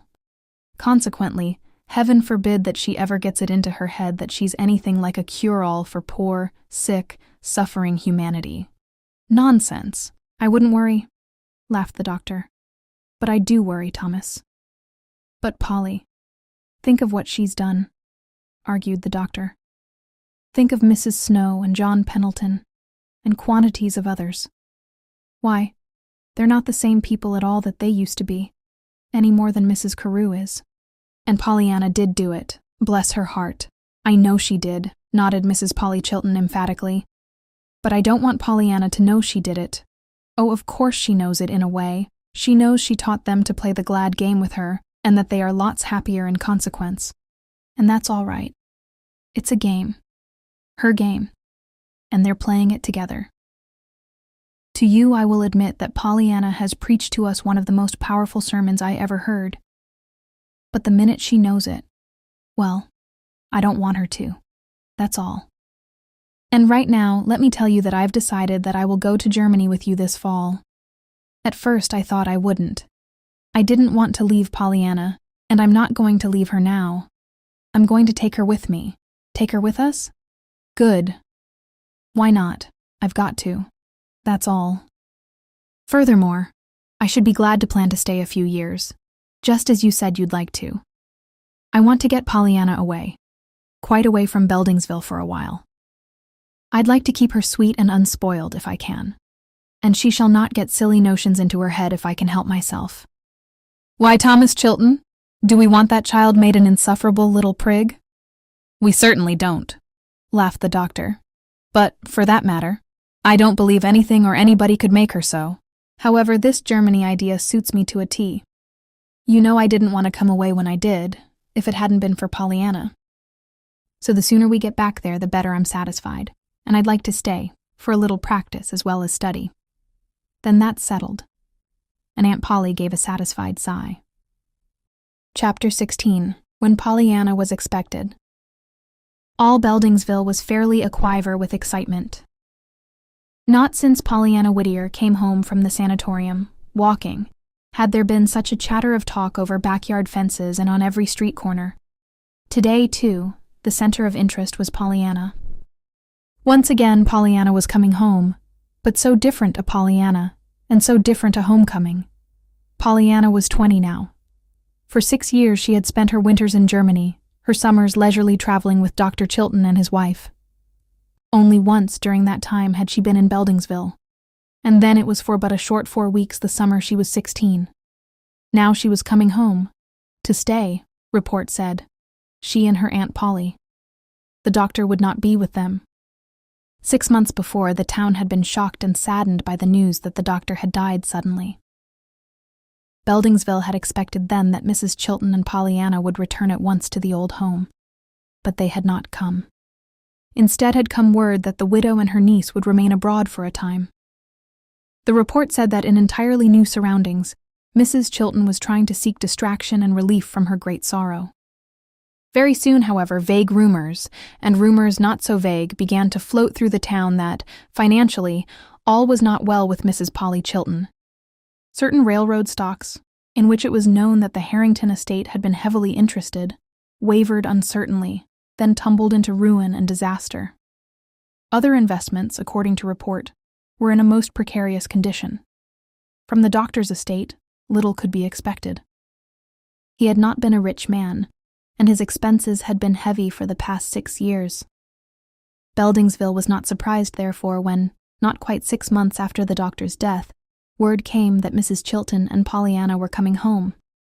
Once more the old Harrington homestead, so long closed and silent, showed up flung windows and wide-open doors. Once more Nancy, now Mrs. Timothy Durgan, swept and scrubbed and dusted until the old place shone in spotless order. No, I hain't had no instructions to do it. I hain't, Nancy explained to curious friends and neighbors who halted at the gate or came more boldly up to the doorways. Mother Durgan's had the key, course, and has come in regular to air up and see that things was all right. And Miss Chilton just wrote and said she and Miss Pollyanna was comin' this week Friday, and they're please see that the rooms and sheets was aired, and er leave the key under the side door mat on that day. Under the mat, indeed. Just as if I'd leave them 2 poor things ter come into this house alone, and all forlorn like that, and me only a mile away, a-sittin' in my own parlor like as if I was a fine lady and hadn't no heart at all. Just as if the poor things hadn't enough ter stand without that, a-comin' into this house the doctor gone, bless his kind heart, and never comin' back. And no money, too. Did ye hear about that? And ain't it a shame? A shame. Think of Miss Polly, I mean Miss Chilton, bein' poor. My stars and stockings, I can't sense it, I can't. Perhaps to no one did Nancy speak so interestedly as she did to a tall, good-looking young fellow with peculiarly frank eyes and a particularly winning smile, who cantered up to the side door on a mettlesome thoroughbred at 10 o'clock that Thursday morning. At the same time, to no one did she talk with so much evident embarrassment, so far as the manner of address was concerned, for her tongue stumbled and blundered out a Master Jimmy, Mr. Bean, Mr. Pendleton, Master Jimmy, with a nervous precipitation that sent the young man himself into a merry peal of laughter. Never mind, Nancy, let it go at whatever comes handiest, he chuckled. I've found out what I wanted to know. Mrs. Chilton and her niece really are expected tomorrow. Yes, sir, "They be, sir," courtesied Nancy. "More's the pity. Not but that I shall be glad enough to see 'em, you understand, but it's the way they're a-comin'." "Yes, I know." "I understand," nodded the youth gravely, his eyes sweeping the fine old house before him. "Well, I suppose that part can't be helped. But I'm glad you're doing just what you are doing." "That will help a whole lot," he finished with a bright smile as he wheeled about and rode rapidly down the driveway. Back on the steps, Nancy wagged her head wisely. "I ain't surprised, Master Jimmy," she declared aloud, her admiring eyes following the handsome figures of horse and man. "I ain't surprised that you ain't lettin' no grass grow under your feet 'bout inquirin' for Miss Pollyanna. I said long ago 'twould come sometime, and it's bound to, what with your growin' so handsome and tall. And I hope 'twill, I do. It'll be just like a book, what with her a-findin' you and gettin' you into that grand home with Mr. Pendleton. My, but who'd ever take you now for that little Jimmy Bean that used to be? I never did see such a change in anybody. I didn't, she answered, with one last look at the rapidly disappearing figures far down the road. Something of the same thought must have been in the mind of John Pendleton some time later that same morning, for from the veranda of his big gray house on Pendleton Hill, John Pendleton was watching the rapid approach of that same horse and rider, and in his eyes was an expression very like the one that had been in Mrs. Nancy Durgan's. On his lips, too, was an admiring Jove. What a handsome pair, as the two dashed by on the way to the stable. 5 minutes later, the youth came around the corner of the house and slowly ascended the veranda steps. "Well, my boy, is it true? Are they coming?" asked the man, with visible eagerness. "Yes." "When?" "Tomorrow." The young fellow dropped himself into a chair. At the crisp terseness of the answer, John Pendleton frowned. He threw a quick look into the young man's face. For a moment he hesitated. Then, a little abruptly, he asked, "Why, son, what's the matter?" "Matter? Nothing, sir. Nonsense. I know better. You left here an hour ago so eager to be off that wild horses could not have held you. Now you sit humped up in that chair and look as if wild horses couldn't drag you out of it. If I didn't know better, I'd think you weren't glad that our friends are coming." He paused, evidently for a reply, but he did not get it. "Why, Jim? Aren't you glad they're coming?" The young fellow laughed and stirred restlessly. "Why, yes, of course. Humph. You act like it." The youth laughed again. A boyish red flamed into his face. "Well, it's only that I was thinking of Pollyanna. Pollyanna. Why, man alive, you've done nothing but prattle of Pollyanna ever since you came home from Boston and found she was expected. I thought you were dying to see Pollyanna." The other leaned forward with curious intentness. "That's exactly it. See? You said it a minute ago.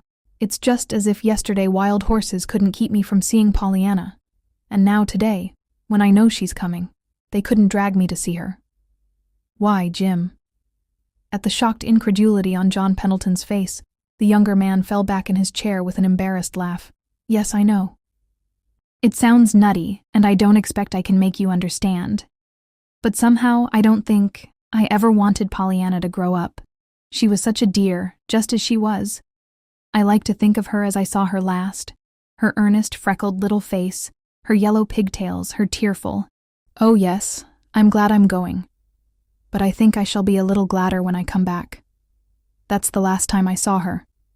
You know we were in Egypt that time she was here 4 years ago." "I know. I see exactly what you mean, too. I think I felt the same way, till I saw her last winter in Rome." The other turned eagerly. "Sure enough, you have seen her. Tell me about her." A shrewd twinkle came into John Pendleton's eyes. "Oh, but I thought you didn't want to know Pollyanna, grown up." With a grimace, the young fellow tossed this aside. "Is she pretty?" "Oh, ye young men," shrugged John Pendleton in mock despair. "Always the first question. Is she pretty?" "Well, is she?" insisted the youth. "I'll let you judge for yourself. If you... On second thoughts, though, I believe I won't. You might be too disappointed. Pollyanna isn't pretty, so far as regular features, curls, and dimples go. In fact, to my certain knowledge, the great cross in Pollyanna's life thus far is that she is so sure she isn't pretty. Long ago, she told me that black curls were one of the things she was going to have when she got to heaven. And last year in Rome, she said something else. It wasn't much, perhaps, so far as words went, but I detected the longing beneath. She said she did wish that sometime someone would write a novel with a heroine who had straight hair and a freckle on her nose. But that she supposed she ought to be glad girls in books didn't have to have them. That sounds like the old Pollyanna. Oh, you'll still find her. Pollyanna, smiled the man quizzically. Besides, I think she's pretty. Her eyes are lovely. She is the picture of health. She carries herself with all the joyous springiness of youth, and her whole face lights up so wonderfully when she talks that you quite forget whether her features are regular or not. Does she still play the game? John Pendleton smiled fondly. I imagine she plays it, but she doesn't say much about it now, I fancy. Anyhow, she didn't to me, the 2 or 3 times I saw her. There was a short silence. Then, a little slowly, young Pendleton said, I think that was one of the things that was worrying me. That game has been so much to so many people. It has meant so much everywhere, all through the town. I couldn't bear to think of her giving it up and not playing it. At the same time, I couldn't fancy a grown-up Pollyanna perpetually admonishing people to be glad for something. Some way as I said, I just didn't want Pollyanna to grow up anyhow. Well, I wouldn't worry, shrugged the elder man with a peculiar smile. Always, with Pollyanna, you know, it was the clearing up shower, both literally and figuratively. And I think you'll find she lives up to the same principle now, though perhaps not quite in the same way. Poor child. I fear she'll need some kind of game to make existence endurable, for a while at least. Do you mean because Mrs. Chilton has lost her money? Are they so very poor, then? I suspect they are. In fact, they are in rather bad shape, so far as money matters go, as I happen to know. Mrs. Chilton's own fortune has shrunk unbelievably, and poor Tom's estate is very small and hopelessly full of bad debts. Professional services never paid for, and that never will be paid for. Tom could never say no when his help was needed, and all the deadbeats in town knew it and imposed on him accordingly. Expenses have been heavy with him lately. Besides, he expected great things when he should have completed this special work in Germany. Naturally, he supposed his wife and Pollyanna were more than amply provided for through the Harrington estate, so he had no worry in that direction. I see. Too bad, but that isn't all. It was about 2 months after Tom's death that I saw Mrs. Chilton and Pollyanna in Rome, and Mrs. Chilton then was in a terrible state. In addition to her sorrow, she had just begun to get an inkling of the trouble with her finances, and she was nearly frantic. She refused to come home. She declared she never wanted to see Beldingsville, or anybody in it again. You see, she has always been a peculiarly proud woman, and it was all affecting her in a rather curious way. Pollyanna said that her aunt seemed possessed with the idea that Beldingsville had not approved of her marrying Dr. Chilton in the first place, at her age, and now that he was dead, she felt that they were utterly out of sympathy in any grief that she might show. She resented keenly, too, the fact that they must now know that she was poor as well as widowed. In short, she had worked herself into an utterly morbid, wretched state, as unreasonable as it was terrible. Poor little Pollyanna. It was a marvel to me how she stood it. All is, if Mrs. Chilton kept it up and continues to keep it up, that child will be a wreck. That's why I said Pollyanna would need some kind of a game if ever anybody did. The pity of it, to think of that happening to Pollyanna, exclaimed the young man, in a voice that was not quite steady. Yes, and you can see all is not right by the way they are coming today. So quietly, with not a word to anybody. That was Polly Chilton's doings, I'll warrant. She didn't want to be met by anybody. I understand she wrote to no one but her old Tom's wife, Mrs. Durgan, who had the keys. Yes, so Nancy told me. Good old soul. She'd got the whole house open, and had contrived somehow to make it look as if it wasn't a tomb of dead hopes and lost pleasures. Of course the grounds looked fairly well, for old Tom has kept them up after a fashion. But it made my heart ache, the whole thing. There was a long silence then. Curtly, John Pendleton suggested, They ought to be met. They will be met. Are you going to the station? I am. Then you know what train they're coming on. Oh no. Neither does Nancy. Then how will you manage? I'm going to begin in the morning and go to every train till they come, laughed the young man, a bit grimly. Timothy's going too, with the family carriage. After all, there aren't many trains anyway that they can come on, you know. I know, said John Pendleton. Jim, I admire your nerve, but not your judgment. I'm glad you're going to follow your nerve and not your judgment, however, and I wish you good luck. Thank you, sir, smiled the young man dolefully. I need 'em. Your good wishes. All right, as Nancy says. Chapter 17, When Pollyanna Came. As the train neared Beldingsville, Pollyanna watched her aunt anxiously. All day, Mrs. Chilton had been growing more and more restless, more and more gloomy, and Pollyanna was fearful of the time when the familiar home station should be reached. As Pollyanna looked at her aunt, her heart ached. She was thinking that she would not have believed it possible that anyone could have changed and aged so greatly in 6 short months. Mrs. Chilton's eyes were lusterless, her cheeks pallid and shrunken, and her forehead crossed and recrossed by fretful lines. Her mouth drooped at the corners, and her hair was combed tightly back in the unbecoming fashion that had been hers when Pollyanna first had seen her, years before. All the softness and sweetness that seemed to have come to her with her marriage had dropped from her like a cloak, leaving uppermost the old hardness and sourness that had been hers when she was Miss Polly Harrington, unloved and unloving. Pollyanna. Mrs. Chilton's voice was incisive. Pollyanna started guiltily. She had an uncomfortable feeling that her aunt might have read her thoughts. Yes, Auntie. Where is that black bag, the little one? Right here. Well, I wish you'd get out my black veil. We're nearly there. But it's so hot and thick, Auntie. Pollyanna, I asked for that black veil. If you'd please learn to do what I ask without arguing about it, it would be a great deal easier for me. I want that veil. Do you suppose I'm going to give all Beldingsville a chance to see how I take it? Oh, Auntie, they'd never be there in that spirit, protested Pollyanna, hurriedly rummaging in the black bag for the much-wanted veil. Besides, there won't be anybody there anyway to meet us. We didn't tell anyone we were coming, you know. Yes, I know.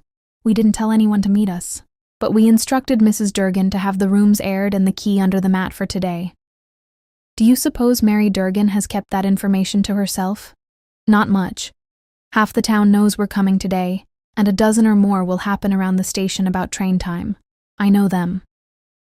They want to see what Polly Harrington poor looks like. Oh, Auntie, begged Pollyanna with tears in her eyes. If I wasn't so alone. If the doctor were only here and... She stopped speaking and turned away her head. Her mouth worked convulsively. Where is that veil? She choked huskily. Yes, dear, here it is, right here, comforted Pollyanna, whose only aim now, plainly, was to get the veil into her aunt's hands with all haste. And here we are now, almost there. Oh, Auntie, I do wish you'd had old Tom or Timothy meet us. And ride home in state, as if we could afford to keep such horses and carriages, and when we know we shall have to sell them tomorrow? No, I thank you, Pollyanna. I prefer to use the public carriage under those circumstances. I know, but... The train came to a jolting, jarring stop, and only a fluttering sigh finished Pollyanna's sentence. As the two women stepped to the platform, Mrs. Chilton, in her black veil, looked neither to the right nor the left. Pollyanna, however, was nodding and smiling tearfully in 6 directions before she had taken twice as many steps. Then suddenly, she found herself looking into a familiar, yet strangely unfamiliar face. Why, it is Jimmy, she beamed, reaching forth a cordial hand.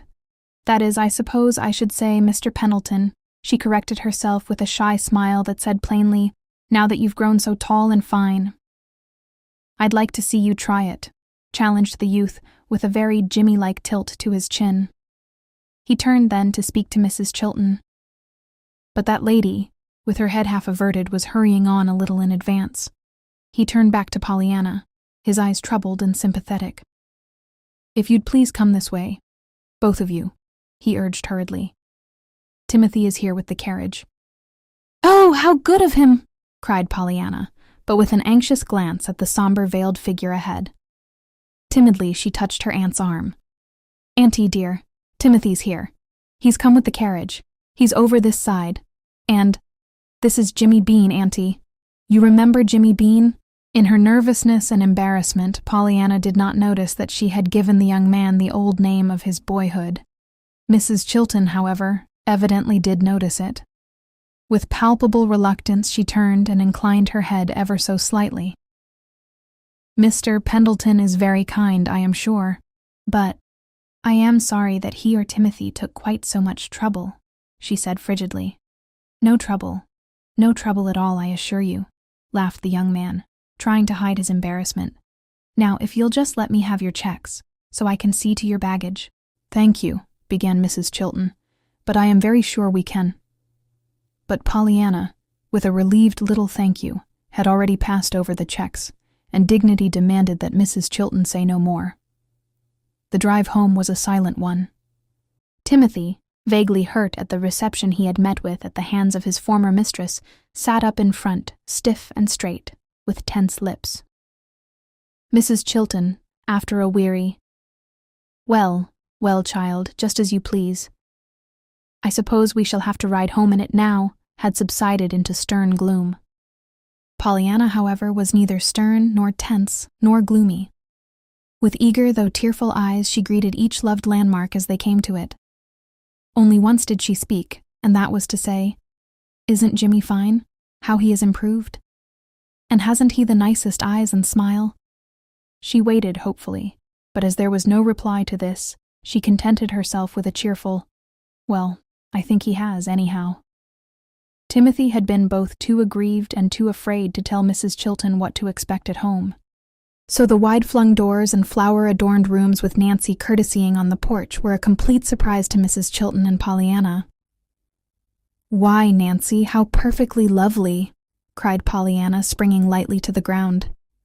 "Auntie, here's Nancy to welcome us. And only see how charming she's made everything look."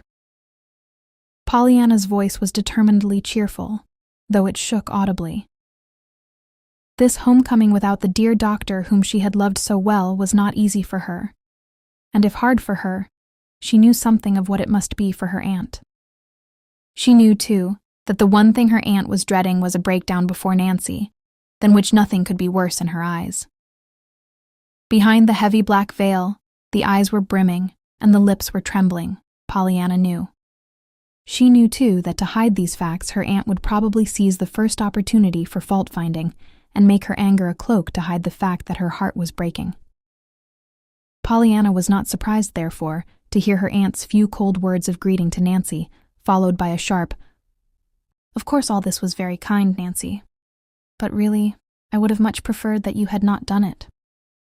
All the joy fled from Nancy's face. She looked hurt and frightened. "Oh, but Miss Chilton," she entreated. "It seemed as if I couldn't let you—" There, never mind, Nancy," interrupted Mrs. Chilton. I don't want to talk about it." And, with her head proudly high, she swept out of the room. A minute later they heard the door of her bedroom shut upstairs. Nancy turned in dismay. "Oh, Miss Pollyanna, what is it? What have I done? I thought she'd like it. I meant it all right." "Of course you did," wept Pollyanna, fumbling in her bag for her handkerchief. "And 'twas lovely to have you do it, too. Just lovely. But she didn't like it." "Yes, she did. But she didn't want to show she liked it. She was afraid if she did, she'd show other things. And, oh, Nancy, I'm so glad just to cry." And Pollyanna was sobbing on Nancy's shoulder. There, dear. So she shall, soothed Nancy, patting the heaving shoulders with one hand and trying with the other to make the corner of her apron serve as a handkerchief to wipe her own tears away. "You see, I mustn't cry before her," faltered Pollyanna. "And it was hard, coming here, the first time, you know, and all, and I knew how she was feeling." Of course, poor lamb," crooned Nancy, And to think the first thing I should have done was something or vex her. And, oh, but she wasn't vexed at that, corrected Pollyanna agitatedly. It's just her way, Nancy. You see, she doesn't like to show how badly she feels about the doctor. And she's so afraid she will show it that she just takes anything for an excuse to talk about. She does it to me too, just the same. So I know all about it. See? Oh yes, I see, I do. Nancy's lips snapped together a little severely, and her sympathetic pats, for the minute, were even more loving if possible. Poor lamb. I'm glad I come anyhow for your sake. Yes, so am I, breathed Pollyanna, gently drawing herself away and wiping her eyes. There, I feel better. And I do thank you ever so much, Nancy, and I appreciate it. Now don't let us keep you when it's time for you to go. Ho. I'm thinking I'll stay for a spell, sniffed Nancy. Stay? Why, Nancy, I thought you were married. Aren't you Timothy's wife? Sure, but he won't mind. For you. He'd want me to stay. For you. Oh, but Nancy, we couldn't let you, demurred Pollyanna. We can't have anybody, now, you know. I'm going to do the work. Until we know just how things are, we shall live very economically, Aunt Polly says. Ho, as if I'd take money from, began Nancy in bridling wrath.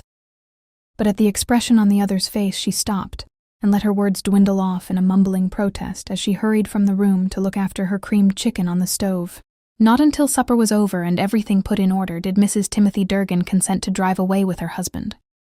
Then she went with evident reluctance, and with many pleadings to be allowed to come, just to help out a bit at any time. After Nancy had gone, Pollyanna came into the living room where Mrs. Chilton was sitting alone, her hand over her eyes. Well, dearie, shall I light up? Suggested Pollyanna brightly. Oh, I suppose so. Wasn't Nancy a dear to fix us all up so nice? No answer. Where in the world she found all these flowers I can't imagine. She has them in every room down here, and in both bedrooms too. Still no answer. Pollyanna gave a half-stifled sigh and threw a wistful glance into her aunt's averted face. After a moment she began again hopefully. I saw old Tom in the garden. Poor man, his rheumatism is worse than ever. He was bent nearly double. He inquired very particularly for you and— Mrs. Chilton turned with a sharp interruption. Pollyanna, what are we going to do? Do? Why, the best we can, of course, dearie. Mrs. Chilton gave an impatient gesture. Come, Pollyanna. Do be serious for once. You'll find it is serious fast enough. What are we going to do? As you know, my income has almost entirely stopped. Of course, some of the things are worth something, I suppose. But Mr. Hart says very few of them will pay anything at present. We have something in the bank, and a little coming in, of course. And we have this house. But of what earthly use is the house? We can't eat it, or wear it. It's too big for us, the way we shall have to live. And we couldn't sell it for half what it's really worth, unless we happen to find just the person that wanted it. Sell it. Oh, Auntie, you wouldn't. This beautiful house full of lovely things. I may have to, Pollyanna. We have to eat, unfortunately. I know it. And I'm always so hungry, mourned Pollyanna with a rueful laugh. Still, I suppose I ought to be glad my appetite is so good. Very likely. You'd find something to be glad about, of course. But what shall we do, child? I do wish you'd be serious for a minute. A quick change came to Pollyanna's face. I am serious, Aunt Polly. I've been thinking. I wish I could earn some money. Oh, child, to think of my ever living to hear you say that, moaned the woman. A daughter of the Harringtons having to earn her bread. Oh, but that isn't the way to look at it, laughed Pollyanna. You ought to be glad if a daughter of the Harringtons is smart enough to earn her bread. That isn't any disgrace, Aunt Polly. Perhaps not. But it isn't very pleasant to one's pride after the position we've always occupied in Beldingsville, Pollyanna. Pollyanna did not seem to have heard. Her eyes were musingly fixed on space. If only I had some talent. If only I could do something better than anybody else in the world, she sighed at last. I can sing a little, play a little, embroider a little, and darn a little, but I can't do any of them well, not well enough to be paid for it. I think I'd like best to cook, she resumed after a minute's silence, and keep house. You know I loved that in Germany winters, when Gretchen used to bother us so much by not coming when we wanted her. But I don't exactly want to go into other people's kitchens to do it. As if I'd let you, Pollyanna, shuddered Mrs. Chilton again. And of course, to just work in our own kitchen here doesn't bring in anything, bemoaned Pollyanna. Not any money, I mean. And it's money we need. It most emphatically is, sighed Aunt Polly. There was a long silence, broken at last by Pollyanna.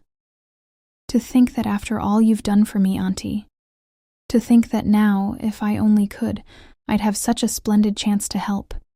And yet, I can't do it. Oh, why wasn't I born with something that's worth money? There, child, don't. Of course, if the doctor... The words choked into silence. Pollyanna looked up quickly and sprang to her feet. Dear, this will never do, she exclaimed with a complete change of manner. Don't you fret, Auntie. What'll you wager that I don't develop the most marvelous talent going one of these days? Besides, I think it's real exciting. All this. There's so much uncertainty in it. There's a lot of fun in wanting things, and then watching for them to come. Just living along and knowing you're going to have everything you want is so humdrum, you know, she finished with a gay little laugh. Mrs. Chilton, however, did not laugh. She only sighed and said, Dear me, Pollyanna, what a child you are. Chapter 18. A Matter of Adjustment.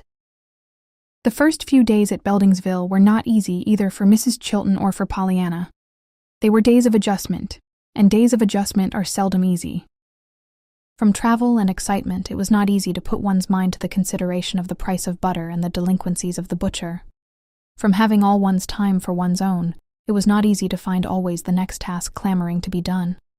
Friends and neighbors called too, and although Pollyanna welcomed them with glad cordiality, Mrs. Chilton, when possible, excused herself, and always she said bitterly to Pollyanna, Curiosity, I suppose, to see how Polly Harrington likes being poor. Of the doctor Mrs. Chilton seldom spoke, yet Pollyanna knew very well that almost never was he absent from her thoughts, and that more than half her taciturnity was but her usual cloak for a deeper emotion which she did not care to show. Jimmy Pendleton. Pollyanna saw several times during that first month. He came first with John Pendleton for a somewhat stiff and ceremonious call. Not that it was either stiff or ceremonious, until after Aunt Polly came into the room. Then it was both. For some reason, Aunt Polly had not excused herself on this occasion. After that, Jimmy had come by himself, once with flowers, once with a book for Aunt Polly, twice with no excuse at all. Pollyanna welcomed him with frank pleasure always. Aunt Polly, after that first time, did not see him at all. To the most of their friends and acquaintances, Pollyanna said little about the change in their circumstances. To Jimmy, however, she talked freely, and always her constant cry was, if only I could do something to bring in some money. I'm getting to be the most mercenary little creature you ever saw, she laughed dolefully. I've got, so I measure everything with a dollar bill, and I actually think in quarters and dimes. You see, Aunt Polly does feel so poor. It's a shame, stormed Jimmy. I know it, but, honestly, I think she feels a little poorer than she needs to. She's brooded over it so. But I do wish I could help. Jimmy looked down at the wistful, eager face with its luminous eyes, and his own eyes softened. What do you want to do, if you could do it? He asked. Oh, I want to cook and keep house, smiled Pollyanna, with a pensive sigh. I just love to beat eggs in sugar, and hear the soda gurgle its little tune in the cup of sour milk. I'm happy if I've got a day's baking before me. But there isn't any money in that, except in somebody else's kitchen, of course. And I don't exactly love it well enough for that. I should say not, ejaculated the young fellow. Once more he glanced down at the expressive face so near him. This time a queer look came to the corners of his mouth. He pursed his lips, then spoke, a slow red mounting to his forehead. Well, of course you might. Marry. Have you thought of that, Miss Pollyanna? Pollyanna gave a merry laugh. Voice and manner were unmistakably those of a girl quite untouched by even the most far-reaching of Cupid's darts. "Oh no, I shall never marry," she said blithely. "In the first place, I'm not pretty, you know, and in the second place, I'm going to live with Aunt Polly and take care of her." "Not pretty, eh?" smiled Pendleton quizzically. "Did it ever, occur to you that there might be a difference of opinion on that, Pollyanna?" Pollyanna shook her head. There couldn't be. "I've got a mirror, you see," she objected with a merry glance. It sounded like coquetry. In any other girl it would have been coquetry, Pendleton decided, but looking into the face before him now, Pendleton knew that it was not coquetry. He knew, too, suddenly, why Pollyanna had seemed so different from any girl he had ever known. Something of her old literal way of looking at things still clung to her. "Why aren't you pretty?" he asked. Even as he uttered the question, and sure as he was of his estimate of Pollyanna's character, Pendleton quite held his breath at his temerity. He could not help thinking of how quickly any other girl he knew would have resented that implied acceptance of her claim to no beauty. But Pollyanna's first words showed him that even this lurking fear of his was quite groundless. "Why, I just am not," she laughed a little ruefully. "I wasn't made that way.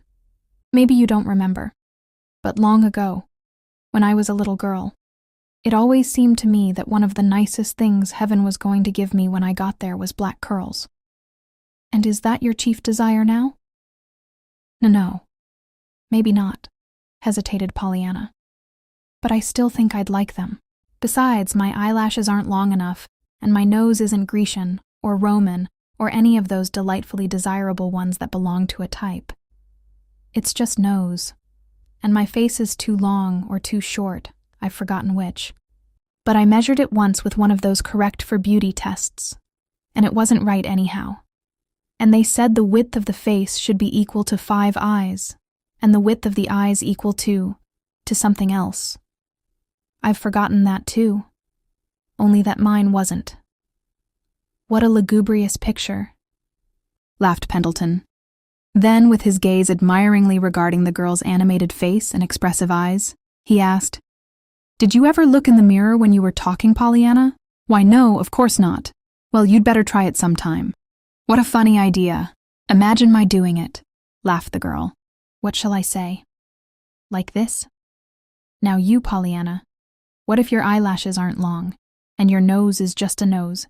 Be glad you've got some eyelashes and some nose." Pendleton joined in her laugh, but an odd expression came to his face. "Then you still play?" "The game," he said, a little diffidently. Pollyanna turned soft eyes of wonder full upon him. "Why, of course. Why, Jimmy, I don't believe I could have lived the last 6 months if it hadn't been for that blessed game." Her voice shook a little. "I haven't heard you say much about it," he commented. She changed color. "I know. I think I'm afraid of saying too much to outsiders who don't care, you know. It wouldn't sound quite the same from me now, at 20, as it did when I was 10. I realize that, of course. Folks don't like to be preached at, you know." She finished with a whimsical smile. "I know," nodded the young fellow gravely. "But I wonder sometimes, Pollyanna, if you really understand yourself what that game is and what it has done for those who are playing it. I know what it has done for myself." Her voice was low, and her eyes were turned away. "You see, it really works, if you play it," he mused aloud after a short silence. "Somebody said once that it would revolutionize the world if everybody would really play it. And I believe it would." "Yes, but some folks don't want to be revolutionized," smiled Pollyanna. "I ran across a man in Germany last year. He had lost his money, and was in hard luck generally. Dear, but he was gloomy. Somebody in my presence tried to cheer him up one day by saying, 'Come, things might be worse, you know.' Dear, but you should have heard that man then. 'If there is anything on earth that makes me mad clear through,' he snarled, 'it is to be told that things might be worse, and to be thankful for what I've got left.' These people who go around with an everlasting grin on their faces caroling forth that they are thankful that they can breathe, or eat, or walk, or lie down, I have no use for. I don't want to breathe, or eat, or walk, or lie down, if things are as they are now with me. And when I'm told that I ought to be thankful for some such tommyrot as that, it makes me just want to go out and shoot somebody. Imagine what I'd have gotten if I'd have introduced the glad game to that man, laughed Pollyanna. I don't care. He needed it, answered Jimmy. Of course he did. But he wouldn't have thanked me for giving it to him. I suppose not. But listen. As he was, under his present philosophy and scheme of living, he made himself and everybody else wretched, didn't he? Well, just suppose he was playing the game. While he was trying to hunt up something to be glad about in everything that had happened to him, he couldn't be at the same time grumbling and growling about how bad things were, so that much would be gained. He'd be a whole lot easier to live with, both for himself and for his friends. Meanwhile, just thinking of the donut instead of the hole couldn't make things any worse for him, and it might make things better, for it wouldn't give him such a gone feeling in the pit of his stomach, and his digestion would be better. I tell you, troubles are poor things to hug. They've got too many prickers. Pollyanna smiled appreciatively. That makes me think of what I told a poor old lady once. She was one of my ladies' aiders out west, and was one of the kind of people that really enjoys being miserable and telling over her causes for unhappiness. I was perhaps 10 years old, and was trying to teach her the game. I reckon I wasn't having very good success, and evidently I at last dimly realized the reason, for I said to her triumphantly, "Well, anyhow, you can be glad you've got such a lot of things to make you miserable, for you love to be miserable so well." Well, if that wasn't a good one on her, chuckled Jimmy. Pollyanna raised her eyebrows. I'm afraid she didn't enjoy it any more than the man in Germany would have if I'd told him the same thing. But they ought to be told, and you ought to tell. Pendleton stopped short with so queer an expression on his face that Pollyanna looked at him in surprise. Why, Jimmy, what is it? Oh, nothing. Oh, I was only thinking, he answered, puckering his lips. Here I am urging you to do the very thing I was afraid you would do before I saw you, you know. That is, I was afraid before I saw you, that... He floundered into a helpless pause, looking very red indeed. Well, Jimmy Pendleton, bridled the girl. You needn't think you can stop there, sir. Now just what do you mean by all that, please? Oh, nothing much. I'm waiting, murmured Pollyanna. Voice and manner were calm and confident, though the eyes twinkled mischievously. The young fellow hesitated, glanced at her smiling face, and capitulated. Oh, well, have it your own way. He shrugged. It's only that I was worrying, a little, about that game, for fear you would talk it just as you used to, you know, and... But a merry peal of laughter interrupted him. There, what did I tell you? Even you were worried, it seems, lest I should be at 20 just what I was at 10. No, I didn't mean... Pollyanna, honestly, I thought. Of course I knew. But Pollyanna only put her hands to her ears and went off into another peal of laughter. Chapter 19, 2 letters. It was toward the latter part of June that the letter came to Pollyanna from Della Weatherby. I am writing to ask you a favor, Miss Weatherby wrote. I am hoping you can tell me of some quiet, private family in Beldingsville that will be willing to take my sister to board for the summer. There would be 3 of them, Mrs. Carew, her secretary, and her adopted son, Jamie. You remember Jamie, don't you? They do not like to go to an ordinary hotel or boarding house. My sister is very tired, and the doctor has advised her to go into the country for a complete rest and change. He suggested Vermont or New Hampshire. We immediately thought of Beldingsville and you, and we wondered if you couldn't recommend just the right place to us. I told Ruth I would write you. They would like to go right away, early in July if possible. Would it be asking too much to request you to let us know as soon as you conveniently can if you do know of a place? Please address me here. My sister is with us here at the sanatorium for a few weeks' treatment. Hoping for a favorable reply, I am, most cordially yours, Della Weatherby. For the first few minutes after the letter was finished, Pollyanna sat with frowning brow, mentally searching the homes of Beldingsville for a possible boarding house for her old friends. Then a sudden something gave her thoughts a new turn, and with a joyous exclamation she hurried to her aunt in the living room. Auntie, Auntie, she panted. I've got just the loveliest idea. I told you something would happen, and that I'd develop that wonderful talent sometime. Well, I have. I have right now. Listen, I've had a letter from Miss Weatherby, Mrs. Carew's sister, where I stayed that winter in Boston, you know, and they want to come into the country to board for the summer, and Miss Weatherby's written to see if I didn't know a place for them. They don't want a hotel or an ordinary boarding house, you see. And at first I didn't know of one, but now I do. I do, Aunt Polly. Just guess where 'tis. Dear me, child, ejaculated Mrs. Chilton. How you do run on.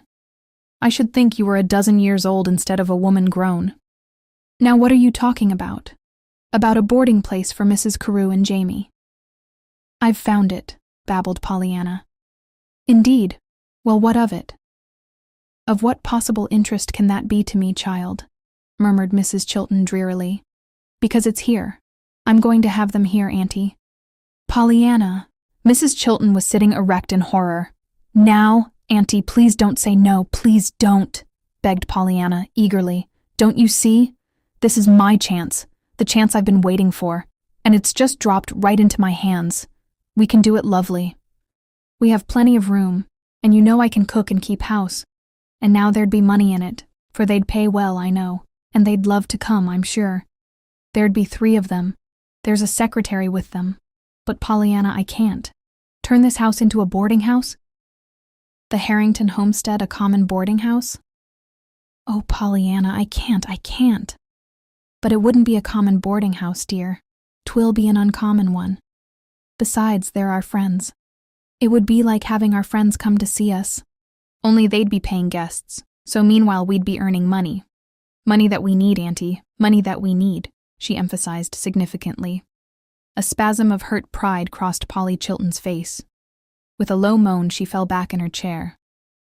But how could you do it? She asked at last, faintly. You couldn't do the work part alone, child. Oh no, of course not, chirped Pollyanna.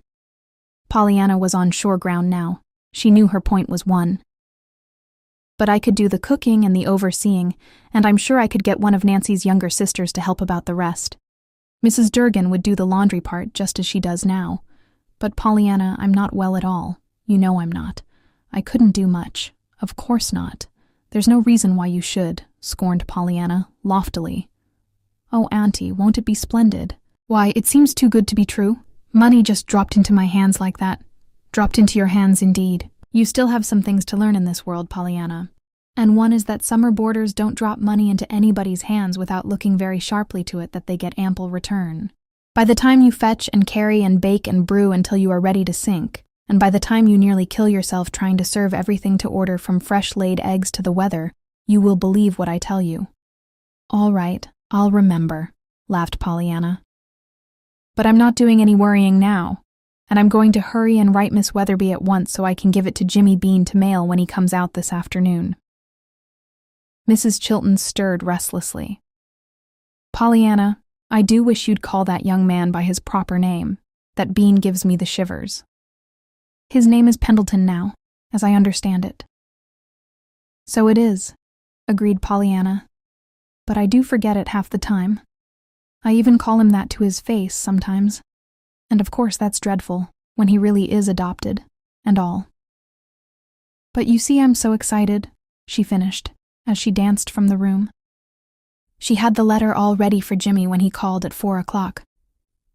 She was still quivering, with excitement, and she lost no time in telling her visitor what it was all about. And I'm crazy to see them. Besides, she cried, when she had told him of her plans. I've never seen either of them since that winter.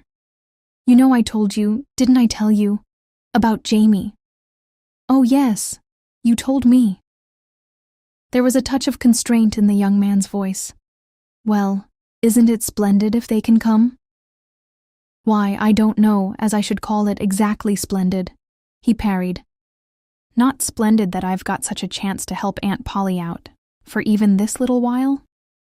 Why, Jimmy, of course it's splendid. Well, it strikes me that it's going to be rather hard. For you, bridled Jimmy, with more than a shade of irritation. Yes, of course, in some ways. but I shall be so glad for the money coming in that I'll think of that all the time. You see, she sighed. How mercenary I am, Jimmy. For a long minute there was no reply. Then a little abruptly the young man asked, Let's see, how old is this Jamie now? Pollyanna glanced up with a merry smile. Oh, I remember. You never did like his name, Jamie. She twinkled. Never mind. He's adopted now, legally, I believe, and has taken the name of Carew. So you can call him that. But that isn't telling me how old he is, reminded Jimmy stiffly. Nobody knows exactly, I suppose. You know he couldn't tell. But I imagine he's about your age. I wonder how he is now. I've asked all about it in this letter anyway. Oh, you have. Pendleton looked down at the letter in his hand and flipped it a little spitefully. He was thinking that he would like to drop it, to tear it up, to give it to somebody, to throw it away, to do anything with it, but mail it. Jimmy knew perfectly well that he was jealous, that he always had been jealous of this youth with the name so like and yet so unlike his own. Not that he was in love with Pollyanna, he assured himself wrathfully. He was not that, of course. It was just that he did not care to have this strange youth with the sissy name come to Beldingsville and be always around to spoil all their good times. He almost said as much to Pollyanna, but something stayed the words on his lips. And after a time he took his leave, carrying the letter with him. That Jimmy did not drop the letter, tear it up, give it to anybody, or throw it away was evidenced a few days later, for Pollyanna received a prompt and delighted reply from Miss Weatherby. And when Jimmy came next time he heard it read, or rather he heard part of it, for Pollyanna prefaced the reading by saying, Of course the first part is just where she says how glad they are to come and all that. I won't read that. But the rest I thought you'd like to hear, because you've heard me talk so much about them. Besides, you'll know them yourself pretty soon, of course. I'm depending a whole lot on you, Jimmy, to help me make it pleasant for them. Oh, are you? Now don't be sarcastic just because you don't like Jamie's name, reproved Pollyanna, with mock severity. You'll like him, I'm sure, when you know him, and you'll love Mrs. Carew. Will I indeed? Retorted Jimmy huffily. Well, that is a serious prospect. Let us hope, if I do, the lady will be so gracious as to reciprocate. Of course, dimpled Pollyanna.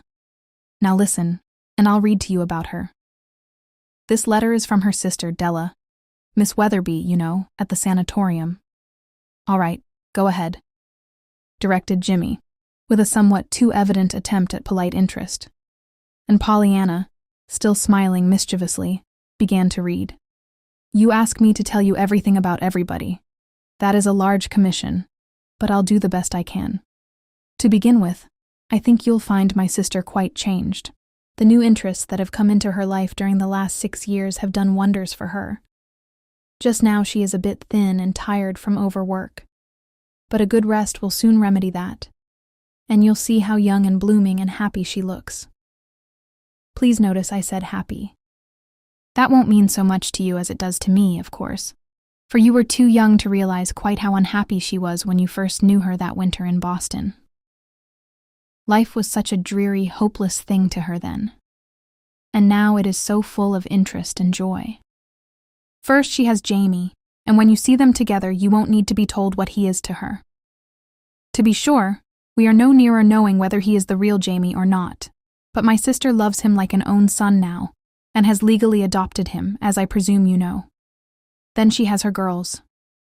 Do you remember Sadie Dean, the salesgirl? Well, from getting interested in her and trying to help her to a happier living, my sister has broadened her efforts little by little until she has scores of girls now who regard her as their own best and particular good angel. She has started a home for working girls along new lines. 6 wealthy and influential men and women are associated with her, of course, but she is head and shoulders of the whole thing and never hesitates to give herself to each and every one of the girls. You can imagine what that means in nerve strain. Her chief support and right-hand man is her secretary, this same Sadie Dean. You'll find her changed too, yet she is the same old Sadie. As for Jamie, poor Jamie, the great sorrow of his life is that he knows now he can never walk. For a time we all had hopes. He was here at the sanatorium under Dr. Ames for a year, and he improved to such an extent that he can go now with crutches. But the poor boy will always be a cripple, so far as his feet are concerned, but never as regards anything else. Some way, after you know Jamie, you seldom think of him as a cripple. His soul is so free. I can't explain it, but you'll know what I mean when you see him, and he has retained, to a marvelous degree, his old boyish enthusiasm and joy of living. There is just one thing, and only one, I believe, that would utterly quench that bright spirit and cast him into utter despair, and that is to find that he is not Jamie Kent, our nephew. So long has he brooded over this, and so ardently has he wished it, that he has come actually to believe that he is the real Jamie. But if he isn't, I hope he will never find it out.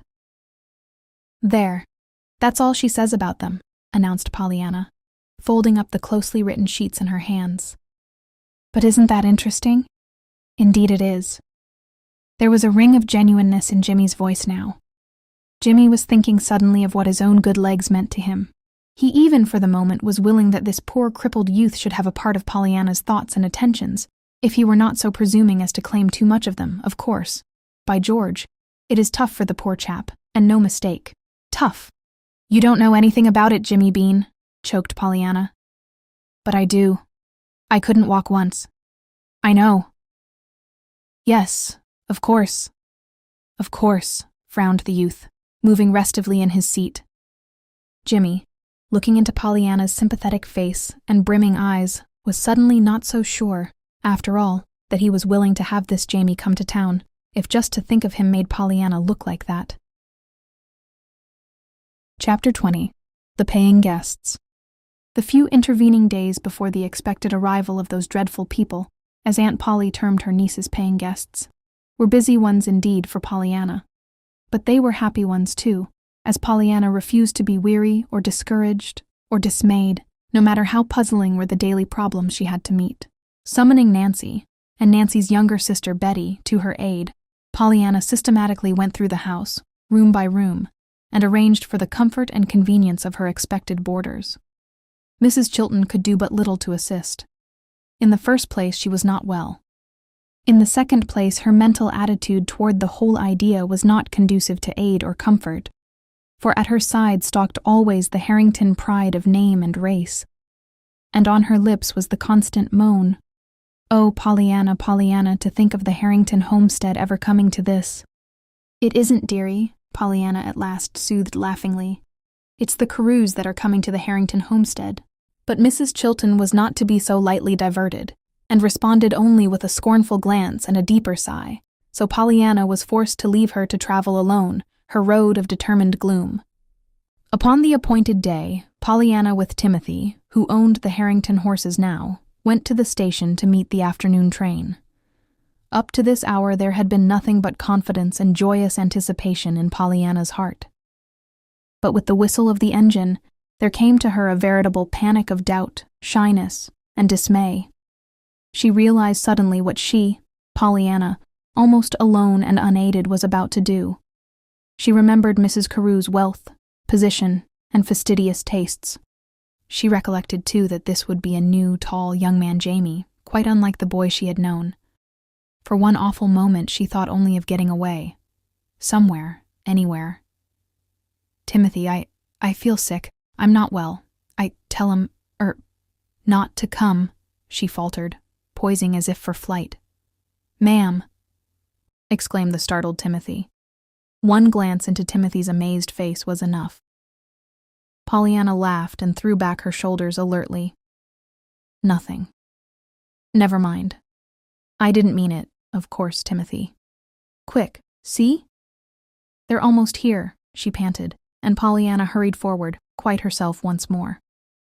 She knew them at once. Even had there been any doubt in her mind, the crutches in the hands of the tall, brown-eyed young man would have piloted her straight to her goal. There were a brief few minutes of eager handclasps and incoherent exclamations. Then, somehow, she found herself in the carriage with Mrs. Carew at her side, and Jamie and Sadie Dean in front. She had a chance then for the first time really to see her friends, and to note the changes the 6 years had wrought. In regard to Mrs. Carew, her first feeling was one of surprise. She had forgotten that Mrs. Carew was so lovely. She had forgotten that the eyelashes were so long, that the eyes they shaded were so beautiful. She even caught herself thinking enviously of how exactly that perfect face must tally, figure by figure, with that dread beauty test table. But more than anything else, she rejoiced in the absence of the old fretful lines of gloom and bitterness. Then she turned to Jamie. Here again she was surprised, and for much the same reason. Jamie, too, had grown handsome. To herself, Pollyanna declared that he was really distinguished looking. His dark eyes, rather pale face, and dark, waving hair she thought most attractive. Then she caught a glimpse of the crutches at his side, and a spasm of aching sympathy contracted her throat.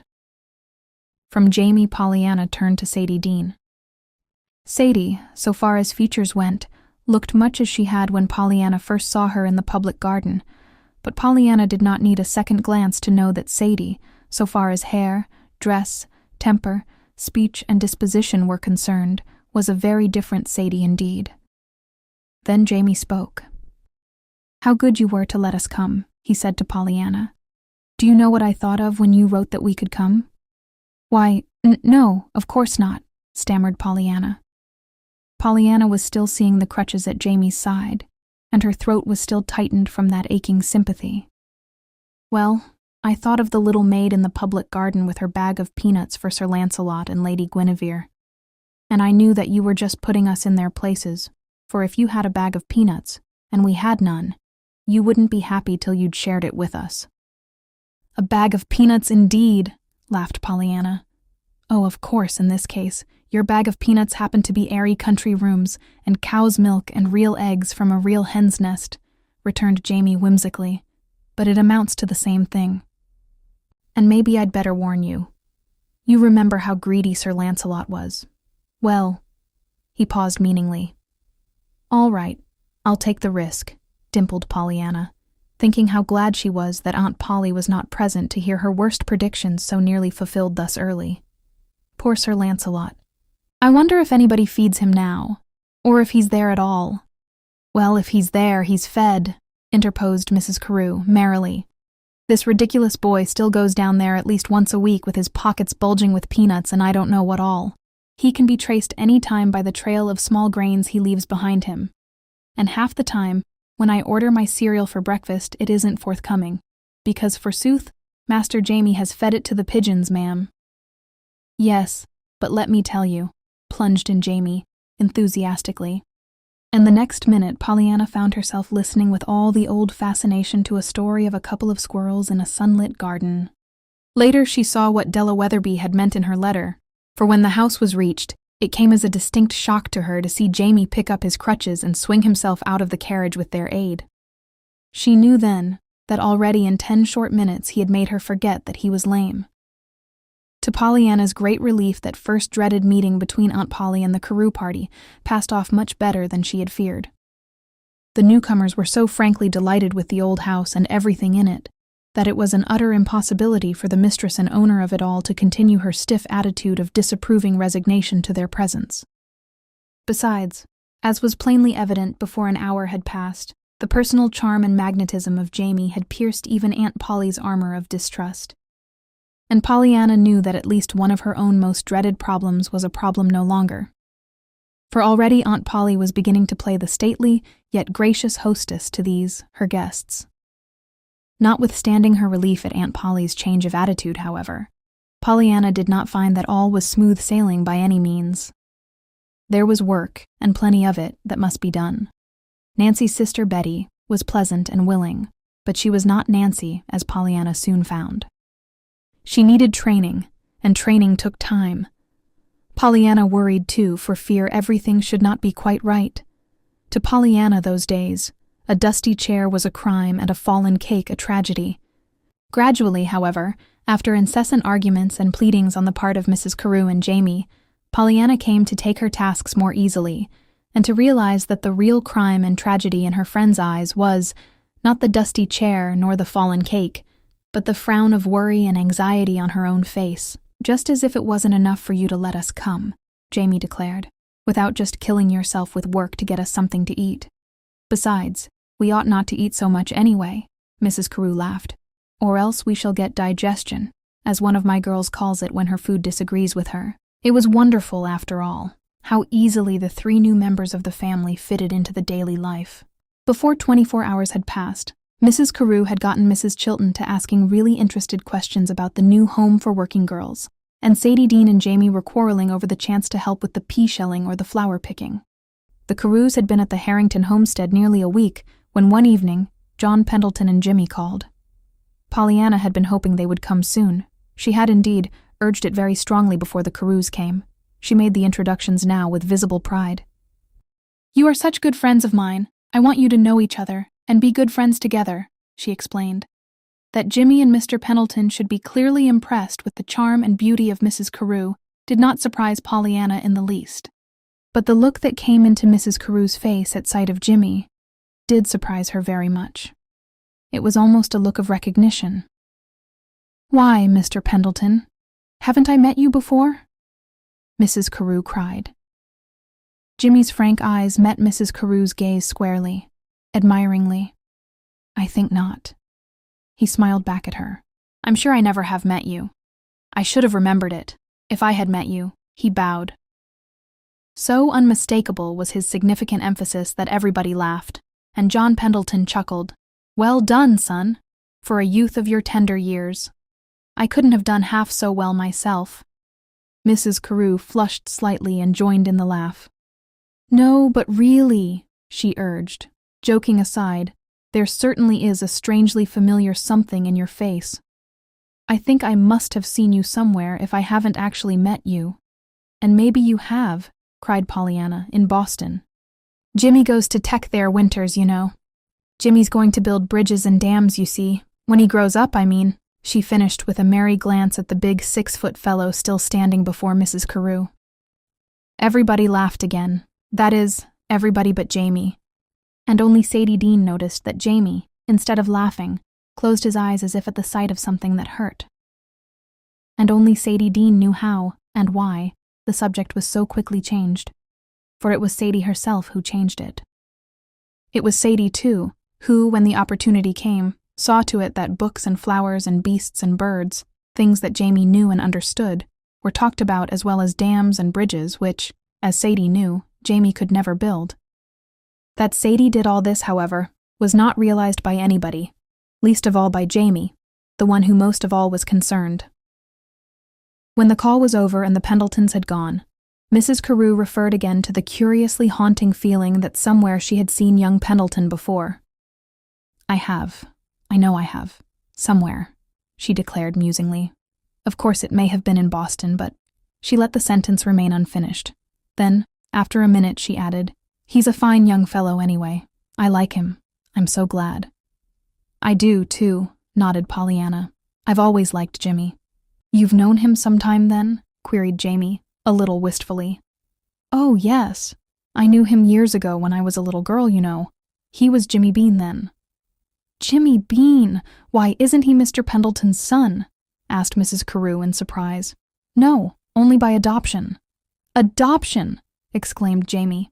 "Then he isn't a real son any more than I am." There was a curious note of almost joy in the lad's voice. "No, Mr. Pendleton hasn't any children. He never married. He was going to once, but he didn't." Pollyanna blushed and spoke with sudden diffidence. Pollyanna had never forgotten that it was her mother who, in the long ago, had said no to this same John Pendleton, and who had thus been responsible for the man's long, lonely years of bachelorhood. Mrs. Carew and Jamie, however, being unaware of this, and seeing now only the blush on Pollyanna's cheek and the diffidence in her manner, drew suddenly the same conclusion. Is it possible, they asked themselves, that this man, John Pendleton, ever had a love affair with Pollyanna, child that she is? Naturally, they did not say this aloud, so naturally there was no answer possible. Naturally, too, perhaps the thought, though unspoken, was still not forgotten, but was tucked away in a corner of their minds for future reference, if need arose.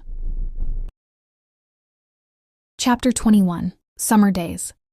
Before the Carews came, Pollyanna had told Jimmy that she was depending on him to help her entertain them. Jimmy had not expressed himself then as being overwhelmingly desirous to serve her in this way. But before the Carews had been in town a fortnight, he had shown himself as not only willing, but anxious, judging by the frequency and length of his calls and the lavishness of his offers of the Pendleton horses and motor cars. Between him and Mrs. Carew, there sprang up at once a warm friendship, based on what seemed to be a peculiarly strong attraction for each other. They walked and talked together, and even made sundry plans for the Home for Working Girls, to be carried out the following winter when Jimmy should be in Boston. Jamie, too, came in for a good measure of attention, nor was Sadie Dean forgotten. Sadie, as Mrs. Carew plainly showed, was to be regarded as if she were quite one of the family, and Mrs. Carew was careful to see that she had full share in any plans for merrymaking. Nor did Jimmy always come alone with his offers for entertainment. More and more frequently John Pendleton appeared with him. Rides and drives and picnics were planned and carried out, and long delightful afternoons were spent over books and fancy work on the Harrington veranda. Pollyanna was delighted. Not only were her paying guests being kept from any possibilities of ennui and homesickness, but her good friends, the Carews, were becoming delightfully acquainted with her other good friends, the Pendletons. So, like a mother hen with a brood of chickens, she hovered over the veranda meetings and did everything in her power to keep the group together and happy. Neither the Carews nor the Pendletons, however, were at all satisfied to have Pollyanna merely an onlooker in their pastimes, and very strenuously they urged her to join them. They would not take no for an answer, indeed, and Pollyanna very frequently found the way opened for her. "Just as if we were going to have you poked up in this hot kitchen frosting cake," Jamie scolded one day, after he had penetrated the fastnesses of her domain. "It is a perfectly glorious morning, and we're all going over to the gorge and take our luncheon, and you are going with us." "But, Jamie, I can't. Indeed I can't," refused Pollyanna. "Why not? You won't have dinner to get for us, for we shan't be here to eat it. But there's the luncheon. Wrong again. We'll have the luncheon with us, so you can't stay home to get that." "Now what's to hinder your going along with the luncheon, eh?" "Why, Jamie, I can't. There's the cake to frost. Don't want it frosted. And the dusting? Don't want it dusted. And the ordering to do for tomorrow. Give us crackers and milk." "We'd lots rather have you and crackers and milk than a turkey dinner and not you. But I can't begin to tell you the things I've got to do today." "Don't want you to begin to tell me," retorted Jamie cheerfully. "I want you to stop telling me. Come, put on your bonnet. I saw Betty in the dining room, and she says she'll put our luncheon up. Now hurry." "Why, Jamie, you ridiculous boy, I can't go," laughed Pollyanna, holding feebly back, as he tugged at her dress sleeve. "I can't go to that picnic with you." But she went. She went not only then, but again and again. She could not help going, indeed, for she found arrayed against her not only Jamie, but Jimmy and Mr. Pendleton, to say nothing of Mrs. Carew and Sadie Dean, and even Aunt Polly herself. "And of course I am glad to go," she would sigh happily, when some dreary bit of work was taken out of her hands in spite of all protesting. But, surely, never before were there any boarders like mine, teasing for crackers and milk and cold things, and never before was there a boarding mistress like me, running around the country after this fashion. The climax came when one day John Pendleton, and Aunt Polly never ceased to exclaim because it was John Pendleton, suggested that they all go on a 2 weeks camping trip to a little lake up among the mountains 40 miles from Beldingsville. The idea was received with enthusiastic approbation by everybody except Aunt Polly. Aunt Polly said privately, to Pollyanna, that it was all very good and well and desirable that John Pendleton should have gotten out of the sour, morose aloofness that had been his state for so many years, but that it did not necessarily follow that it was equally desirable that he should be trying to turn himself into a 20-year-old boy again. And that was what, in her opinion, he seemed to be doing now. Publicly, she contented herself with saying coldly that she certainly should not go on any insane camping trip to sleep on damp ground and eat bugs and spiders under the guise of fun, nor did she think it a sensible thing for anybody over 40 to do. If John Pendleton felt any wound from this shaft, he made no sign. Certainly there was no diminution of apparent interest and enthusiasm on his part, and the plans for the camping expedition came on apace, for it was unanimously decided that, even if Aunt Polly would not go, that was no reason why the rest should not. And Mrs. Carew will be all the chaperone we need anyhow, Jimmy had declared airily. For a week, therefore, little was talked of but tents, food supplies, cameras, and fishing tackle, and little was done that was not a preparation in some way for the trip. "And let's make it the real thing," proposed Jimmy, eagerly. "Yes, even to Mrs. Chilton's bugs and spiders," he added, with a merry smile straight into that lady's severely disapproving eyes. "None of your log cabin central dining room idea for us. We want real campfires with potatoes baked in the ashes, and we want to sit around and tell stories and roast corn on a stick. And we want to swim and row and fish," chimed in Pollyanna. "And—" She stopped suddenly, her eyes on Jamie's face. "That is, of course," she corrected quickly, "we wouldn't want to do those things all the time. There'd be a lot of quiet things we'd want to do too. Read and talk, you know." Jamie's eyes darkened. His face grew a little white. His lips parted, but before any words came, Sadie Dean was speaking. "Oh, but on camping trips and picnics, you know, we expect to do outdoor stunts," she interposed feverishly, "and I'm sure we want to. Last summer we were down in Maine, and you should have seen the fish Mr. Carew caught. It was—" "You tell it," she begged, turning to Jamie. Jamie laughed and shook his head. "They'd never believe it," he objected. "A fish story like that?" "Try us," challenged Pollyanna. Jamie still shook his head, but the color had come back to his face, and his eyes were no longer somber as if with pain. Pollyanna, glancing at Sadie Dean, vaguely wondered why she suddenly settled back in her seat with so very evident an air of relief. At last, the appointed day came, and the start was made in John Pendleton's big new touring car with Jimmy at the wheel. A whir, a throbbing rumble, a chorus of goodbyes, and they were off, with one long shriek of the siren under Jimmy's mischievous fingers.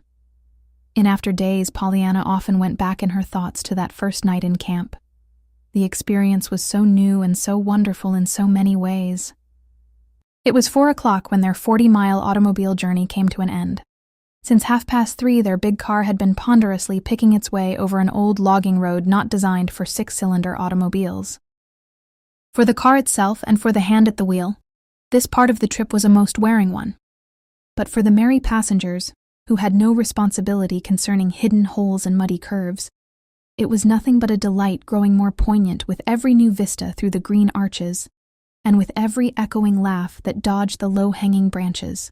The site for the camp was one known to John Pendleton years before, and he greeted it now with a satisfied delight that was not unmingled with relief. "Oh, how perfectly lovely," chorused the others. "Glad you like it. I thought it would be about right," nodded John Pendleton. "Still, I was a little anxious after all, for these places do change, you know, most remarkably sometimes. And of course this has grown up to bushes a little, but not so but what we can easily clear it." Everybody fell to work then, clearing the ground, putting up the 2 little tents, unloading the automobile, building the campfire, and arranging the kitchen and pantry. It was then that Pollyanna began especially to notice Jamie and to fear for him. She realized suddenly that the hummocks and hollows and pine-littered knolls were not like a carpeted floor for a pair of crutches, and she saw that Jamie was realizing it too. She saw, also, that in spite of his infirmity, he was trying to take his share in the work, and the sight troubled her. Twice she hurried forward and intercepted him, taking from his arms the box he was trying to carry. "Here, let me take that," she begged. "You've done enough."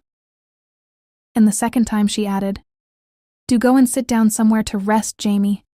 You look so tired." If she had been watching closely, she would have seen the quick color sweep to his forehead. But she was not watching, so she did not see it. She did see, however, to her intense surprise, Sadie Dean hurry forward a moment later, her arms full of boxes, and heard her cry, "Oh, Mr. Carew, please if you would give me a lift with these." The next moment, Jamie, once more struggling with the problem of managing a bundle of boxes and 2 crutches, was hastening toward the tents. With a quick word of protest on her tongue, Pollyanna turned to Sadie Dean. But the protest died unspoken, for Sadie, her finger to her lips, was hurrying straight toward her. "I know you didn't think," she stammered in a low voice as she reached Pollyanna's side. "But don't you see? It hurts him, To have you think he can't do things like other folks.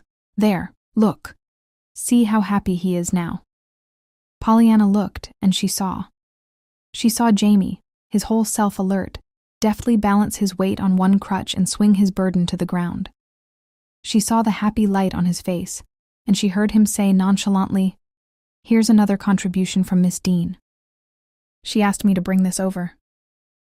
"Why, yes, I see," breathed Pollyanna, turning to Sadie Dean. But Sadie Dean had gone.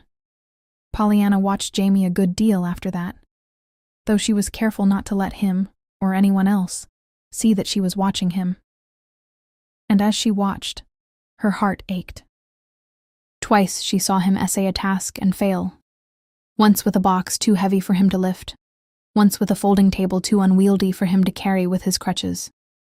And each time she saw his quick glance about him to see if others noticed. She saw, too, that unmistakably he was getting very tired, and that his face, in spite of its gay smile, was looking white and drawn, as if he were in pain. "I should think we might have known more," stormed Pollyanna hotly to herself, her eyes blinded with tears. "I should think we might have known more than to have let him come to a place like this. Camping indeed, and with a pair of crutches. Why couldn't we have remembered before we started?" An hour later, around the campfire after supper, Pollyanna had her answer to this question. For with the glowing fire before her, and the soft, fragrant dark all about her, she once more fell under the spell of the witchery that fell from Jamie's lips. And she once more forgot Jamie's crutches. Chapter 22, Comrades. They were a merry party, the 6 of them, and a congenial one. There seemed to be no end to the new delights that came with every new day, not the least of which was the new charm of companionship that seemed to be a part of this new life they were living. As Jamie said one night, when they were all sitting about the fire, "You see, we seem to know each other so much better up here in the woods, better in a week than we would in a year in town. I know it." "I wonder why," murmured Mrs. Carew, her eyes dreamily following the leaping blaze. "I think it's something in the air," sighed Pollyanna happily. "There's something about the sky and the woods and the lake well, there just is, that's all." "I think you mean, because the world is shut out," cried Sadie Dean, with a curious little break in her voice. Sadie had not joined in the laugh that followed Pollyanna's limping conclusion. "Up here everything is so real and true that we too can be our real true selves. Not what the world says we are because we are rich, or poor, or great, or humble. But what we really are, ourselves." "Ho," scoffed Jimmy airily. "All that sounds very fine. But the real common sense reason is because we don't have any Mrs. Tom and Dick and Harry sitting on their side porches and commenting on every time we stir, and wondering among themselves where we are going, why we are going there, and how long we're intending to stay." "Oh, Jimmy, how you do take the poetry out of things," reproached Pollyanna laughingly. "But that's my business," flashed Jimmy. "How do you suppose I'm going to build dams and bridges if I don't see something besides poetry in the waterfall? You can't, Pendleton. And it's the bridge. That counts. Every time," declared Jamie, in a voice that brought a sudden hush to the group about the fire. It was for only a moment, however, for almost at once, Sadie Dean broke the silence with a gay, "Pooh. I'd rather have the waterfall every time, without any bridge around, to spoil the view." Everybody laughed, and it was as if a tension somewhere snapped. Then Mrs. Carew rose to her feet. "Come, come, children, your stern chaperone says it's bedtime." And with a merry chorus of goodnights the party broke up. And so the days passed.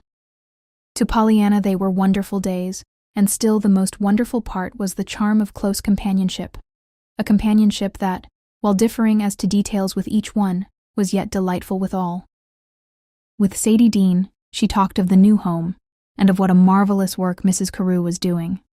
They talked, too, of the old days when Sadie was selling bows behind the counter, and of what Mrs. Carew had done for her. Pollyanna heard also something of the old father and mother back home, and of the joy that Sadie, in her new position, had been able to bring into their lives.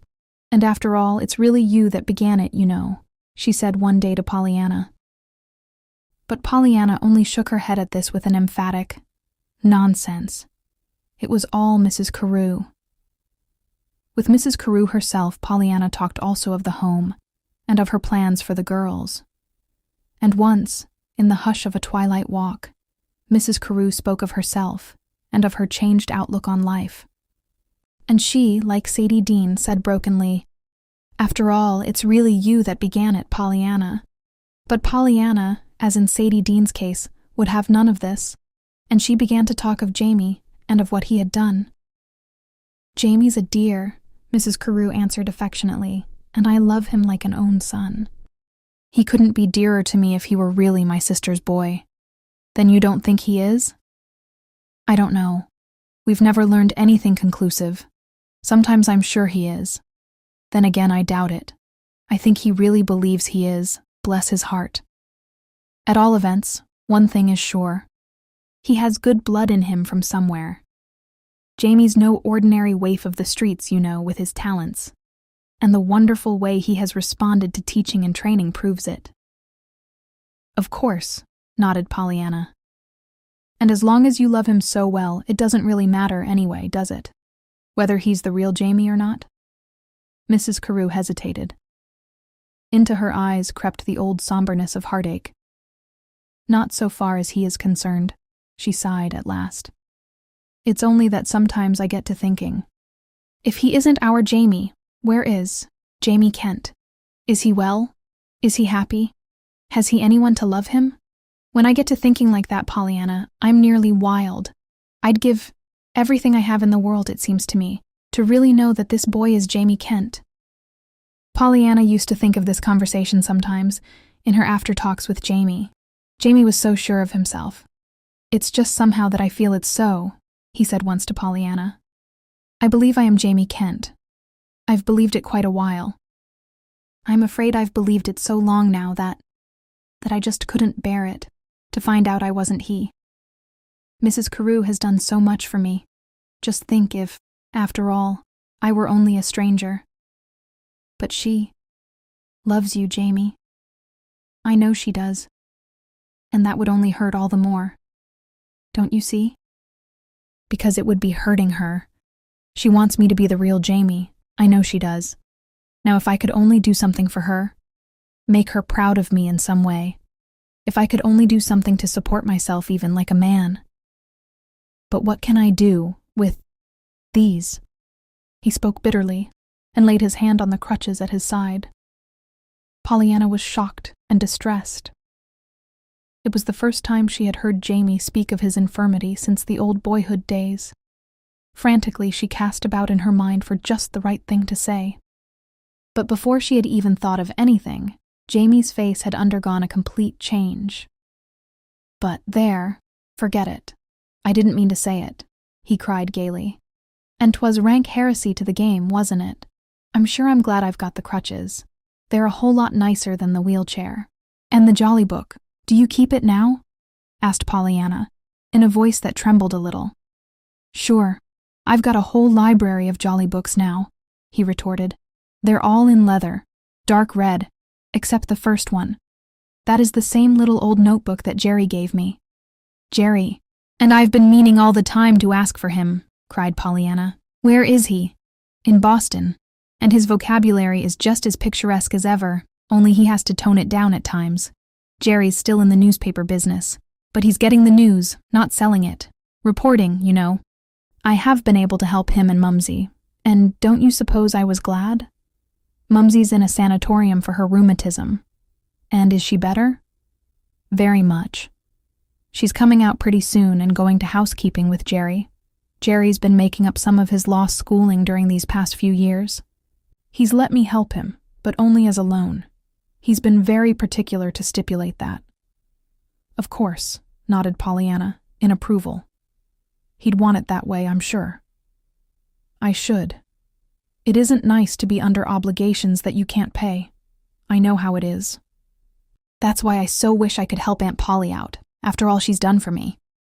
But you are helping her this summer." Pollyanna lifted her eyebrows. "Yes, I'm keeping summer boarders." I look it, don't I?" she challenged, with a flourish of her hands toward her surroundings. "Surely never was a boarding house mistress's task quite like mine. And you should have heard Aunt Polly's dire predictions of what summer boarders would be," she chuckled irrepressibly. "What was that?" Pollyanna shook her head decidedly. "Couldn't possibly tell you. That's a dead secret. But—" She stopped and sighed, her face growing wistful again. "This isn't going to last, you know. It can't. Summer boarders don't. I've got to do something winters. I've been thinking. I believe I'll write stories." Jamie turned with a start. "You'll what?" he demanded. "Write stories. To sell, you know. You needn't look so surprised. Lots of folks do that. I knew 2 girls in Germany who did. Did you ever try it?" Jamie still spoke a little queerly. "No, not yet," admitted Pollyanna. Then, defensively, in answer to the expression on his face, she bridled. "I told you I was keeping summer boarders now. I can't do both at once." "Of course not." She threw him a reproachful glance. "You don't think I can ever do it?" "I didn't say so." "No, but you look it. I don't see why I can't. It isn't like singing. You don't have to have a voice for it. And it isn't like an instrument that you have to learn how to play. I think it is. A little like that." Jamie's voice was low. His eyes were turned away. "How? What do you mean?" "Why, Jamie, just a pencil and paper, so that isn't like learning to play the piano or violin." There was a moment's silence. Then came the answer, still in that low, diffident voice, still with the eyes turned away. "The instrument that you play on, Pollyanna, will be the great heart of the world, and to me that seems the most wonderful instrument of all. To learn. Under your touch, if you are skillful, it will respond with smiles or tears, as you will." Pollyanna drew a tremulous sigh. Her eyes grew wet. "Oh, Jamie, how beautifully you do put things, always. I never thought of it that way. But it's so, isn't it? How I would love to do it. Maybe I couldn't do all that. But I've read stories in the magazines, lots of them. Seems as if I could write some like those anyway. I love to tell stories. I'm always repeating those you tell, and I always laugh and cry too, just as I do when you tell them." Jamie turned quickly. "Do they make you laugh and cry, Pollyanna? Really?" There was a curious eagerness in his voice. "Of course they do, and you know it, Jamie. And they used to long ago too in the public garden. Nobody can tell stories like you, Jamie. You ought to be the one writing stories, not I. And say, Jamie, why don't you? You could do it lovely, I know." There was no answer. Jamie apparently did not hear, perhaps because he called at that instant to a chipmunk that was scurrying through the bushes nearby. It was not always with Jamie, nor yet with Mrs. Carew and Sadie Dean, that Pollyanna had delightful walks and talks, however. Very often it was with Jimmy or John Pendleton. Pollyanna was sure now that she had never before known John Pendleton. The old taciturn moroseness seemed entirely gone since they came to camp. He rode and swam and fished and tramped with fully as much enthusiasm as did Jimmy himself, and with almost as much vigor. Around the campfire at night, he quite rivaled Jamie with his storytelling of adventures, both laughable and thrilling, that had befallen him in his foreign travels. "In the desert of Sarah," Nancy used to call it, laughed Pollyanna one night, as she joined the rest in begging for a story. Better than all this, however, in Pollyanna's opinion, were the times when John Pendleton, with her alone, talked of her mother as he used to know her and love her, in the days long gone. That he did so talk with her was a joy to Pollyanna, but a great surprise too, for never in the past had John Pendleton talked so freely of the girl whom he had so loved, hopelessly. Perhaps John Pendleton himself felt some of the surprise, for once he said to Pollyanna musingly, "I wonder why I'm talking to you like this." "Oh, but I love to have you," breathed Pollyanna. "Yes, I know, but I wouldn't think I would do it. It must be, though, that it's because you are so like her, as I knew her. You are very like your mother, my dear." "Why, I thought my mother was beautiful," cried Pollyanna in unconcealed amazement. John Pendleton smiled quizzically. She was, my dear. Pollyanna looked still more amazed. Then I don't see how I can be like her. The man laughed outright. Pollyanna, if some girls had said that, well, never mind what I'd say. You little witch. You poor, homely little Pollyanna. Pollyanna flashed a genuinely distressed reproof straight into the man's merry eyes. Please, Mr. Pendleton, don't look like that, and don't tease me about that. I'd so love to be beautiful, though of course it sounds silly to say it. And I have a mirror, you know. Then I advise you to look in it, when you're talking sometime, observed the man sententiously. Pollyanna's eyes flew wide open. Why, that's just what Jimmy said, she cried. Did he, indeed, the young rascal? Retorted John Pendleton dryly. Then, with one of the curiously abrupt changes of manner peculiar to him, he said very low, You have your mother's eyes and smile, Pollyanna, and to me you are beautiful. And Pollyanna, her eyes blinded with sudden hot tears, was silenced. Dear as were these talks, however, they still were not quite like the talks with Jimmy to Pollyanna. For that matter, she and Jimmy did not need to talk to be happy. Jimmy was always so comfortable and comforting. Whether they talked or not did not matter. Jimmy always understood. There was no pulling on her heartstrings for sympathy. With Jimmy was delightfully big and strong and happy. Jimmy was not sorrowing for a long-lost nephew, nor pining for the loss of a boyhood sweetheart. Jimmy did not have to swing himself painfully about on a pair of crutches, all of which was so hard to see and know and think of. With Jimmy one could be just glad and happy and free. Jimmy was such a dear. He always rested one so. Did Jimmy. Chapter 23, Tied to Two Sticks. It was on the last day at camp that it happened. To Pollyanna, it seemed such a pity that it should have happened at all, for it was the first cloud to bring a shadow of regret and unhappiness to her heart during the whole trip, and she found herself futilely sighing. I wish we'd gone home day before yesterday. Then it wouldn't have happened. But they had not gone home day before yesterday, and it had happened, and this was the manner of it. Early in the morning of that last day, they had all started on a 2-mile tramp to the basin. We'll have one more bang-up fish dinner before we go, Jimmy had said, and the rest had joyfully agreed. With luncheon and fishing tackle, therefore, they had made an early start. Laughing and calling gaily to each other, they followed the narrow path through the woods, led by Jimmy, who best knew the way. At first, close behind Jimmy had walked Pollyanna, but gradually she had fallen back with Jamie, who was last in the line. Pollyanna had thought she detected on Jamie's face the expression which she had come to know was there only when he was attempting something that taxed almost to the breaking point his skill and powers of endurance. She knew that nothing would so offend him as to have her openly notice this state of affairs. At the same time, she also knew that from her, more willingly than from anyone else, would he accept an occasional steadying hand over a troublesome log or stone. Therefore, at the first opportunity to make the change without apparent design, she had dropped back step by step until she had reached her goal, Jamie. She had been rewarded instantly in the way Jamie's face brightened, and in the easy assurance with which he met and conquered a fallen tree trunk across their path, under the pleasant fiction, carefully fostered by Pollyanna, of helping her across.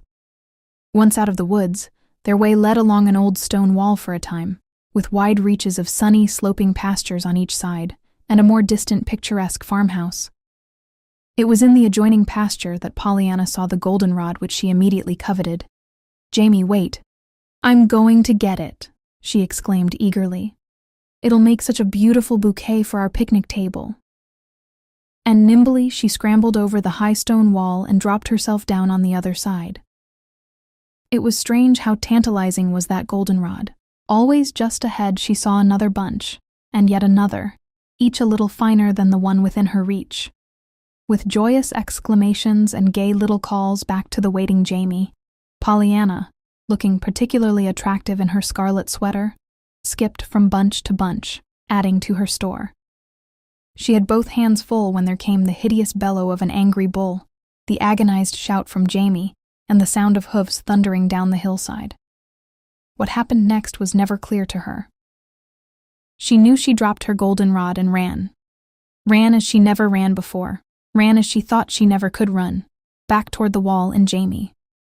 She knew that behind her the hoofbeats were gaining, always gaining. Dimly, hopelessly, far ahead of her, she saw Jamie's agonized face and heard his hoarse cries. Then, from somewhere, came a new voice, Jimmy's, shouting a cheery call of courage. Still on and on she ran blindly, hearing nearer and nearer the thud of those pounding hoofs. Once she stumbled and almost fell. Then, dizzily, she righted herself and plunged forward. She felt her strength quite gone when suddenly, close to her, she heard Jimmy's cheery call again. The next minute she felt herself snatched off her feet and held close to a great throbbing something that dimly she realized was Jimmy's heart. It was all a horrid blur then of cries, hot, panting breaths, and pounding hoofs thundering nearer, ever nearer. Then, just as she knew those hoofs to be almost upon her, she felt herself flung, still in Jimmy's arms, sharply to one side, and yet not so far, but that she still could feel the hot breath of the maddened animal as he dashed by. Almost at once then she found herself on the other side of the wall, with Jimmy bending over her, imploring her to tell him she was not dead. With an hysterical laugh that was yet half a sob, she struggled out of his arms and stood upon her feet. Dead. No, indeed. Thanks to you, Jimmy. I'm all right. Oh, how glad I was to hear your voice. Oh, that was splendid. How did you do it? She panted. Pooh! That was nothing. An inarticulate, choking cry brought his words to a sudden halt. He turned to find Jamie face down on the ground, a little distance away. Pollyanna was already hurrying toward him. Jamie, what is the matter? She cried. Did you fall? Are you hurt? There was no answer. What is it, old fellow? Are you hurt? Demanded Jimmy. Still there was no answer. Then, suddenly, Jamie pulled himself half upright and turned. They saw his face then, and fell back, shocked and amazed. Hurt? Am I hurt? He choked huskily, flinging out both his hands. Don't you suppose it hurts to see a thing like that and not be able to do anything? To be tied helpless to a pair of sticks? I tell you there's no hurt in all the world to equal it. But, Jamie, faltered Pollyanna.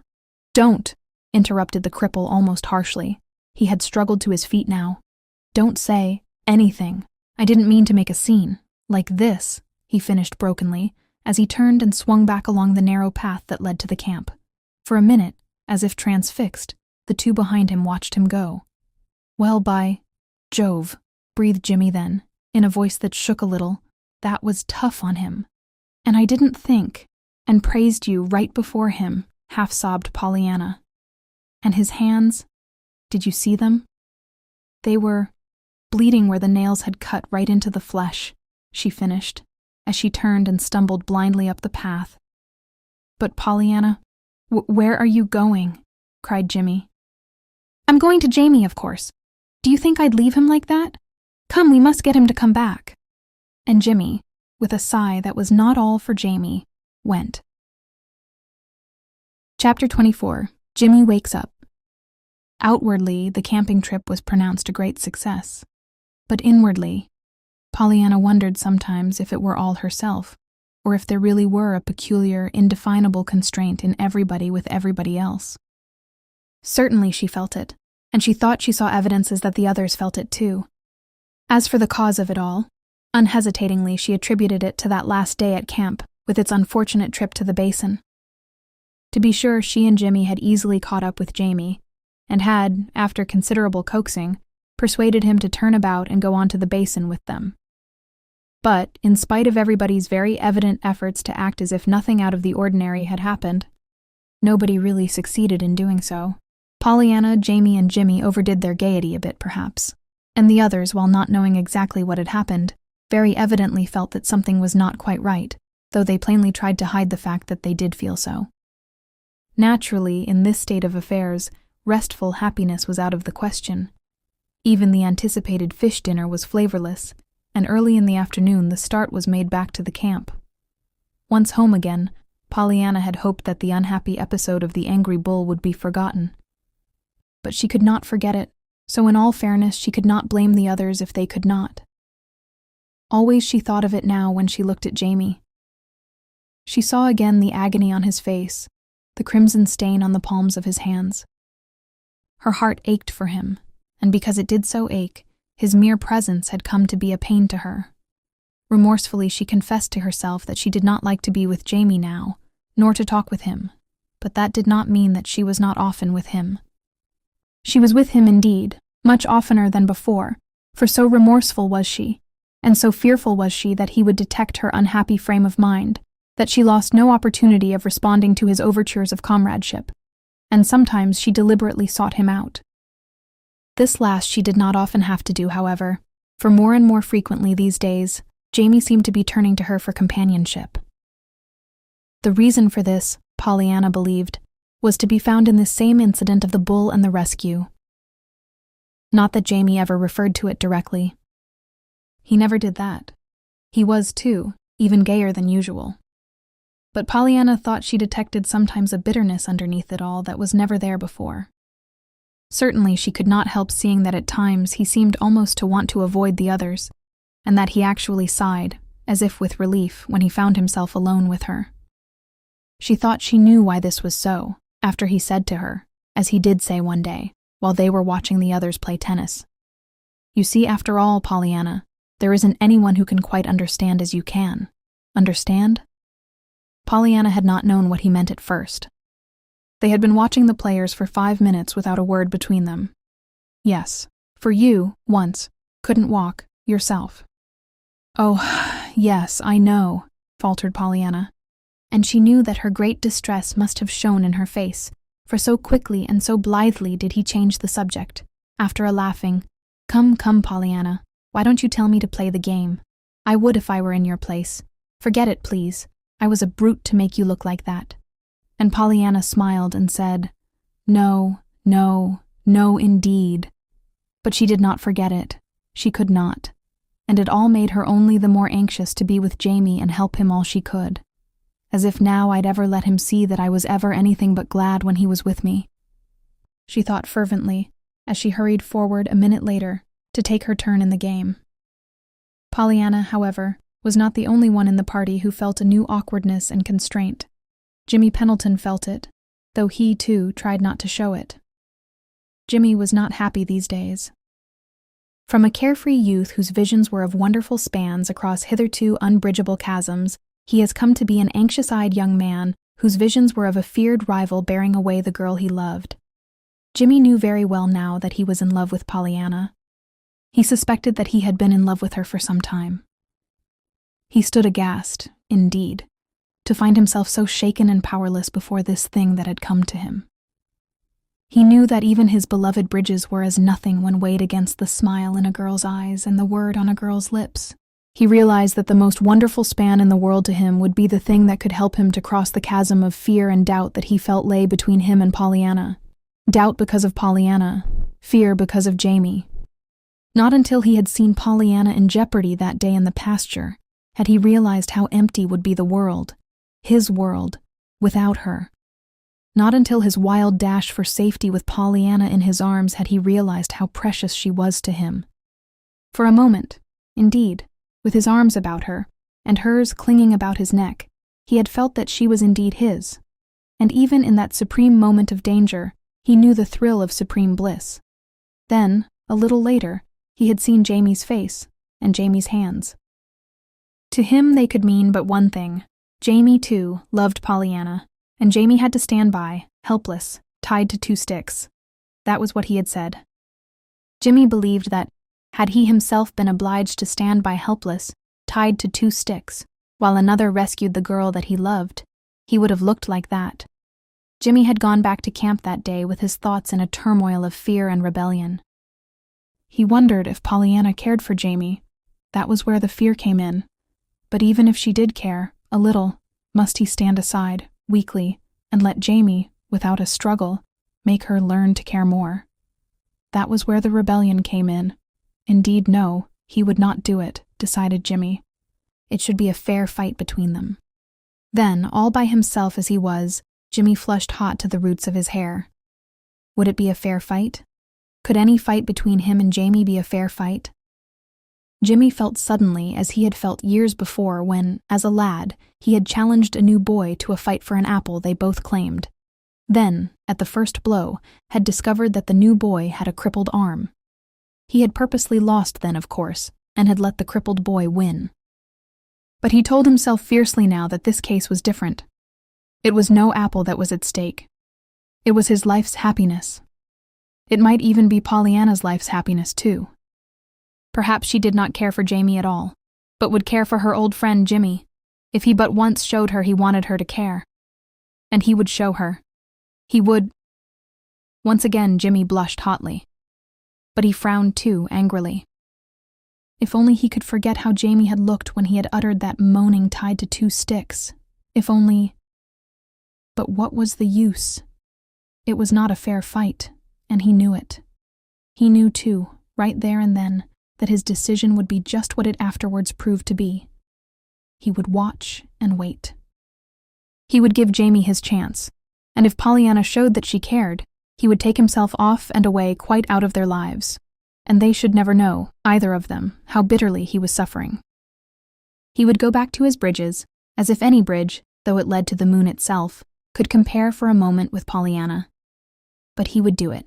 He must do it.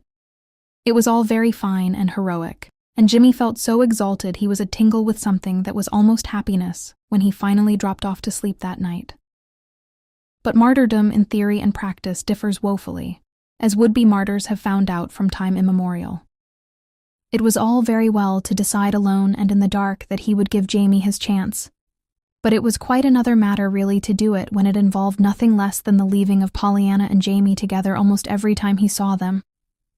Then, too, he was very much worried at Pollyanna's apparent attitude toward the lame youth. It looked very much to Jimmy as if she did indeed care for him. So watchful was she of his comfort, so apparently eager to be with him. Then, as if to settle any possible doubt in Jimmy's mind, there came the day when Sadie Dean had something to say on the subject. They were all out in the tennis court. Sadie was sitting alone when Jimmy strolled up to her. "You next with Pollyanna, isn't it?" he queried. She shook her head. "Pollyanna isn't playing any more this morning." "Isn't playing," frowned Jimmy, who had been counting on his own game with Pollyanna. "Why not?" For a brief minute Sadie Dean did not answer. Then with very evident difficulty she said, "Pollyanna told me last night that she thought we were playing tennis too much, that it wasn't kind to Mr. Carew, as long as he can't play. I know, but—" Jimmy stopped helplessly, the frown plowing a deeper furrow into his forehead. The next instant he fairly started with surprise at the tense something in Sadie Dean's voice as she said, "But he doesn't want her to stop. He doesn't want any one of us to make any difference. For him. It's that hurts him so. She doesn't understand. She doesn't understand. But I do. She thinks she does, though." Something in words or manner sent a sudden pang to Jimmy's heart. He threw a sharp look into her face. A question flew to his lips. For a moment he held it back. Then, trying to hide his earnestness with a bantering smile, he let it come. "Why, Miss Dean, you don't mean to convey the idea that there's any special interest in each other between those two, do you?" She gave him a scornful glance. "Where have your eyes been? She worships him." "I mean, they worship each other," she corrected hastily. Jimmy, with an inarticulate ejaculation, turned and walked away abruptly. He could not trust himself to remain longer. He did not wish to talk any more, just then, to Sadie Dean. So abruptly indeed did he turn, that he did not notice that Sadie Dean too turned hurriedly, and busied herself looking in the grass at her feet, as if she had lost something. Very evidently, Sadie Dean also did not wish to talk any more just then. Jimmy Pendleton told himself that it was not true at all, that it was all falderal, what Sadie Dean had said. Yet, nevertheless, true or not true, he could not forget it. It colored all his thoughts thereafter, and loomed before his eyes like a shadow whenever he saw Pollyanna and Jamie together. He watched their faces covertly. He listened to the tones of their voices. He came then, in time, to think it was, after all, true, that they did worship each other, and his heart, in consequence, grew like lead within him. True to his promise to himself, however, he turned resolutely away. The die was cast, he told himself. Pollyanna was not to be for him. Restless days for Jimmy followed. To stay away from the Harrington homestead entirely he did not dare, lest his secret be suspected. To be with Pollyanna at all now was torture. Even to be with Sadie Dean was unpleasant, for he could not forget that it was Sadie Dean who had finally opened his eyes. Jamie certainly was no haven of refuge under the circumstances, and that left only Mrs. Carew. Mrs. Carew, however, was a host in herself, and Jimmy found his only comfort these days in her society. Gay or grave, she always seemed to know how to fit his mood exactly, and it was wonderful how much she knew about bridges, the kind of bridges he was going to build. She was so wise, too, and so sympathetic, knowing always just the right word to say. He even one day almost told her about the packet, but John Pendleton interrupted them at just the wrong moment, so the story was not told. John Pendleton was always interrupting them at just the wrong moment, Jimmy thought vexedly sometimes. Then, when he remembered what John Pendleton had done for him, he was ashamed. The packet was a thing that dated back to Jimmy's boyhood and had never been mentioned to anyone save to John Pendleton, and that only once, at the time of his adoption. The packet was nothing but rather a large white envelope, worn with time and plump with mystery behind a huge red seal. It had been given him by his father, and it bore the following instructions in his father's hand. To my boy, Jimmy. Not to be opened until his 30th birthday except in case of his death, when it shall be opened at once. There were times when Jimmy speculated a good deal as to the contents of that envelope. There were other times when he forgot its existence. In the old days, at the orphan's home, his chief terror had been that it should be discovered and taken away from him. In those days he wore it always hidden in the lining of his coat. Of late years, at John Pendleton's suggestion, it had been tucked away in the Pendleton safe. For there's no knowing how valuable it may be, John Pendleton had said, with a smile.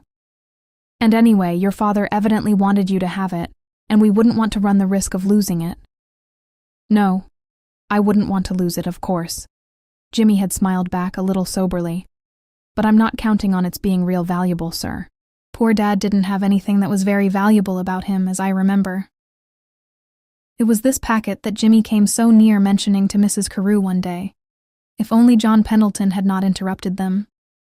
Still, maybe it's just as well I didn't tell her about it, Jimmy reflected afterwards on his way home.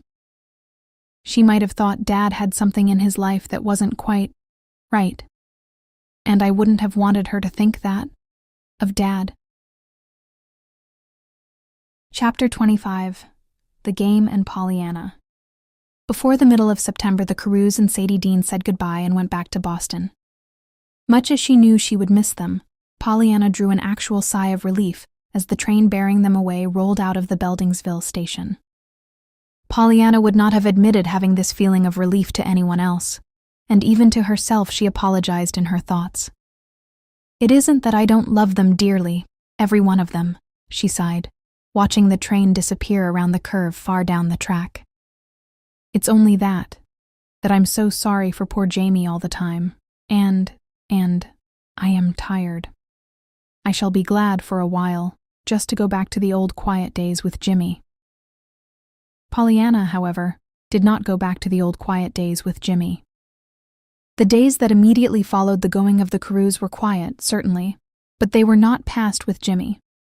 Jimmy rarely came near the house now, and when he did call, he was not the old Jimmy that she used to know.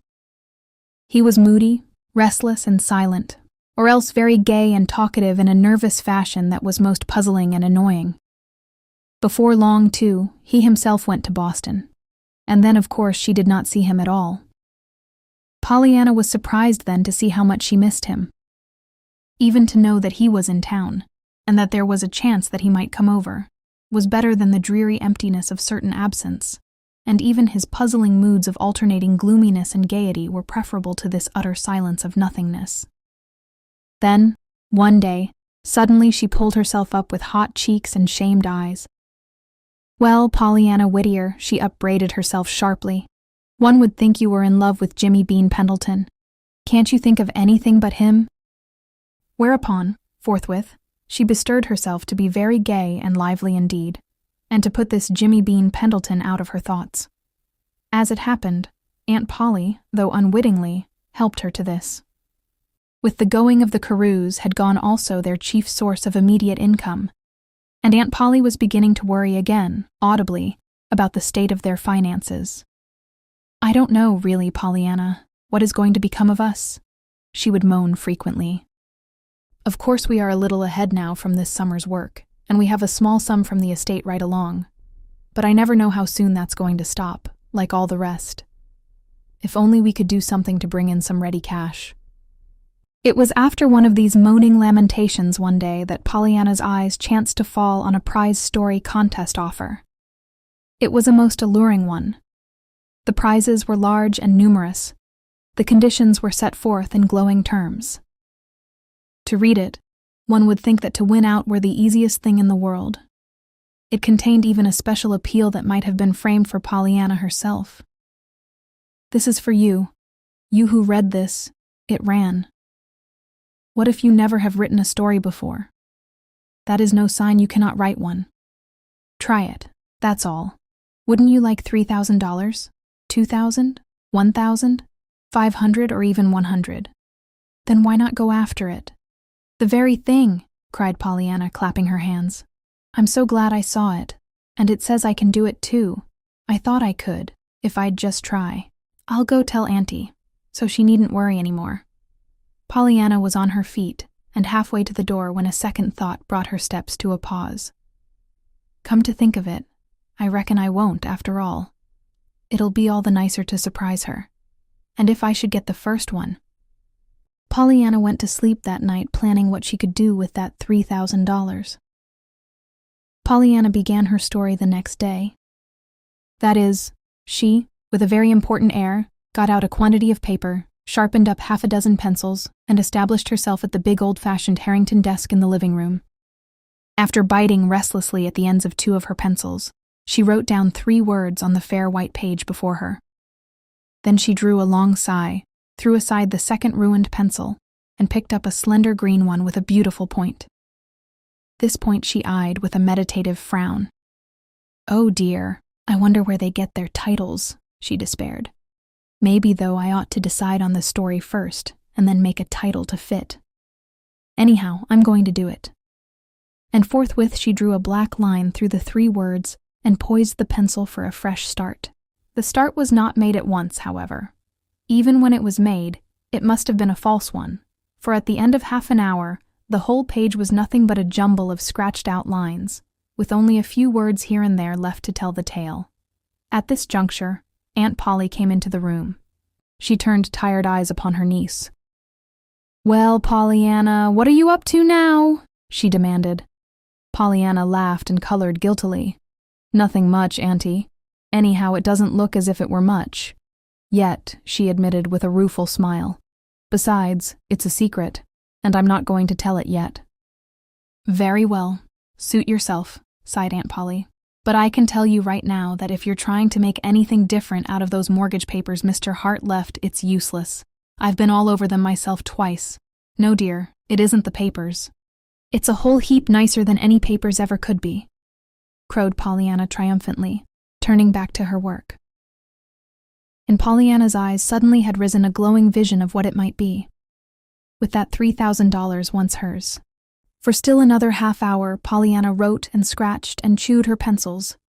Then, with her courage dulled but not destroyed, she gathered up her papers and pencils and left the room. "I reckon maybe I'll do better by myself upstairs," she was thinking as she hurried through the hall. "I thought I ought to do it at a desk, being literary work, so. But anyhow, the desk didn't help me any this morning. I'll try the window seat in my room." The window seat, however, proved to be no more inspiring, judging by the scratched and re-scratched pages that fell from Pollyanna's hands. And at the end of another half hour, Pollyanna discovered suddenly that it was time to get dinner. Well, I'm glad 'tis, anyhow, she sighed to herself. I'd a lot rather get dinner than do this. Not but that I want to do this, of course. Only I'd no idea 'twas such an awful job. Just a story, so.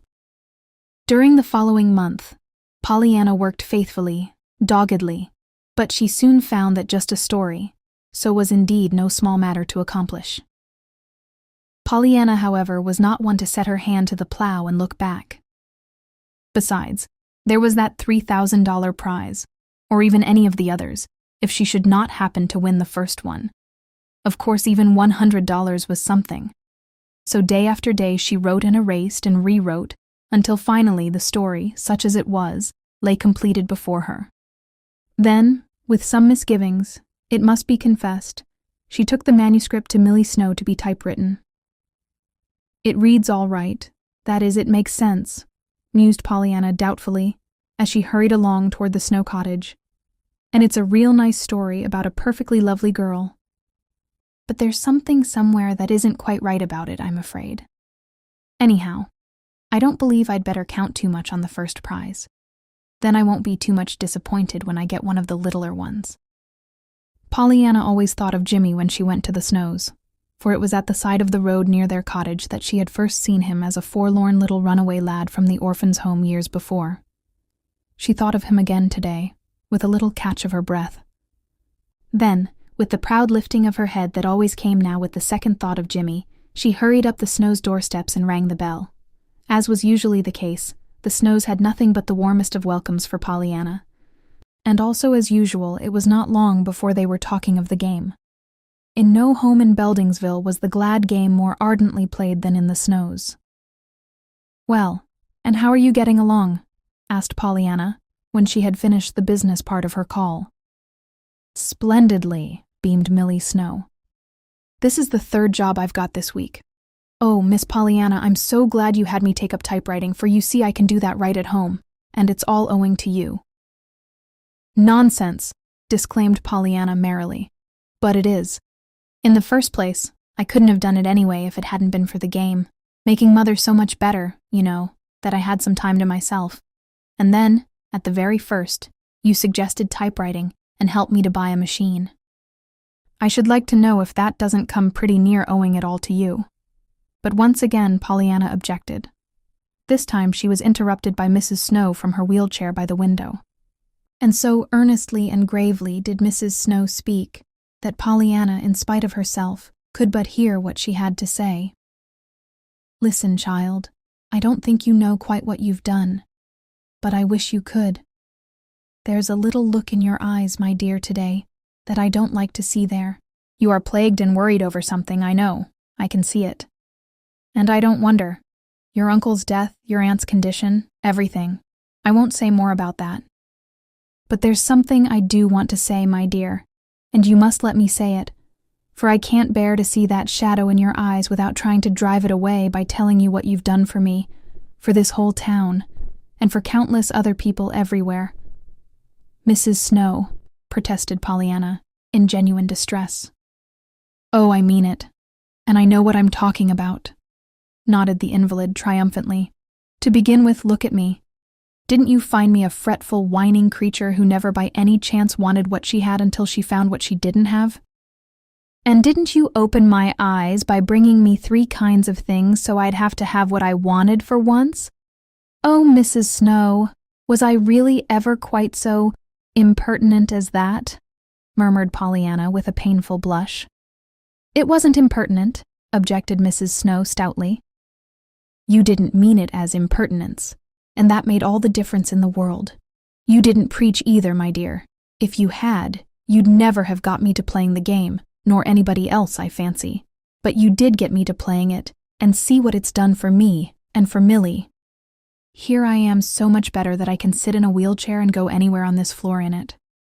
That means a whole lot when it comes to waiting on yourself, and giving those around you a chance to breathe, meaning Millie in this case. And the doctor says it's all owing to the game. Then there's others, quantities of others, right in this town that I'm hearing of all the time.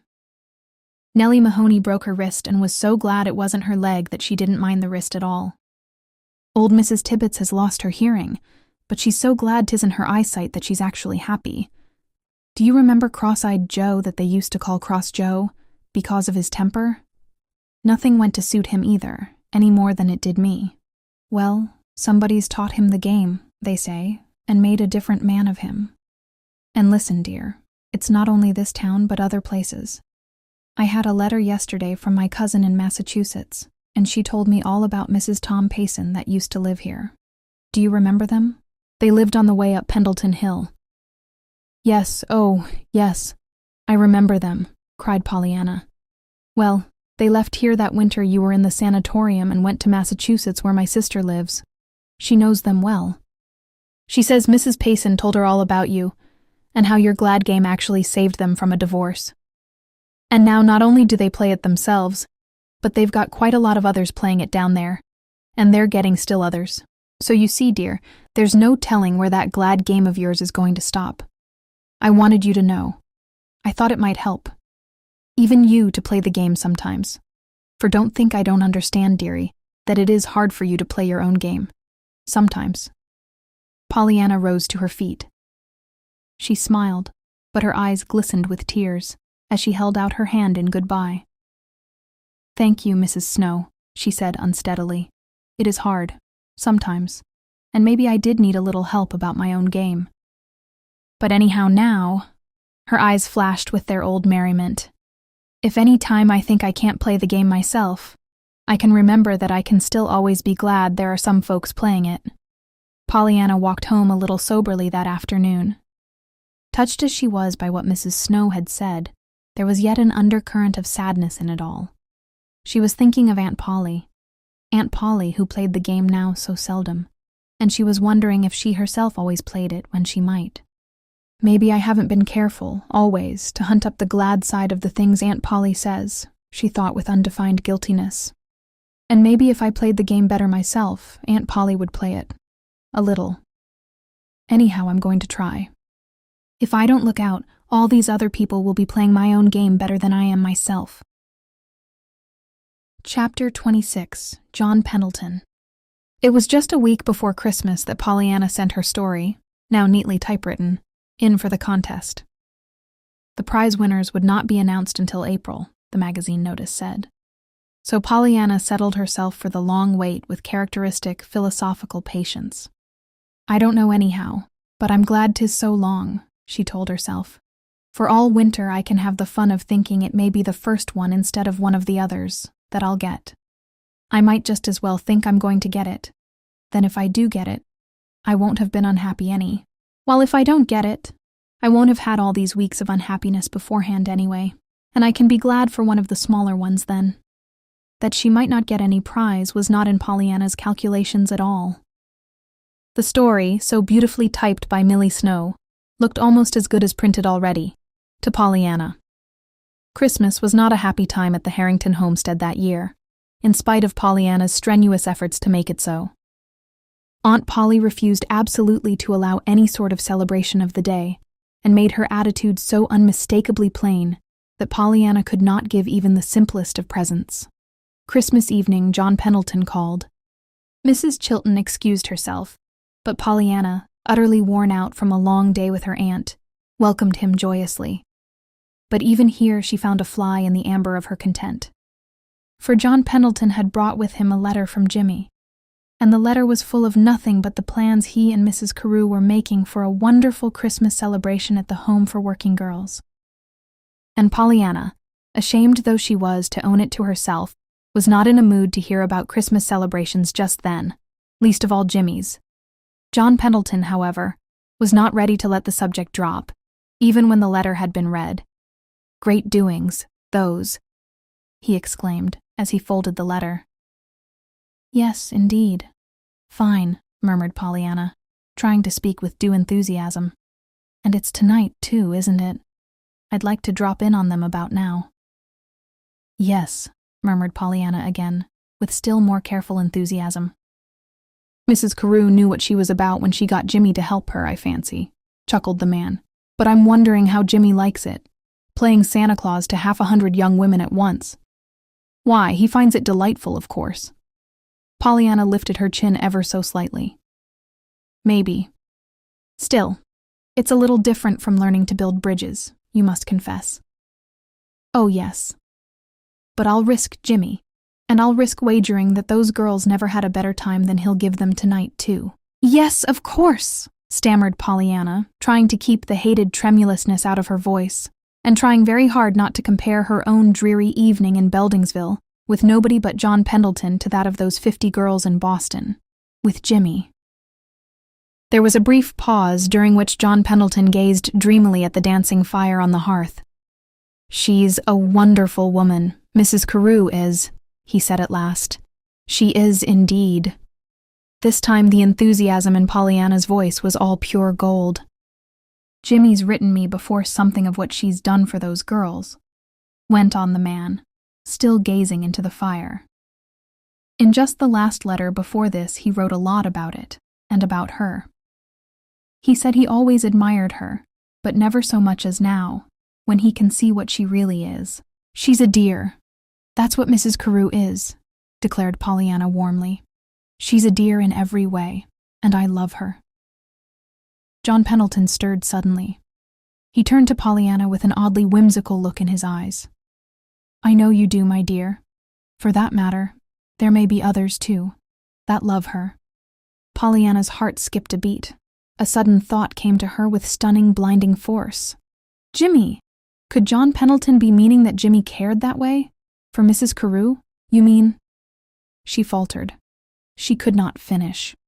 With a nervous twitch peculiar to him, John Pendleton got to his feet. "I mean, the girls, of course," he answered lightly, still with that whimsical smile. "Don't you suppose those 50 girls love her most to death?"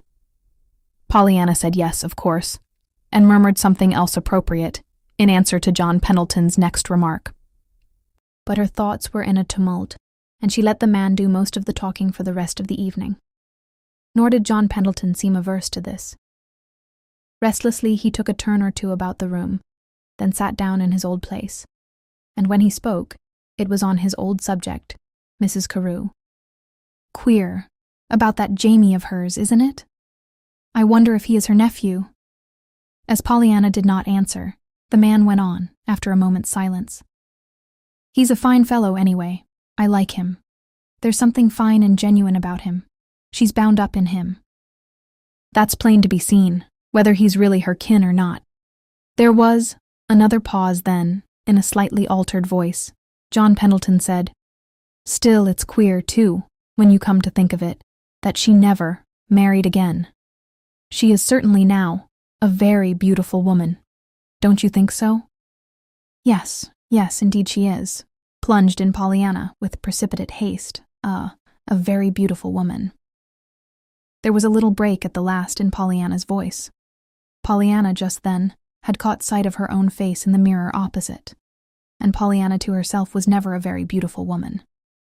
On and on rambled John Pendleton, musingly, contentedly, his eyes on the fire. Whether he was answered or not seemed not to disturb him.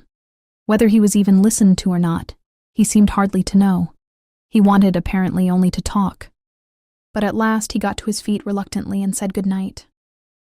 For a weary half-hour, Pollyanna had been longing for him to go, that she might be alone. But after he had gone, she wished he were back. She had found suddenly that she did not want to be alone, with her thoughts. It was wonderfully clear to Pollyanna now. There was no doubt of it. Jimmy cared for Mrs. Carew. That was why he was so moody and restless after she left. That was why he had come so seldom to see her, Pollyanna, his old friend. That was why. Countless little circumstances of the past summer flocked to Pollyanna's memory now, mute witnesses that would not be denied. And why should he not care for her? Mrs. Carew was certainly beautiful and charming. True, she was older than Jimmy, but young men had married women far older than she, many times. And if they loved each other...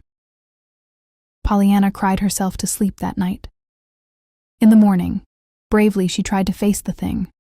She even tried, with a tearful smile, to put it to the test of the glad game. She was reminded then of something Nancy had said to her years before. If there is a set of folks in the world that wouldn't have no use for that, ere glad game a your'n, it'd be a pair o' quarrelin' lovers. Not that we're quarreling, or even lovers, thought Pollyanna blushingly.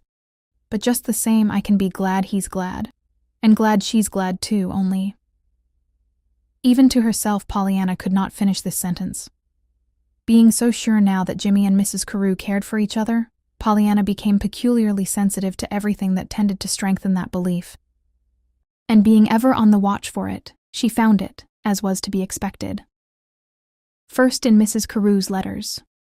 "I am seeing a lot of your friend, young Pendleton," Mrs. Carew wrote one day, "and I'm liking him more and more. I do wish, however, just for curiosity's sake, that I could trace to its source that elusive feeling that I've seen him before somewhere." Frequently after this, she mentioned him casually, and to Pollyanna, in the very casualness of these references lay their sharpest sting. For it showed so unmistakably that Jimmy and Jimmy's presence were now to Mrs. Carew a matter of course. From other sources, too, Pollyanna found fuel for the fire of her suspicions. More and more frequently, John Pendleton dropped in with his stories of Jimmy and of what Jimmy was doing, and always here there was mention of Mrs. Carew. Poor Pollyanna wondered, indeed, sometimes, if John Pendleton could not talk of anything. But Mrs. Carew and Jimmy, so constantly was one or the other of those names on his lips. There were Sadie Dean's letters, too, and they told of Jimmy, and of what he was doing to help Mrs. Carew. Even Jamie, who wrote occasionally, had his mite to add, for he wrote one evening, "It's 10 o'clock. I'm sitting here alone waiting for Mrs. Carew to come home." She and Pendleton have been to one of their usual socials down to the home. From Jimmy himself, Pollyanna heard very rarely, and for that she told herself mournfully that she could be glad. "For if he can't write about anything but Mrs. Carew and those girls, I'm glad he doesn't write very often," she sighed. Chapter 27. The day Pollyanna did not play. And so one by one the winter days passed. January and February slipped away in snow and sleet, and March came in with a gale that whistled and moaned around the old house, and set loose blinds to swinging and loose gates to creaking in a way that was most trying to nerves already stretched to the breaking point. Pollyanna was not finding it very easy these days to play the game, but she was playing it faithfully, valiantly. Aunt Polly was not playing it at all, which certainly did not make it any the easier for Pollyanna to play it. Aunt Polly was blue and discouraged. She was not well, too, and she had plainly abandoned herself to utter gloom. Pollyanna still was counting on the prize contest. She had dropped from the first prize to one of the smaller ones, however. Pollyanna had been writing more stories, and the regularity with which they came back from their pilgrimages to magazine editors was beginning to shake her faith in her success as an author. "Oh, well, I can be glad that Aunt Polly doesn't know anything about it anyway," declared Pollyanna to herself bravely, as she twisted in her fingers the declined with thanks slip that had just towed in one more shipwrecked story. "She can't worry about this. She doesn't know about it." All of Pollyanna's life these days revolved around Aunt Polly, and it is doubtful if even Aunt Polly herself realized how exacting she had become, and how entirely her niece was giving up her life to her. It was on a particularly gloomy day in March that matters came, in a way, to a climax. Pollyanna, upon arising, had looked at the sky with a sigh. Aunt Polly was always more difficult on cloudy days. With a gay little song, however, that still sounded a bit forced, Pollyanna descended to the kitchen and began to prepare breakfast. "I reckon I'll make corn muffins," she told the stove confidentially. "Then maybe Aunt Polly won't mind. Other things so much." Half an hour later, she tapped at her aunt's door. "Up so soon? Oh, that's fine. And you've done your hair yourself. I couldn't sleep." "I had to get up," sighed Aunt Polly wearily. "I had to do my hair too. You weren't here." "But I didn't suppose you were ready for me, Auntie," explained Pollyanna hurriedly. "Never mind, though. You'll be glad I wasn't when you find what I've been doing." "Well, I shan't. Not this morning," frowned Aunt Polly perversely. "Nobody could be glad this morning. Look at it rain. That makes the third rainy day this week." "That's so. But you know the sun never seems quite so perfectly lovely as it does after a lot of rain like this," smiled Pollyanna, deftly arranging a bit of lace and ribbon at her aunt's throat. "Now come. Breakfast's all ready. Just you wait till you see what I've got for you."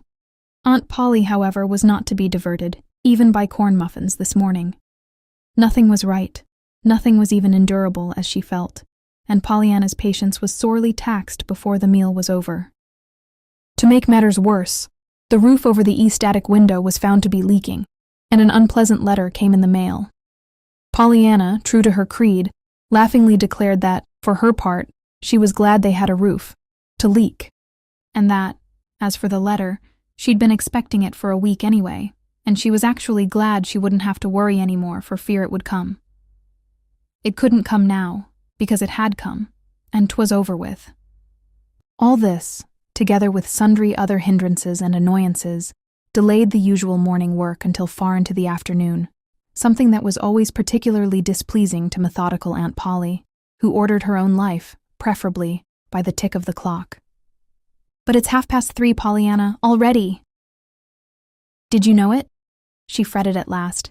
"And you haven't made the beds yet." "No, dearie, but I will. Don't worry. But did you hear what I said? Look at the clock, child. It's after 3:00. So 'tis, but never mind, Aunt Polly. We can be glad 'tisn't after 4. Aunt Polly sniffed her disdain. "I suppose you can," she observed tartly.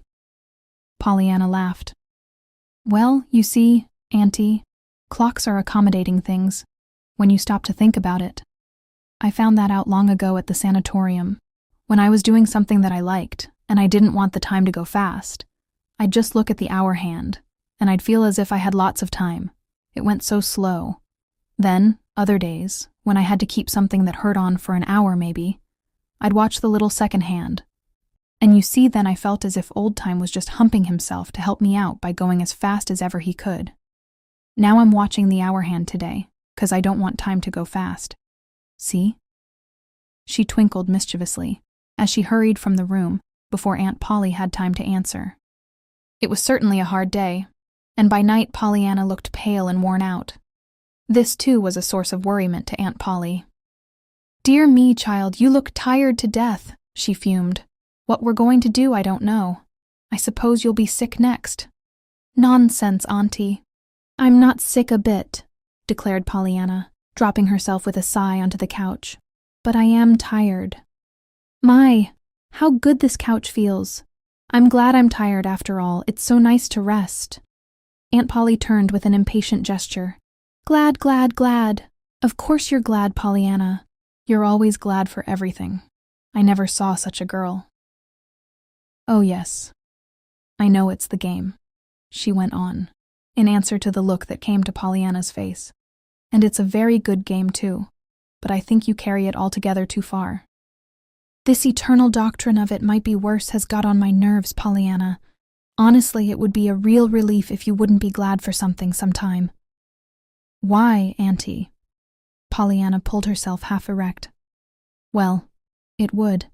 You just try it sometime and see." "But Auntie, Pollyanna stopped and eyed her aunt reflectively. An odd look came to her eyes. A slow smile curved her lips. Mrs. Chilton, who had turned back to her work, paid no heed. And, after a minute, Pollyanna lay back on the couch without finishing her sentence, the curious smile still on her lips. It was raining again when Pollyanna got up the next morning, and a northeast wind was still whistling down the chimney. Pollyanna at the window drew an involuntary sigh, but almost at once her face changed. "Oh well, I'm glad." She clapped her hands to her lips. "Dear me," she chuckled softly, her eyes dancing. "I shall forget. I know I shall, and that'll spoil it all. I must just remember not to be glad for anything. Not anything today." Pollyanna did not make corn muffins that morning. She started the breakfast, then went to her aunt's room. Mrs. Chilton was still in bed. "I see it rains as usual," she observed by way of greeting. "Yes, it's horrid, perfectly horrid," scolded Pollyanna. "It's rained most every day this week, too. I hate such weather." Aunt Polly turned with a faint surprise in her eyes, but Pollyanna was looking the other way. "Are you going to get up now?" she asked a little wearily. "Why, yes," murmured Aunt Polly, still with that faint surprise in her eyes. "What's the matter, Pollyanna? Are you especially tired?" "Yes, I am tired this morning. I didn't sleep well either. I hate not to sleep. Things always plague so in the night, when you wake up." "I guess I know that," fretted Aunt Polly. "I didn't sleep a wink after 2 o'clock myself. And there's that roof. How are we going to have it fixed, pray, if it never stops raining? Have you been up to empty the pans?" "Oh, yes," and took up some more. "There's a new leak now, further over. A new one. Why, it'll all be leaking yet." Pollyanna opened her lips. She had almost said, "Well, we can be glad to have it fixed all at once then," when she suddenly remembered and substituted in a tired voice. "Very likely it will, Auntie. It looks like it now, fast enough. Anyway, it's made fuss enough for a whole roof already, and I'm sick of it." With which statement Pollyanna, her face carefully averted, turned and trailed listlessly out of the room. "It's so funny and so hard. I'm afraid I'm making a mess of it," she whispered to herself anxiously, as she hurried downstairs to the kitchen. Behind her, Aunt Polly, in the bedroom, gazed after her with eyes that were again faintly puzzled. Aunt Polly had occasion a good many times before 6 o'clock that night to gaze at Pollyanna with surprised and questioning eyes. Nothing was right with Pollyanna. The fire would not burn. The wind blew one particular blind loose 3 times, and still a third leak was discovered in the roof. The mail brought to Pollyanna a letter that made her cry, though no amount of questioning on Aunt Polly's part would persuade her to tell why. Even the dinner went wrong, and innumerable things happened in the afternoon to call out fretful, discouraged remarks. Not until the day was more than half gone did a look of shrewd suspicion suddenly fight for supremacy, with the puzzled questioning in Aunt Polly's eyes. If Pollyanna saw this, she made no sign. Certainly there was no abatement in her fretfulness and discontent. Long before 6 o'clock, however, the suspicion in Aunt Polly's eyes became conviction, and drove to ignominious defeat the puzzled questioning. But, curiously enough then, a new look came to take its place, a look that was actually a twinkle of amusement. At last, after a particularly doleful complaint on Pollyanna's part, Aunt Polly threw up her hands with a gesture of half-laughing despair. That'll do, child. I'll give up. I'll confess myself beaten at my own game. You can be glad for that if you like," she finished with a grim smile. "I know, Auntie, but you said—" began Pollyanna demurely. Yes, but I never will again," interrupted Aunt Polly with emphasis. "Mercy, what a day this has been. I never want to live through another like it." She hesitated, flushed a little, then went on with evident difficulty. "Furthermore, I want you to know that I understand I haven't played the game myself very well lately. But after this, I'm going to try. Where's my handkerchief?" she finished sharply, fumbling in the folds of her dress. Pollyanna sprang to her feet and crossed instantly to her aunt's side. "Oh, but Aunt Polly, I didn't mean... It was just a joke," she quavered in quick distress. "I never thought of your taking it that way." "Of course you didn't," snapped Aunt Polly, with all the asperity of a stern, repressed woman who abhors scenes and sentiment, and who is mortally afraid she will show that her heart has been touched. "Don't you suppose I know you didn't mean it that way? Do you think, if I thought you had been trying to teach me a lesson, that I'd... But Pollyanna's strong young arms had her in a close embrace, and she could not finish the sentence. Chapter 28. Jimmy and Jamie. Pollyanna was not the only one that was finding that winter a hard one. In Boston, Jimmy Pendleton, in spite of his strenuous efforts to occupy his time and thoughts, was discovering that nothing quite erased from his vision a certain pair of laughing blue eyes, and nothing quite obliterated from his memory a certain well-loved, merry voice. Jimmy told himself that if it were not for Mrs. Carew, and the fact that he could be of some use to her, life would not be worth the living. Even at Mrs. Carew's it was not all joy, for always there was Jamie, and Jamie brought thoughts of Pollyanna, unhappy thoughts. Being thoroughly convinced that Jamie and Pollyanna cared for each other, and also being equally convinced that he himself was in honor bound to step one side and give the handicapped Jamie full right of way, it never occurred to him to question further. Of Pollyanna he did not like to talk or to hear.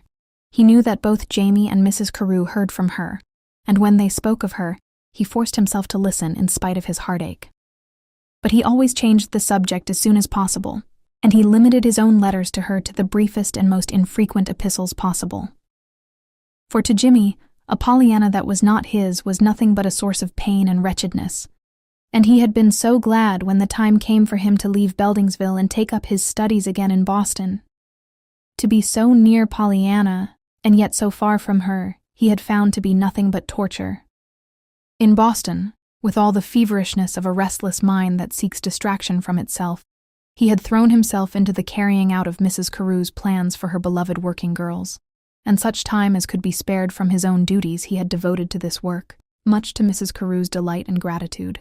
And so for Jimmy the winter had passed and spring had come, a joyous, blossoming spring full of soft breezes, gentle showers, and tender green buds expanding into riotous bloom and fragrance. To Jimmy, however, it was anything but a joyous spring, for in his heart was still nothing but a gloomy winter of discontent. If only they'd settle things and announce the engagement, once for all, murmured Jimmy to himself, more and more frequently these days.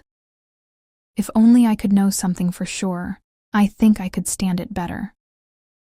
Then one day, late in April, he had his wish, a part of it. He learned something for sure. It was 10 o'clock on a Saturday morning, and Mary, at Mrs. Carew's, had ushered him into the music room with a well-trained, "I'll tell Mrs. Carew you're here, sir. She's expecting you, I think." In the music room, Jimmy had found himself brought to a dismayed halt by the sight of Jamie at the piano, his arms outflung upon the rack, and his head bowed upon them. Pendleton had half turned to beat a soft retreat when the man at the piano lifted his head, bringing into view 2 flushed cheeks and a pair of fever-bright eyes. "Why, Carew," stammered Pendleton, aghast. "Has anything, happened?" "Happened! Happened!" ejaculated the lame youth, flinging out both his hands, in each of which, as Pendleton now saw, was an open letter. "Everything has happened. Wouldn't you think it had if all your life you'd been in prison, and suddenly you saw the gates flung wide open? Wouldn't you think it had if all in a minute you could ask the girl you loved to be your wife? Wouldn't you think it had if— But, listen, you think I'm crazy, but I'm not. Though maybe I am, after all, crazy with joy. I'd like to tell you. May I? I've got to tell somebody." Pendleton lifted his head. It was as if, unconsciously, he was bracing himself for a blow. He had grown a little white, but his voice was quite steady when he answered, "Sure you may, old fellow. I'd be glad to hear it." Carew, however, had scarcely waited for assent. He was rushing on, still a bit incoherently. "It's not much to you, of course. You have 2 feet and your freedom. You have your ambitions and your bridges. But to me, it's everything. It's a chance to live a man's life and do a man's work, perhaps, even if it isn't dams and bridges. It's something. And it's something I've proved now I can do. Listen. In that letter, there is the announcement that a little story of mine has won the first prize, $3,000, in a contest. In that other letter there, a big publishing house accepts with flattering enthusiasm my first book manuscript for publication. And they both came today, this morning. Do you wonder I am crazy glad? No, indeed. I congratulate you, Carew, with all my heart, cried Jimmy warmly. Thank you, and you may congratulate me. Think what it means to me. Think what it means if by and by I can be independent like a man. Think what it means if I can someday make Mrs. Carew proud and glad that she gave the crippled lad a place in her home and heart. Think what it means for me to be able to tell the girl I love that I do love her. Yes, indeed, old boy." Jimmy spoke firmly, though he had grown very white now. "Of course, maybe I ought not to do that last, even now," resumed Jamie, a swift cloud shadowing the shining brightness of his countenance. "I'm still tied to these." He tapped the crutches by his side. "I can't forget, of course, that day in the woods last summer when I saw Pollyanna. I realize that always I'll have to run the chance of seeing the girl I love in danger, and not being able to rescue her." "Oh, but Carew," began the other huskily. Carew lifted a peremptory hand. "I know what you'd say, but don't say it. You can't understand. You aren't tied to two sticks. You did the rescuing, not I. It came to me then how it would be, always, with me and Sadie. I'd have to stand aside and see others. Sadie, cut in Jimmy sharply. Yes, Sadie Dean. You act surprised. Didn't you know? Haven't you suspected how I felt toward Sadie? Cried Jamie. Have I kept it so well to myself then? I tried to, but... He finished with a faint smile and a half-despairing gesture. Well, you certainly kept it all right, old fellow, from me anyhow, cried Jimmy gaily. The color had come back to Jimmy's face in a rich flood, and his eyes had grown suddenly very bright indeed. So it's Sadie Dean. Good. I congratulate you again. I do, as Nancy says. Jimmy was quite babbling with joy and excitement now. So great and wonderful had been the reaction within him at the discovery that it was Sadie, not Pollyanna, whom Jamie loved. Jamie flushed and shook his head a bit sadly. No congratulations, yet. You see, I haven't spoken to her. But I think she must know. I supposed everybody knew. Pray, whom did you think it was, if not Sadie? Jimmy hesitated. Then, a little precipitately, he let it out. Why, I'd thought of Pollyanna. Jamie smiled and pursed his lips. Pollyanna's a charming girl, and I love her, but not that way, any more than she does me. Besides, I fancy somebody else would have something to say about that, eh? Jimmy colored like a happy, conscious boy. Do you? He challenged, trying to make his voice properly impersonal. Of course. John Pendleton. John Pendleton. Jimmy wheeled sharply. What about John Pendleton? Queried a new voice, and Mrs. Carew came forward with a smile. Jimmy, around whose ears for the second time within 5 minutes the world had crashed into fragments, barely collected himself enough for a low word of greeting. But Jamie, unabashed, turned with a triumphant air of assurance. Nothing. Only I just said that I believed John Pendleton would have something to say about Pollyanna's loving anybody. But him. Pollyanna. John Pendleton. Mrs. Carew sat down suddenly in the chair nearest her. If the two men before her had not been so deeply absorbed in their own affairs, they might have noticed that the smile had vanished from Mrs. Carew's lips, and that an odd look as of almost fear had come to her eyes. Certainly, maintained Jamie. Were you both blind last summer? Wasn't he with her a lot? Why, I thought he was with all of us, murmured Mrs. Carew, a little faintly. Not as he was with Pollyanna, insisted Jamie. Besides, have you forgotten that day when we were talking about John Pendleton's marrying, and Pollyanna blushed and stammered and said finally that he had thought of marrying once? Well, I wondered then if there wasn't something between them. Don't you remember? Yes, I think I do, now that you speak of it, murmured Mrs. Carew again. But I had forgotten it. Oh, but I can explain that, cut in Jimmy, wetting his dry lips. John Pendleton did have a love affair once, but it was with Pollyanna's mother. Pollyanna's mother, exclaimed two voices in surprise. Yes. He loved her years ago, but she did not care for him at all, I understand. She had another lover, a minister, and she married him instead, Pollyanna's father. Oh, breathed Mrs. Carew, leaning forward suddenly in her chair. And is that why he's never married? Yes, avouched Jimmy. So you see there's really nothing to that idea at all, that he cares for Pollyanna. It was her mother. On the contrary, I think it makes a whole lot to that idea, declared Jamie, wagging his head wisely. I think it makes my case all the stronger. Listen, he once loved the mother. He couldn't have her. What more absolutely natural than that he should love the daughter now, and win her? Oh, Jamie, you incorrigible spinner of tales, reproached Mrs. Carew with a nervous laugh. This is no 10-penny novel. It's real life. She's too young for him. He ought to marry a woman, not a girl. That is, if he marries anyone, I mean, she stammeringly corrected, a sudden flood of color in her face. Perhaps, but what if it happens to be a girl that he loves, argued Jamie stubbornly. And really, just stop to think. Have we had a single letter from her that hasn't told of his being there? And you know how he's always talking of Pollyanna in his letters." Mrs. Carew got suddenly to her feet. "Yes, I know," she murmured, with an odd little gesture, as if throwing something distasteful aside. "But—" She did not finish her sentence, and a moment later she had left the room. When she came back in 5 minutes, she found, much to her surprise, that Jimmy had gone. "Why, I thought he was going with us on the girls' picnic," she exclaimed.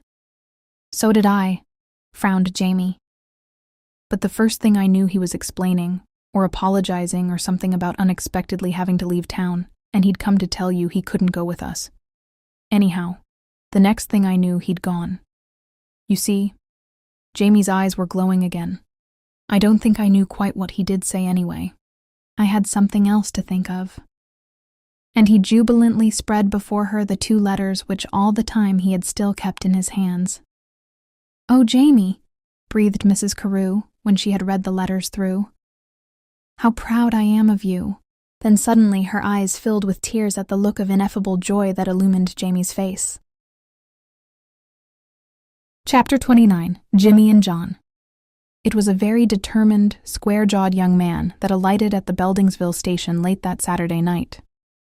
And it was an even more determined, square-jawed young man that, before 10 o'clock the next morning, stalked through the Sunday quiet village streets and climbed the hill to the Harrington homestead.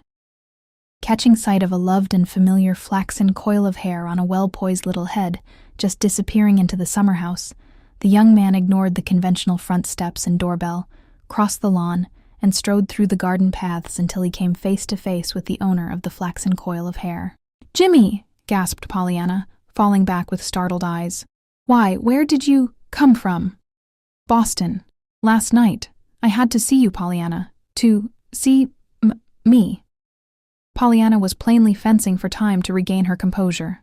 Jimmy looked so big and strong and dear there in the door of the summer house that she feared her eyes had been surprised into a telltale admiration, if not more. "Yes, Pollyanna. I feared." "Oh, hang it all, Pollyanna, I can't beat about the bush like this. I'll have to come straight to the point. It's just this. I stood aside before, but I won't now. It isn't a case any longer of fairness. He isn't crippled like Jamie. He's got feet and hands and a head like mine, and if he wins, he'll have to win in a fair fight. I've got some rights." Pollyanna stared, frankly. "Jimmy Bean Pendleton, whatever in the world are you talking about?" she demanded. The young man laughed shamefacedly. "No wonder you don't know. It wasn't very lucid, was it? But I don't think I've been really lucid myself since yesterday, when I found out from Jamie himself." "Found out from Jamie?" "Yes, it was the prize that started it. You see, he'd just got one, and—" "Oh, I know about that," interrupted Pollyanna eagerly. "And wasn't it splendid? Just think, the first one, $3,000. I wrote him a letter last night. Why, when I saw his name, and realized it was Jamie, our Jamie, I was so excited I forgot all about looking for my name. And even when I couldn't find mine at all, and knew that I hadn't got any, I was so excited and pleased for Jamie that I forgot, everything else," corrected Pollyanna, throwing a dismayed glance into Jimmy's face and feverishly trying to cover up the partial admission she had made. Jimmy, however, was too intent on his own problem to notice hers. Yes, 'twas fine, of course. I'm glad he got it. But Pollyanna, it was what he said afterward that I mean. You see, until then I'd thought that he cared, that you cared, for each other, I mean." "And you thought that Jamie and I cared for each other?" exclaimed Pollyanna, into whose face now was stealing a soft, shy color. "Why, Jimmy, it's Sadie Dean. 'Twas always Sadie Dean. He used to talk of her to me by the hour. I think she likes him too. Good, I hope she does. But you see, I didn't know. I thought 'twas Jamie, and you. And I thought that because he was a cripple, you know, that it wouldn't be fair if I stayed around and tried to win you myself." Pollyanna stooped suddenly and picked up a leaf at her feet. When she rose, her face was turned quite away. "A fellow can't feel square, you know, running a race with a chap that's handicapped from the start. So I just stayed away and gave him his chance. Though it most broke my heart to do it, little girl. It just did. Then yesterday morning I found out. But I found out something else too. Jamie says there is somebody else in the case. But I can't stand aside for him, Pollyanna. I can't, even in spite of all he's done for me. John Pendleton is a man, and he's got 2 whole feet for the race. He's got to take his chances, if you care for him, if you really care for him. But Pollyanna had turned, wild-eyed. John Pendleton. Jimmy, what do you mean? What are you saying about John Pendleton? A great joy transfigured Jimmy's face. He held out both his hands. Then you don't. I can see it in your eyes that you don't care. Pollyanna shrank back. She was white and trembling. Jimmy, what do you mean? What do you mean? She begged piteously. I mean, you don't care for Uncle John that way. Don't you understand? Jamie thinks you do care, and that anyway he cares for you. And then I began to see it. That maybe he did. He's always talking about you. And of course there was your mother. Pollyanna gave a low moan and covered her face with her hands. Jimmy came close and laid a caressing arm about her shoulders. But again Pollyanna shrank from him. Pollyanna, little girl, don't. You'll break my heart, he begged. Don't you care for me any? Is it that, and you don't want to tell me? She dropped her hands and faced him. Her eyes had the hunted look of some wild thing at bay. Jimmy, do you think he cares for me that way? She entreated, just above a whisper. Jimmy gave his head an impatient shake. Never mind that, Pollyanna. Now. I don't know, of course. How should I? But dearest, that isn't the question. It's you. If you don't care for him, and if you'll only give me a chance, half a chance to let me make you care for me. He caught her hand and tried to draw her to him. No, Jimmy, I mustn't. I can't. With both her little palms, she pushed him from her. Pollyanna, you don't mean you do care for him? Jimmy's face whitened. No, indeed, not that way, faltered Pollyanna. But, don't you see? If he cares for me, I'll have to learn to, some way. Pollyanna, don't look at me like that, Jimmy. You mean you'd marry him, Pollyanna? Oh no. I mean, why, yes, I suppose so, she admitted faintly. Pollyanna, you wouldn't? You couldn't. Pollyanna, you're breaking my heart. Pollyanna gave a low sob. Her face was in her hands again. For a moment she sobbed on chokingly. Then, with a tragic gesture, she lifted her head and looked straight into Jimmy's anguished, reproachful eyes. I know it, she chattered frenziedly. I'm breaking mine too, but I'll have to do it. I'd break your heart, I'd break mine, but I'd never break his. Jimmy raised his head. His eyes flashed a sudden fire. His whole appearance underwent a swift and marvelous change. With a tender, triumphant cry, he swept Pollyanna into his arms and held her close. Now I know you care for me, he breathed low in her ear. You said it was breaking your heart, too. Do you think I'll give you up now to any man on earth? Ah, dear, you little understand a love like mine if you think I'd give you up now. Pollyanna, say you love me. Say it with your own dear lips. For one long minute, Pollyanna lay unresisting in the fiercely tender embrace that encircled her. Then with a sigh that was half content, half renunciation, she began to draw herself away. Yes, Jimmy, I do love you. Jimmy's arms tightened and would have drawn her back to him, but something in the girl's face forbade. I love you dearly. But I couldn't ever be happy with you and feel that. Jimmy, don't you see, dear? I'll have to know that I'm free first.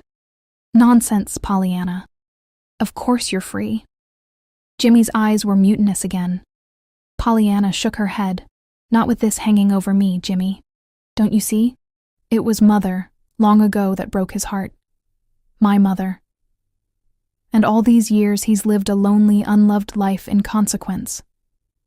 If now he should come to me and ask me to make that up to him, I'd have to do it, Jimmy. I'd have to. I couldn't refuse. Don't you see? But Jimmy did not see. He could not see. He would not see, though Pollyanna pleaded and argued long and tearfully. But Pollyanna, too, was obdurate, though so sweetly and heartbrokenly obdurate that Jimmy, in spite of his pain and anger, felt almost like turning comforter. "Jimmy, dear," said Pollyanna at last, "we'll have to wait. That's all I can say now. I hope he doesn't care. And I don't believe he does care. But I've got to know. I've got to be sure. We'll just have to wait a little till we find out, Jimmy. Till we find out." And to this plan Jimmy had to submit, though it was with a most rebellious heart. "All right, little girl. It'll have to be as you say, of course," he despaired. But surely never before was a man kept waiting for his answer till the girl he loved, and who loved him, found out if the other man wanted her. "I know. But you see, dear, never before had the other man wanted her mother," sighed Pollyanna, her face puckered into an anxious frown. "Very well. I'll go back to Boston, of course," acceded Jimmy reluctantly.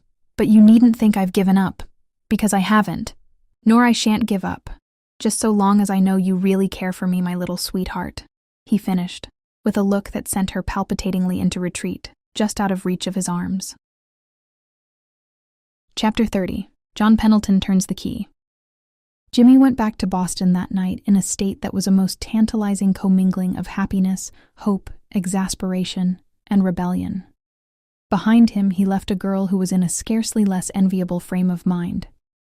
For Pollyanna, tremulously happy in the wondrous thought of Jimmy's love for her, was yet so despairingly terrified at the thought of the possible love of John Pendleton, that there was not a thrill of joy that did not carry its pang of fear. Fortunately for all concerned, however, this state of affairs was not of long duration. For, as it chanced, John Pendleton, in whose unwitting hands lay the key to the situation, in less than a week after Jimmy's hurried visit, turned that key in the lock and opened the door of doubt. It was late Thursday afternoon that John Pendleton called to see Pollyanna. As it happened, he, like Jimmy, saw Pollyanna in the garden and came straight toward her. Pollyanna, looking into his face, felt a sudden sinking of the heart. "It's come. It's come." She shivered, and involuntarily she turned as if to flee. "Oh, Pollyanna, wait a minute, please," called the man, hastening his steps. "You're just the one I wanted to see." "Come, can't we go in here?" he suggested, turning toward the summer house. "I want to speak to you about something." "Why, yes, of course," stammered Pollyanna with forced gaiety.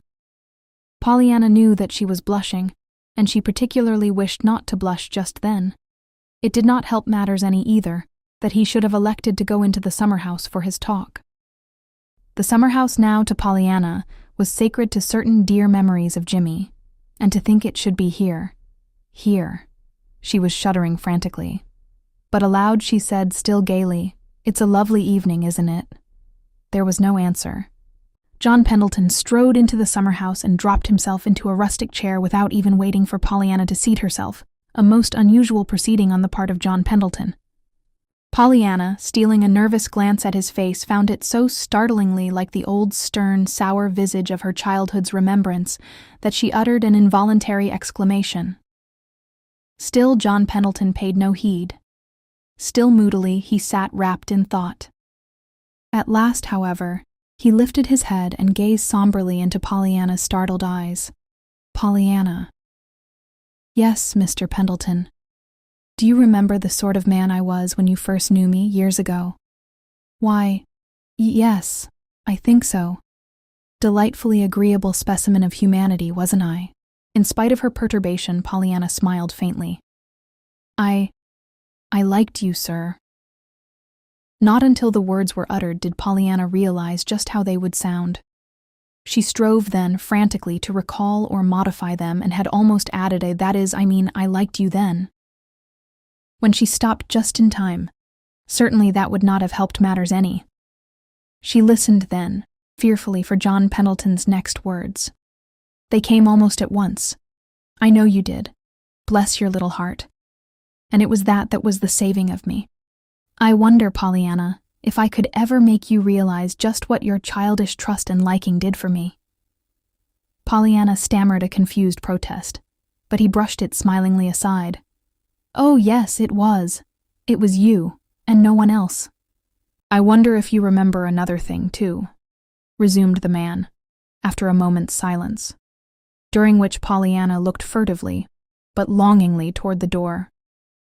"I wonder if you remember my telling you once that nothing but a woman's hand and heart, or a child's presence, could make a home." Pollyanna felt the blood rush to her face. Yes, I remember it," she stuttered. "But I don't think it's always so now. That is, I'm sure your home now is lovely just as 'tis, but it's my home I'm talking about, child," interrupted the man impatiently. "Pollyanna, you know the kind of home I once hoped to have, and how those hopes were dashed to the ground. Don't think, dear, I'm blaming your mother. I'm not. She but obeyed her heart, which was right, and she made the wiser choice anyway, as was proved by the dreary waste I've made of life because of that disappointment. After all, Pollyanna, isn't it strange," added John Pendleton, his voice growing tender, "that it should be the little hand of her own daughter that led me into the path of happiness at last?" Pollyanna moistened her lips convulsively. "Oh, but Mr. Pendleton, I... Once again, the man brushed aside her protests with a smiling gesture. "Yes, it was, Pollyanna, your little hand in the long ago. You and your glad game. Oh, ha!" Pollyanna relaxed visibly in her seat. The terror in her eyes began slowly to recede. "And so all these years I've been gradually growing into a different man, Pollyanna. But there's one thing I haven't changed in, my dear." He paused, looked away, then turned gravely tender eyes back to her face. "I still think it takes a woman's hand and heart, or a child's presence to make a home." "Yes, but you've got the child's presence," plunged in Pollyanna, the terror coming back to her eyes. "There's Jimmy, you know." The man gave an amused laugh. "I know, but I don't think even you would say that Jimmy is exactly a child's presence any longer," he remarked. "No, of course not. Besides, Pollyanna, I've made up my mind. I've got to have the woman's hand and heart." His voice dropped and trembled a little. "Oh, have you?" Pollyanna's fingers met and clutched each other in a spasmodic clasp. John Pendleton, however, seemed neither to hear nor see. He had leaped to his feet and was nervously pacing up and down the little house. "Pollyanna," he stopped and faced her.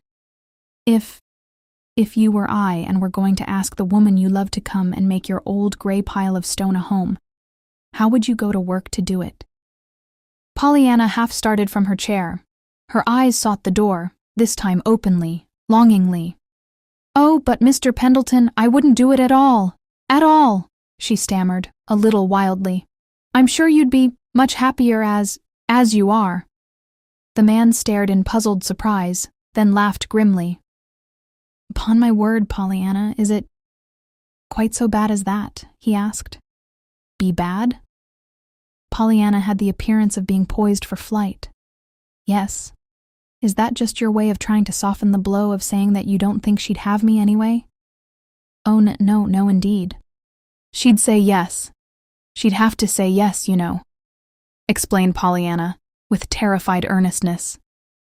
"But I've been thinking, I was thinking that if the girl didn't love you, you really would be happier without her." And at the look that came into John Pendleton's face, Pollyanna stopped short. "I shouldn't want her if she didn't love me, Pollyanna." "No, I thought not too." Pollyanna began to look a little less distracted. "Besides, she doesn't happen to be a girl," went on John Pendleton. "She's a mature woman who presumably would know her own mind." The man's voice was grave and slightly reproachful. Oh, exclaimed Pollyanna, the dawning happiness in her eyes leaping forth in a flash of ineffable joy and relief. "Then you love somebody?" By an almost superhuman effort, Pollyanna choked off the else before it left her delighted lips. "Love somebody? Haven't I just been telling you I did?" laughed John Pendleton, half vexedly. "What I want to know is, can she be made to love me?" "That's where I was sort of counting on your help, Pollyanna. You see, she's a dear friend of yours." "Is she?" gurgled Pollyanna. "Then she'll just have to love you. We'll make her." "Maybe she does anyway. Already." "Who is she?" There was a long pause before the answer came. "I believe after all, Pollyanna, I won't. Yes, I will, too. It's, can't you guess? Mrs. Carew." "Oh," breathed Pollyanna, with a face of unclouded joy. "How perfectly lovely. I'm so glad, glad, glad." A long hour later, Pollyanna sent Jimmy a letter. It was confused and incoherent, a series of half-completed, illogical but shyly joyous sentences, out of which Jimmy gathered much. A little from what was written, more from what was left unwritten. After all, did he really need more than this? "Oh, Jimmy, he doesn't love me a bit. It's someone else. I mustn't tell you who it is. But her name isn't Pollyanna." Jimmy had just time to catch the 7 o'clock train for Beldingsville, and he caught it. Chapter 31. After Long Years. Pollyanna was so happy that night after she had sent her letter to Jimmy that she could not quite keep it to herself. Always before going to bed, she stepped into her aunt's room to see if anything were needed. Tonight, after the usual questions, she had turned to put out the light when a sudden impulse sent her back to her aunt's bedside. A little breathlessly, she dropped on her knees. "Aunt Polly, I'm so happy I just had to tell someone. I want to tell you. May I? Tell me?" "Tell me what, child? Of course you may tell me. You mean it's good news? For me?" "Why, yes, dear. I hope so," blushed Pollyanna. "I hope it will make you glad a little for me, you know. Of course Jimmy will tell you himself all properly someday. But I wanted to tell you first. Jimmy." Mrs. Chilton's face changed perceptibly. "Yes, when he asks you for me," stammered Pollyanna with a radiant flood of color. "Oh, I'm so happy I had to tell you. Asks me for you. Pollyanna." Mrs. Chilton pulled herself up in bed. "You don't mean to say there's anything serious between you and Jimmy Bean?" Pollyanna fell back in dismay. "Why, Auntie? I thought you liked Jimmy. So I do. In his place. But that place isn't the husband of my niece. Aunt Polly, come, child, don't look so shocked. This is all sheer nonsense, and I'm glad I've been able to stop it before it's gone any further." "But Aunt Polly, it has gone further," quavered Pollyanna. "Why, I already have learned to care for him dearly." "Then you'll have to unlearn it, Pollyanna, for never will I give my consent to your marrying Jimmy Bean." "But, why, Auntie?" "First and foremost because we know nothing about him. Why, Aunt Polly, we've always known him ever since I was a little girl." "Yes, and what was he?" "A rough little runaway urchin from an orphan's home. We know nothing whatever about his people, and his pedigree. But I'm not marrying his pippy people and his pippy pedigree." With an impatient groan, Aunt Polly fell back on her pillow. "Pollyanna, you're making me positively ill. My heart is going like a trip hammer. I shan't sleep a wink tonight. Can't you let this thing rest till morning?" Pollyanna was on her feet instantly, her face all contrition. "Why, yes indeed. Of course, Aunt Polly. And tomorrow you'll feel different, I'm sure."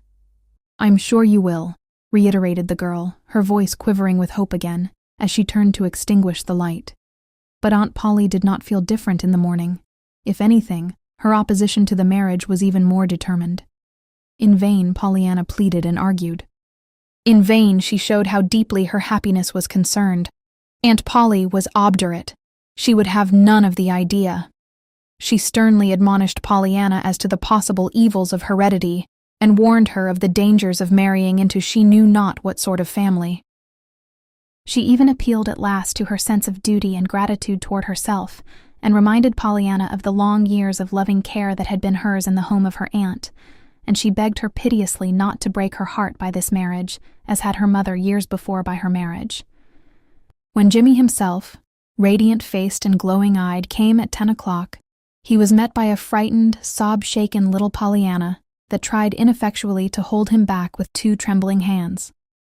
With whitening cheeks, but with defiantly tender arms that held her close, he demanded an explanation. "Pollyanna, dearest, what in the world is the meaning of this?" "Oh, Jimmy, Jimmy, why did you come? Why did you come?" "I was going to write and tell you straight away," moaned Pollyanna. "But you did write me, dear. I got it yesterday afternoon, just in time to catch my train." No.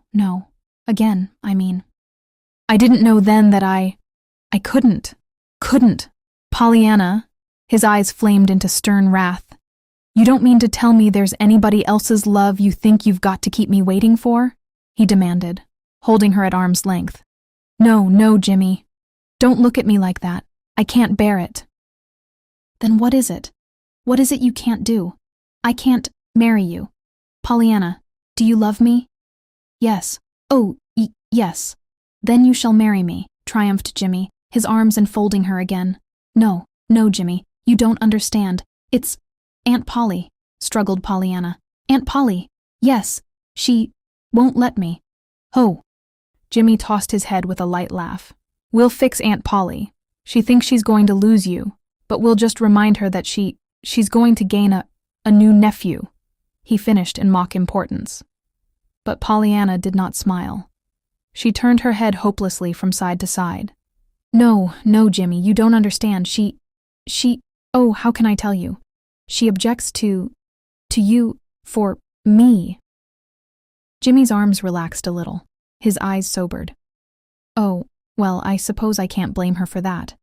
I'm no wonder, of course," he admitted constrainedly. "Still," he turned loving eyes upon her, "I'd try to make you happy, dear. Indeed you would." "I know you would," protested Pollyanna tearfully. "Then why not? Give me a chance to try, Pollyanna, even if she doesn't quite approve at first. Maybe in time, after we were married, we could win her over." "Oh, but I couldn't do that," moaned Pollyanna, "after what she's said. I couldn't, without her consent. You see, she's done so much for me, and she's so dependent on me. She isn't well a bit now, Jimmy. And really, lately she's been so loving, and she's been trying so hard to play the game, you know, in spite of all her troubles. And she cried, Jimmy, and begged me not to break her heart as Mother did long ago. And Jimmy, I just couldn't, after all she's done for me." There was a moment's pause. Then, with a vivid red mounting to her forehead, Pollyanna spoke again, brokenly. "Jimmy, if you could only tell Aunt Polly something about your father and your people, and—" Jimmy's arms dropped suddenly. He stepped back a little. The color drained from his face. "Is that it?" he asked. "Yes." Pollyanna came nearer and touched his arm timidly. "Don't think. It isn't for me, Jimmy. I don't care. Besides, I know that your father and your people were all fine and noble, because you are so fine and noble. But Jimmy, don't look at me like that." But Jimmy, with a low moan, had turned quite away from her. A minute later, with only a few choking words, which she could not understand, he had left the house. From the Harrington homestead, Jimmy went straight home and sought out John Pendleton. He found him in the great crimson-hung library where, some years before, Pollyanna had looked fearfully about for the skeleton in John Pendleton's closet.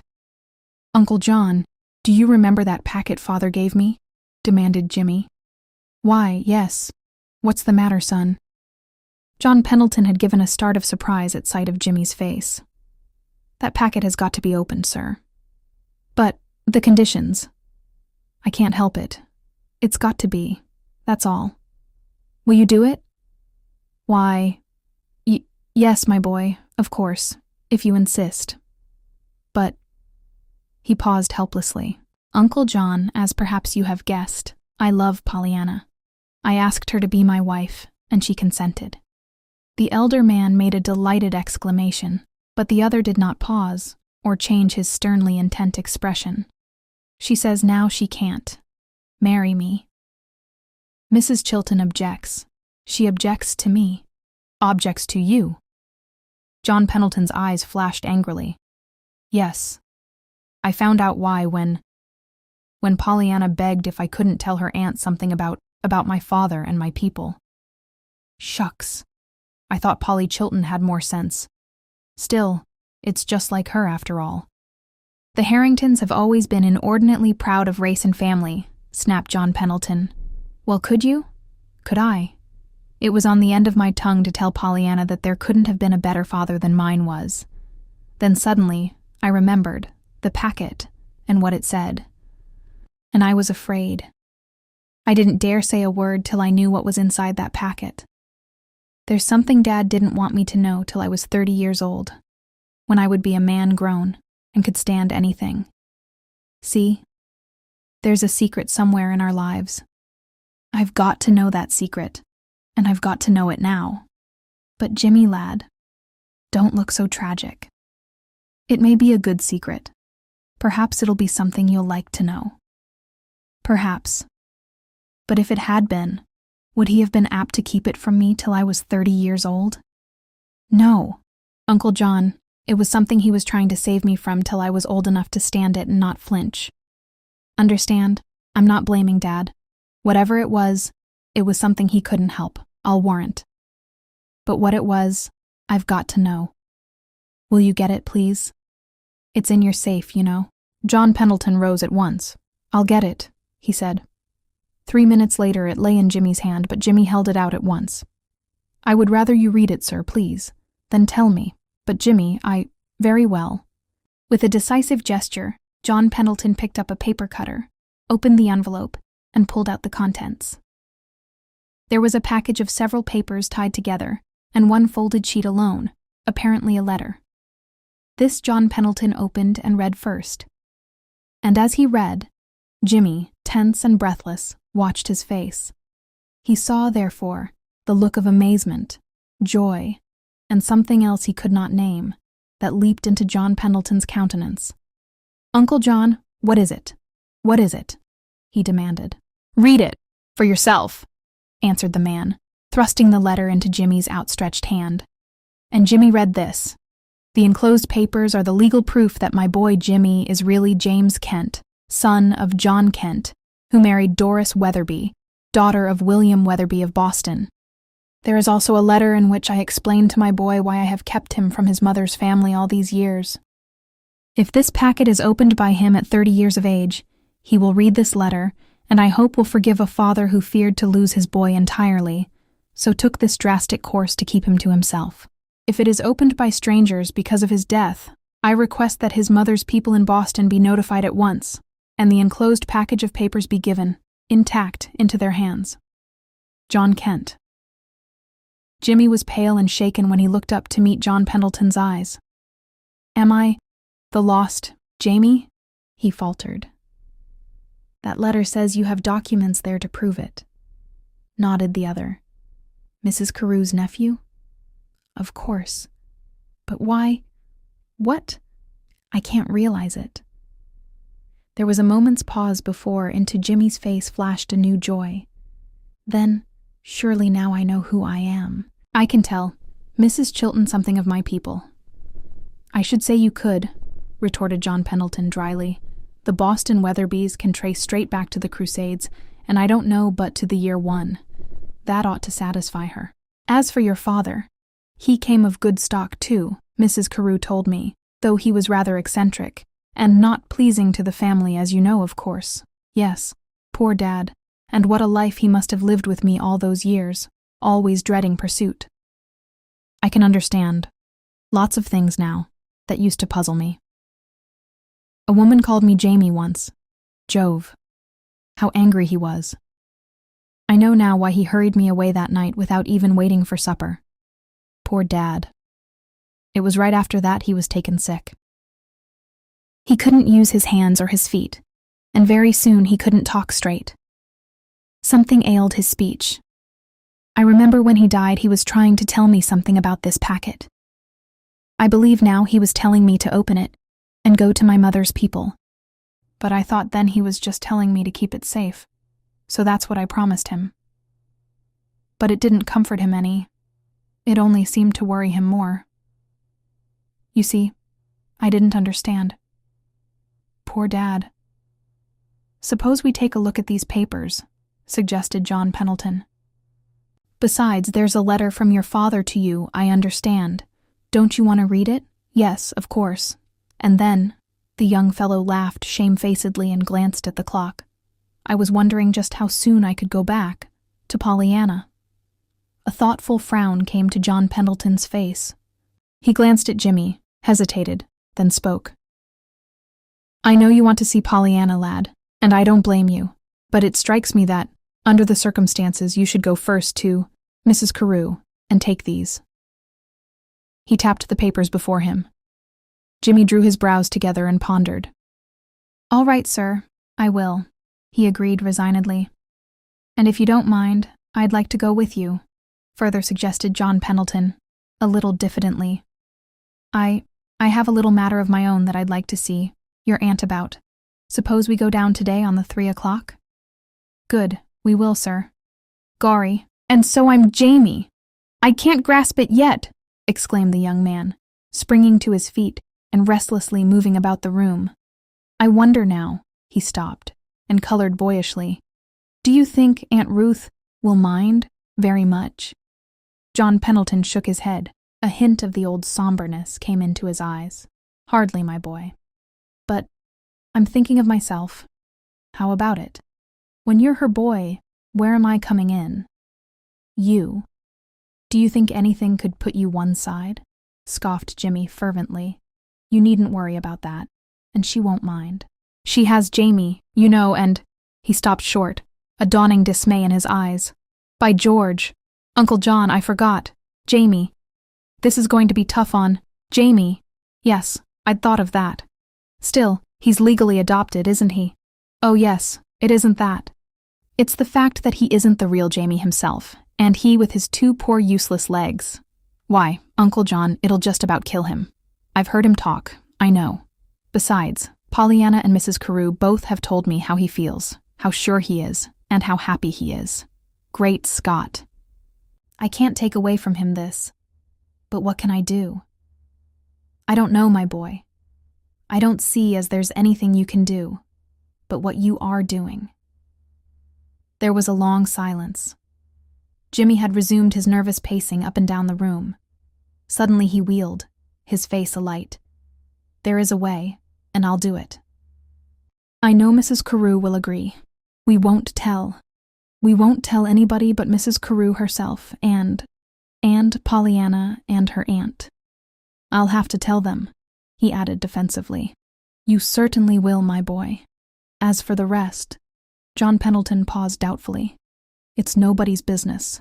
But, remember, you are making quite a sacrifice, in several ways. I want you to weigh it well. Weigh it? I have weighed it, and there's nothing in it. With Jamie on the other side of the scales, sir. I just couldn't do it, that's all. I don't blame you, and I think you're right, declared John Pendleton heartily. Furthermore, I believe Mrs. Carew will agree with you, particularly as she'll know now that the real Jamie is found at last. You know she's always said she'd seen me somewhere, chuckled Jimmy. Now how soon does that train go? I'm ready. Well, I'm not, laughed John Pendleton. Luckily for me, it doesn't go for some hours yet anyhow, he finished, as he got to his feet and left the room. Chapter 32, A New Aladdin. Whatever were John Pendleton's preparations for departure, and they were both varied and hurried, they were done in the open, with 2 exceptions. The exceptions were 2 letters, one addressed to Pollyanna, and one to Mrs. Polly Chilton. These letters, together with careful and minute instructions, were given into the hands of Susan, his housekeeper, to be delivered after they should be gone. But of all this, Jimmy knew nothing. The travelers were nearing Boston when John Pendleton said to Jimmy, My boy, I've got one favor to ask. Or rather, two. The first is that we say nothing to Mrs. Carew until tomorrow afternoon. The other is that you allow me to go first and be your, ambassador, you yourself not appearing on the scene until perhaps, say, 4 o'clock. Are you willing? Indeed I am, replied Jimmy promptly. Not only willing, but delighted. I'd been wondering how I was going to break the ice, and I'm glad to have somebody else do it. Good. Then I'll try to get your aunt on the telephone tomorrow morning and make my appointment. True to his promise, Jimmy did not appear at the Carew mansion until 4 o'clock the next afternoon. Even then he felt suddenly so embarrassed that he walked twice by the house before he summoned sufficient courage to go up the steps and ring the bell. Once in Mrs. Carew's presence, however, he was soon his natural self. So quickly did she set him at his ease, and so tactfully did she handle the situation. To be sure, at the very first there were a few tears, and a few incoherent exclamations. Even John Pendleton had to reach a hasty hand for his handkerchief. But before very long a semblance of normal tranquility was restored, and only the tender glow in Mrs. Carew's eyes, and the ecstatic happiness in Jimmy's and John Pendleton's was left to mark the occasion as something out of the ordinary. "And I think it's so fine of you, about Jamie," exclaimed Mrs. Carew after a little. "Indeed, Jimmy. I shall still call you Jimmy for obvious reasons. Besides, I like it better for you. Indeed, I think you're just right if you're willing to do it. And I'm making some sacrifice myself too," she went on tearfully, "for I should be so proud to introduce you to the world as my nephew. And indeed, Aunt Ruth, At a half-stifled exclamation from John Pendleton, Jimmy stopped short. He saw then that Jamie and Sadie Dean stood just inside the door. Jamie's face was very white. "Aunt Ruth!" he exclaimed, looking from one to the other with startled eyes. "Aunt Ruth, you don't mean—" All the blood receded from Mrs. Carew's face, and from Jimmy's too. John Pendleton, however, advanced jauntily. "Yes, Jamie. Why not? I was going to tell you soon anyway, so I'll tell you now." Jimmy gasped and stepped hastily forward, but John Pendleton silenced him with a look. "Just a little while ago, Mrs. Carew made me the happiest of men by saying yes to a certain question I asked. Now, as Jimmy calls me Uncle John, why shouldn't he begin right away to call Mrs. Carew Aunt Ruth?" Oh, exclaimed Jamie in plain delight, while Jimmy, under John Pendleton's steady gaze, just managed to save the situation by not blurting out his surprise and pleasure. Naturally, too, just then, blushing Mrs. Carew became the center of everyone's interest, and the danger point was passed. Only Jimmy heard John Pendleton say low in his ear, a bit later, "So you see, you young rascal, I'm not going to lose you after all. We shall both have you now." Exclamations and congratulations were still at their height, when Jamie, a new light in his eyes, turned without warning to Sadie Dean. "Sadie, I'm going to tell them now," he declared triumphantly. Then, with the bright color in Sadie's face telling the tender story even before Jamie's eager lips could frame the words, more congratulations and exclamations were in order, and everybody was laughing and shaking hands with everybody else. Jimmy, however, very soon began to eye them all aggrievedly, longingly.